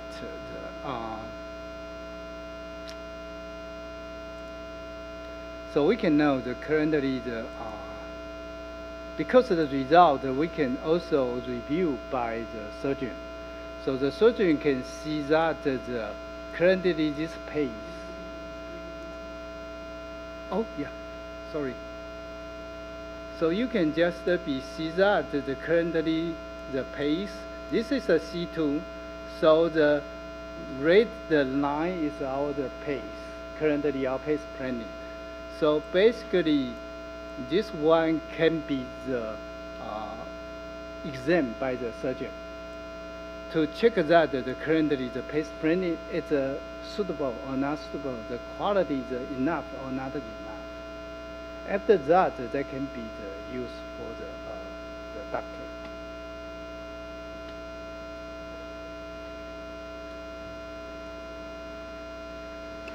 So thank you for your very nice presentation.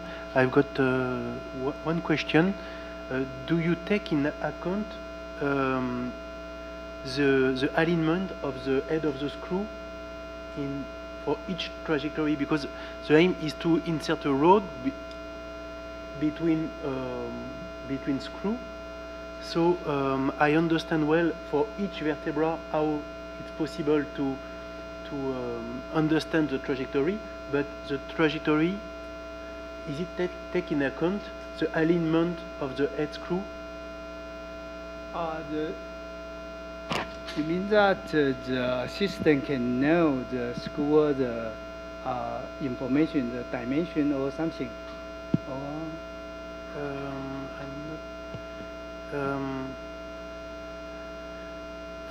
you make the planning of the trajectory for one vertebra, and after for one vertebra, and after for one vertebra. But do you fuse all these vertebrae to be sure you have the alignment of the head of the screw?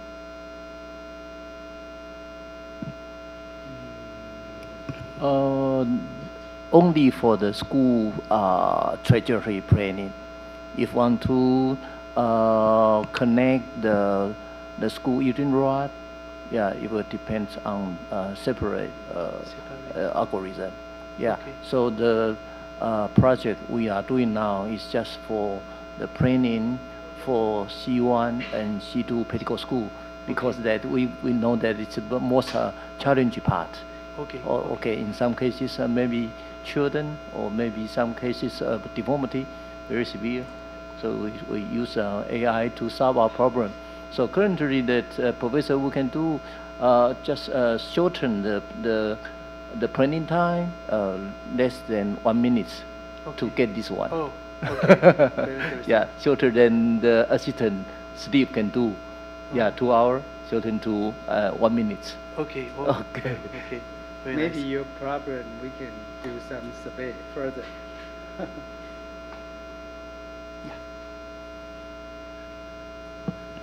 So thank you, Professor Wu, for this very interesting talk and very promising method. So the use of AI is very interesting, and the final result is completely depending from the quality of the database. So my question is really simple. So how did you select the database in the training process? Okay. Thank you. It's not easy, I know, but I think it's a question that you need to ask. Thank you. So you mean that how I can train the deep learning system, the data, how I can prepare this data? Yeah, exactly. So how did you select how did you prepare the data in order to prepare the training process? Okay.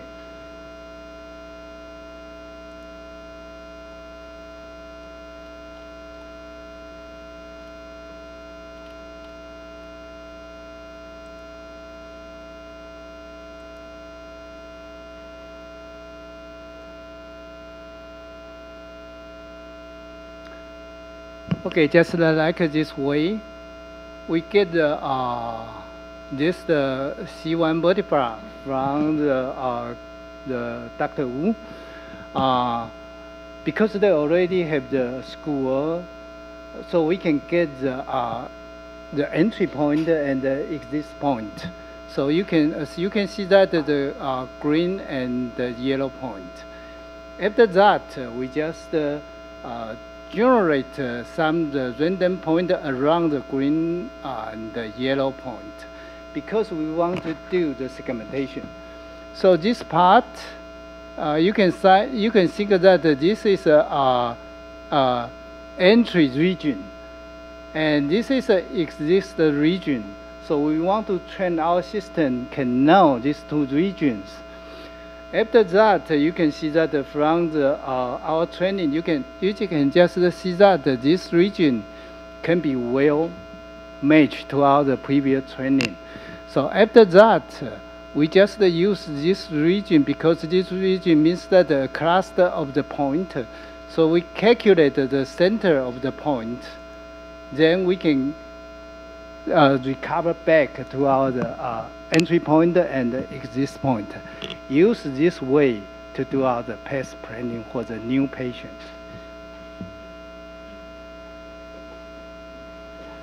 Okay, unless there are any other questions, let's thank Professor Wu again for his nice presentation. Thank you.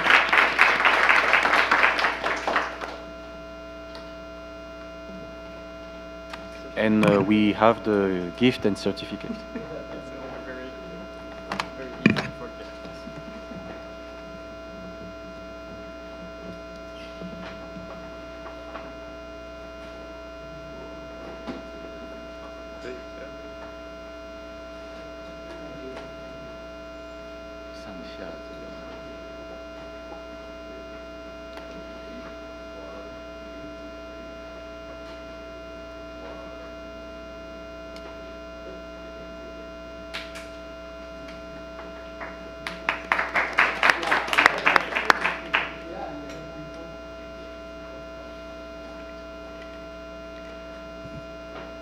And now we have our final presentation for today, given by Dr. Tsunting Tsai, professor at Chang'an University.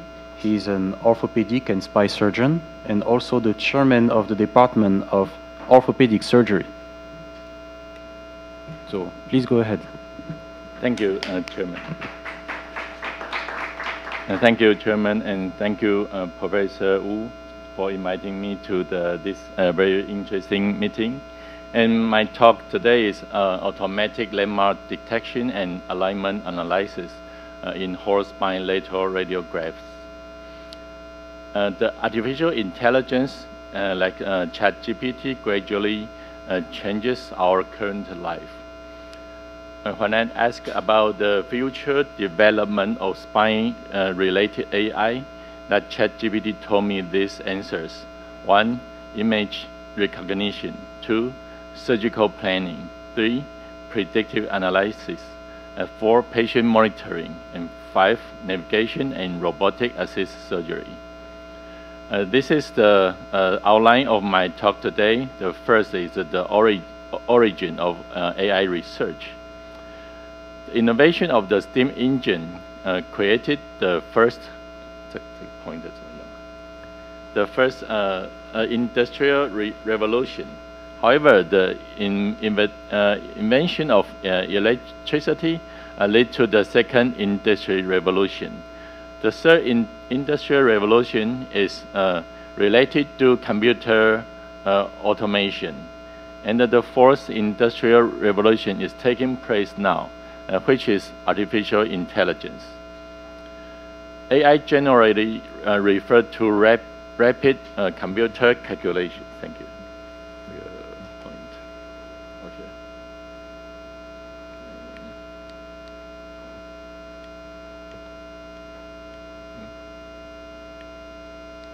这要怎么指？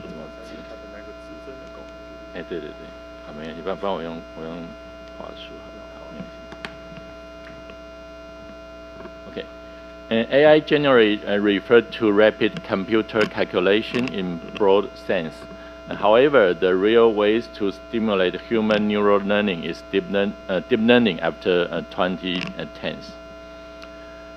Deep Blue is a computer developed by IBM, and it defeated world chess champion in 1997. In 2016, Google's AlphaGo defeated a Korean professional Go player. As we know, the deep learning is a mathematical approach that simulates human neurons. When a certain threshold is reached, information is passed down to the neural network. Second, spinal image recognition. AI should not replace the expert of human surgeons, but rather augment their skills and decision-making ability. So when I approach to AI study, at first, I think what can AI do for my clinical daily practice to help us? So I think to measure the angle of the entire spinal curvature is a necessary clinical procedure for every patient with spinal deformity. It typically requires at least half an hour to measure these angles on each X-ray image, consuming a significant amount of the physician's time. As we know, the professor told me this early morning that sagittal vertical axis stands for SVA, is the measurement of the vertical line from the midpoint of the C7 vertebra to the sacrum. The SVA is a straightforward and fundamental method to measure the deviation of the body center of gravity. We have decided to begin with the most basic SVA measurement, using computer automation to predict these 2 points and test the AI process. After multiple discussions with the engineering team, we have chosen to utilize the REST unit architectures. But don't ask me why, because the engineering tell me use these architectures. We review whole spine lateral view X-ray image, excluding those with poor image quality, and a total of 990 images were included for a 10-fold cross-validation, and 3 different medical professionals labeled the C7 and S1 point, and the SVA was calculated. We use MATLAB to mark on X-ray for C7 and S1. Then we give the 2 points just marked to REST unit and output 2 predicted values after calculation. We use SVA error as a tool to evaluate accuracy. The yellow dot is the true landmark marked by the human brain, and the red dot is the predicted landmark marked by the computer AI. The predicted values are almost similar. Then we use another 99 X-rays as the test for this calculation model to calculate the difference between the AI's prediction point and the human brain. For this study, we reviewed more than 1,000 X-rays using REST unit framework and the 10-fold cross-validation.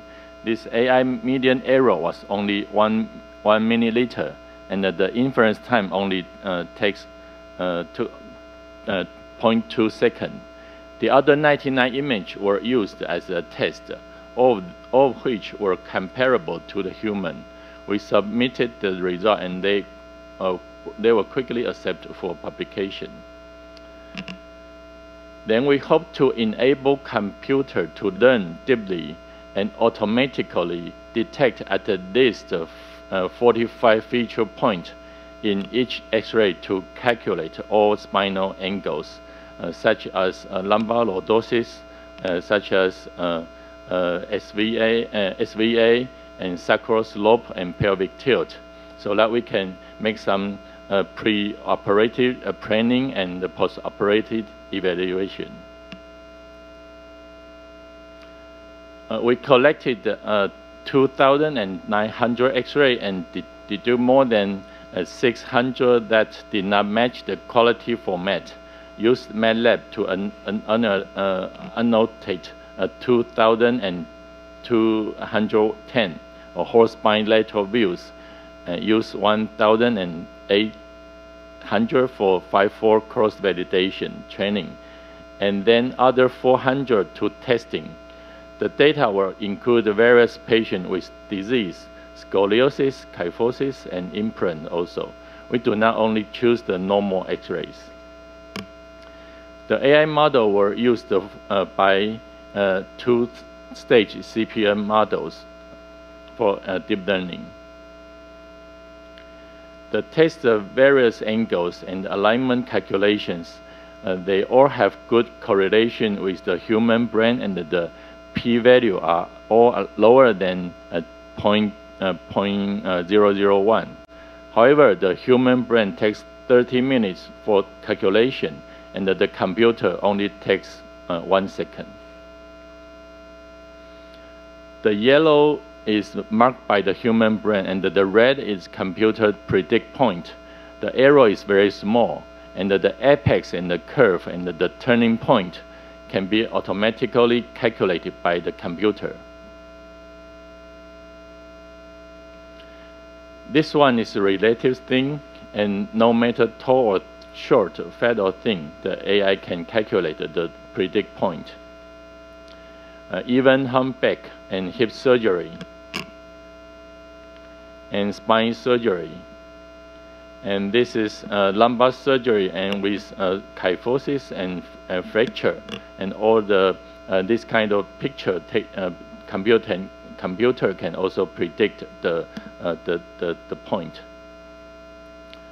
We use the two-stage CPN AI model to calculate, and complex various spine angle can be accurately predicted, and greatly reduce the repeated manual time. The inference time only takes 1 second. This is also the largest data set of spine-related literature at the present, which also include various disease, scoliosis, kyphosis, and fracture, and patient undergoing surgery for skull implant. In addition to angles, the computer can also automatically define curve apex and turning point. Therefore, it can be said that AI is used to calculate the complex quantitative analysis of spinal characteristics with ease. So we published 2 papers for this study. And we also, in addition to the spine, we also use this spinal pelvic alignment can also be measured. And computer can quickly and automatically remark a correct point for hip joint accuracy. We obtained a patent and won the National Innovation Award. The third, clinical application and future development. Once computer AI can rapidly identify spinal feature point, and the automatic diagnosis of spinal X-ray also become less challenging, we will continue to our effort to develop spinal X-ray automatic diagnostic technology. And we can also use the fast AI for spinal feature quantification analysis, and the site of bone resection, and the resection angle of surgery can be immediately calculated, serving as part of the preoperative assessment and planning. And we also hope to use it in Taiwan's health insurance review in the future.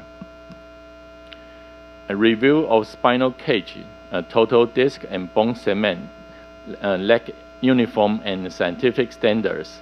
If there were unified and scientific standard, AI can be used for online review and make the process faster and ensure fairness and equality. The navigation and robotic assisted surgery is also a major trend in the future. Just like self-driving cars are the future trend, it's just a matter of time. The design of the clinical AI research. We should select an appropriate research target with market potential, and clinical practically is crucial. And there needs to be a large database and professionals to provide a large number of correct answers. A team of computer engineers is instructing a computer using deep learning with a substantial amount of medical data.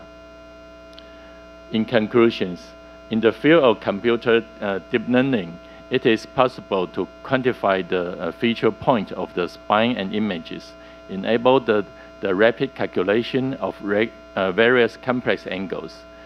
This has applications in research, automatic diagnosis, and surgical planning, and health insurance review assistance, patient monitoring, predict analysis, navigation, and robotic assisted surgery. Thank you.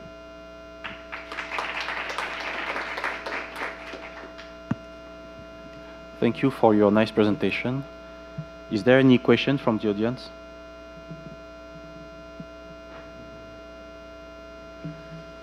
Thank you for this nice presentation. I saw that you proposed to use much more parameters than that one that are used today because they are very basic. So, and I think that this is exactly the question that Professor Yu asked this morning, and you provide partially the answer because we don't have this database at the moment. So we have to work with a good center to try to collect this data. And of course, we need the collaboration with doctors with experience to do the good analysis, because now using this technology it takes 1 second to obtain all the parameters, but then we need to analyze the result and to compare this with the clinical outcomes. And this is only can be done case by case, and to provide clusters and then to provide an algorithm for treatment. So we are at the beginning, and yeah, we have worked for 10 years. Yeah, thank you. Is there any other questions?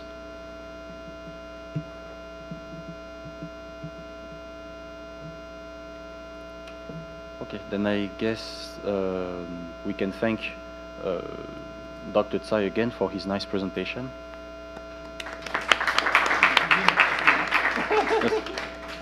And we have the gift and certificate.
Okay, now to conclude this workshop, we will have our closing ceremony.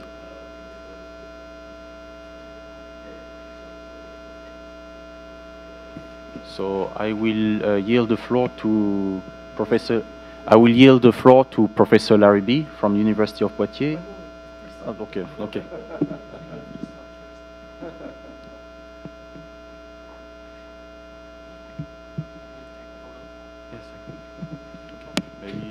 Meanwhile, we can take a picture, maybe.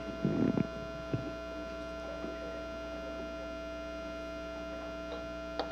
we stand for that? Yeah, stand.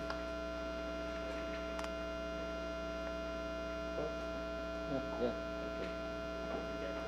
Closer. Oh, hey, yeah, thank you. And the Japanese, Me too. All the speakers. Yeah. Speaker. Professor. Japanese guy left. Yes. back to Japan. Efficient. Yeah. 3, 2, 1, cheers. 3, 2, 1, cheers. Thank you. Thank you.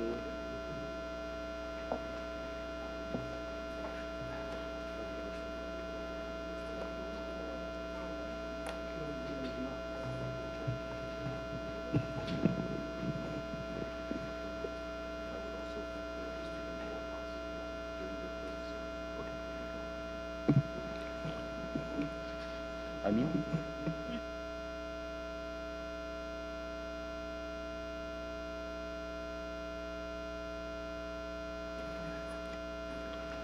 Okay, now we will have our closing ceremony given by Professor Laribi and by Dr. Wu. But first I will call, I would like to thank also our organizer assistants, so the student from National Central University.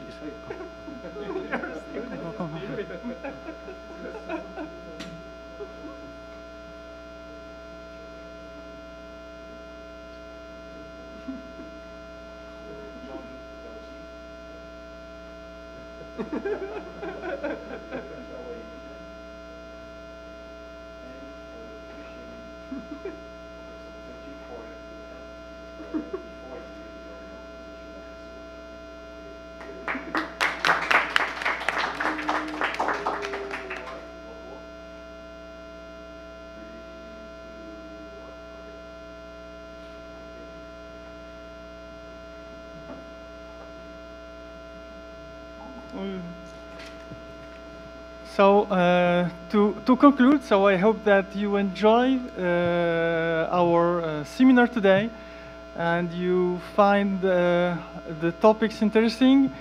So I give you some static value as we conclude the working days. So our seminar is supported by 4 organizers. And also we have 3 assistants, 3 university and the hospital. We plan with 9 keynotes. So our keynote is coming from France, Taiwan, Japan, Indonesia. We also have around 16 attendees. Our attendees is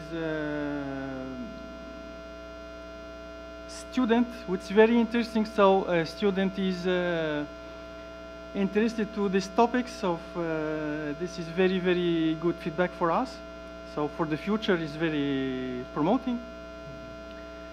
And also we have an exhibition today from Brain Navy, which is very interesting, and I hope that we all appreciate the demonstration today. And I will finish by last announcement.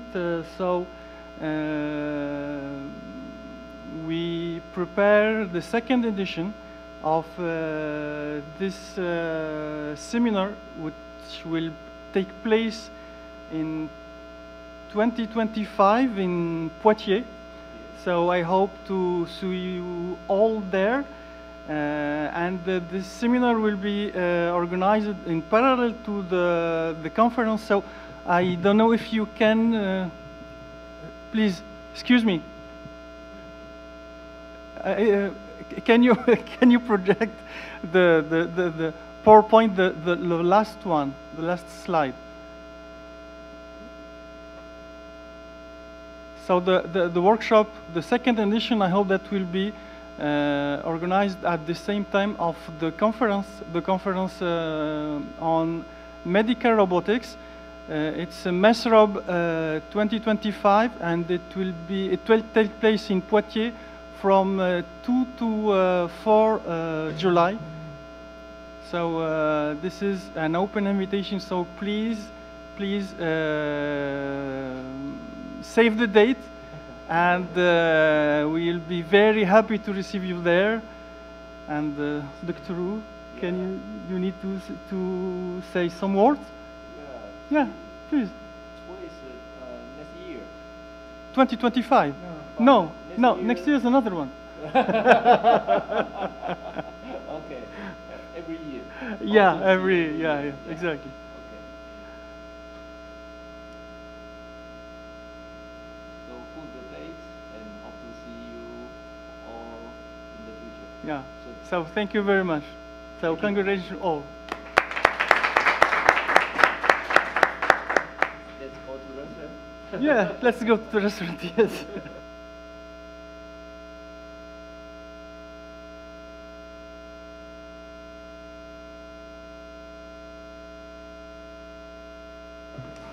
Okay, thank you. 谢谢大家。我们在芙蓉饭店，所以呢，走过去 5 minutes. 5 minutes? You not those? Yeah, 5 minutes. OK. A8 芙蓉哦，欢迎大家一起来哦，欢迎大家一起来。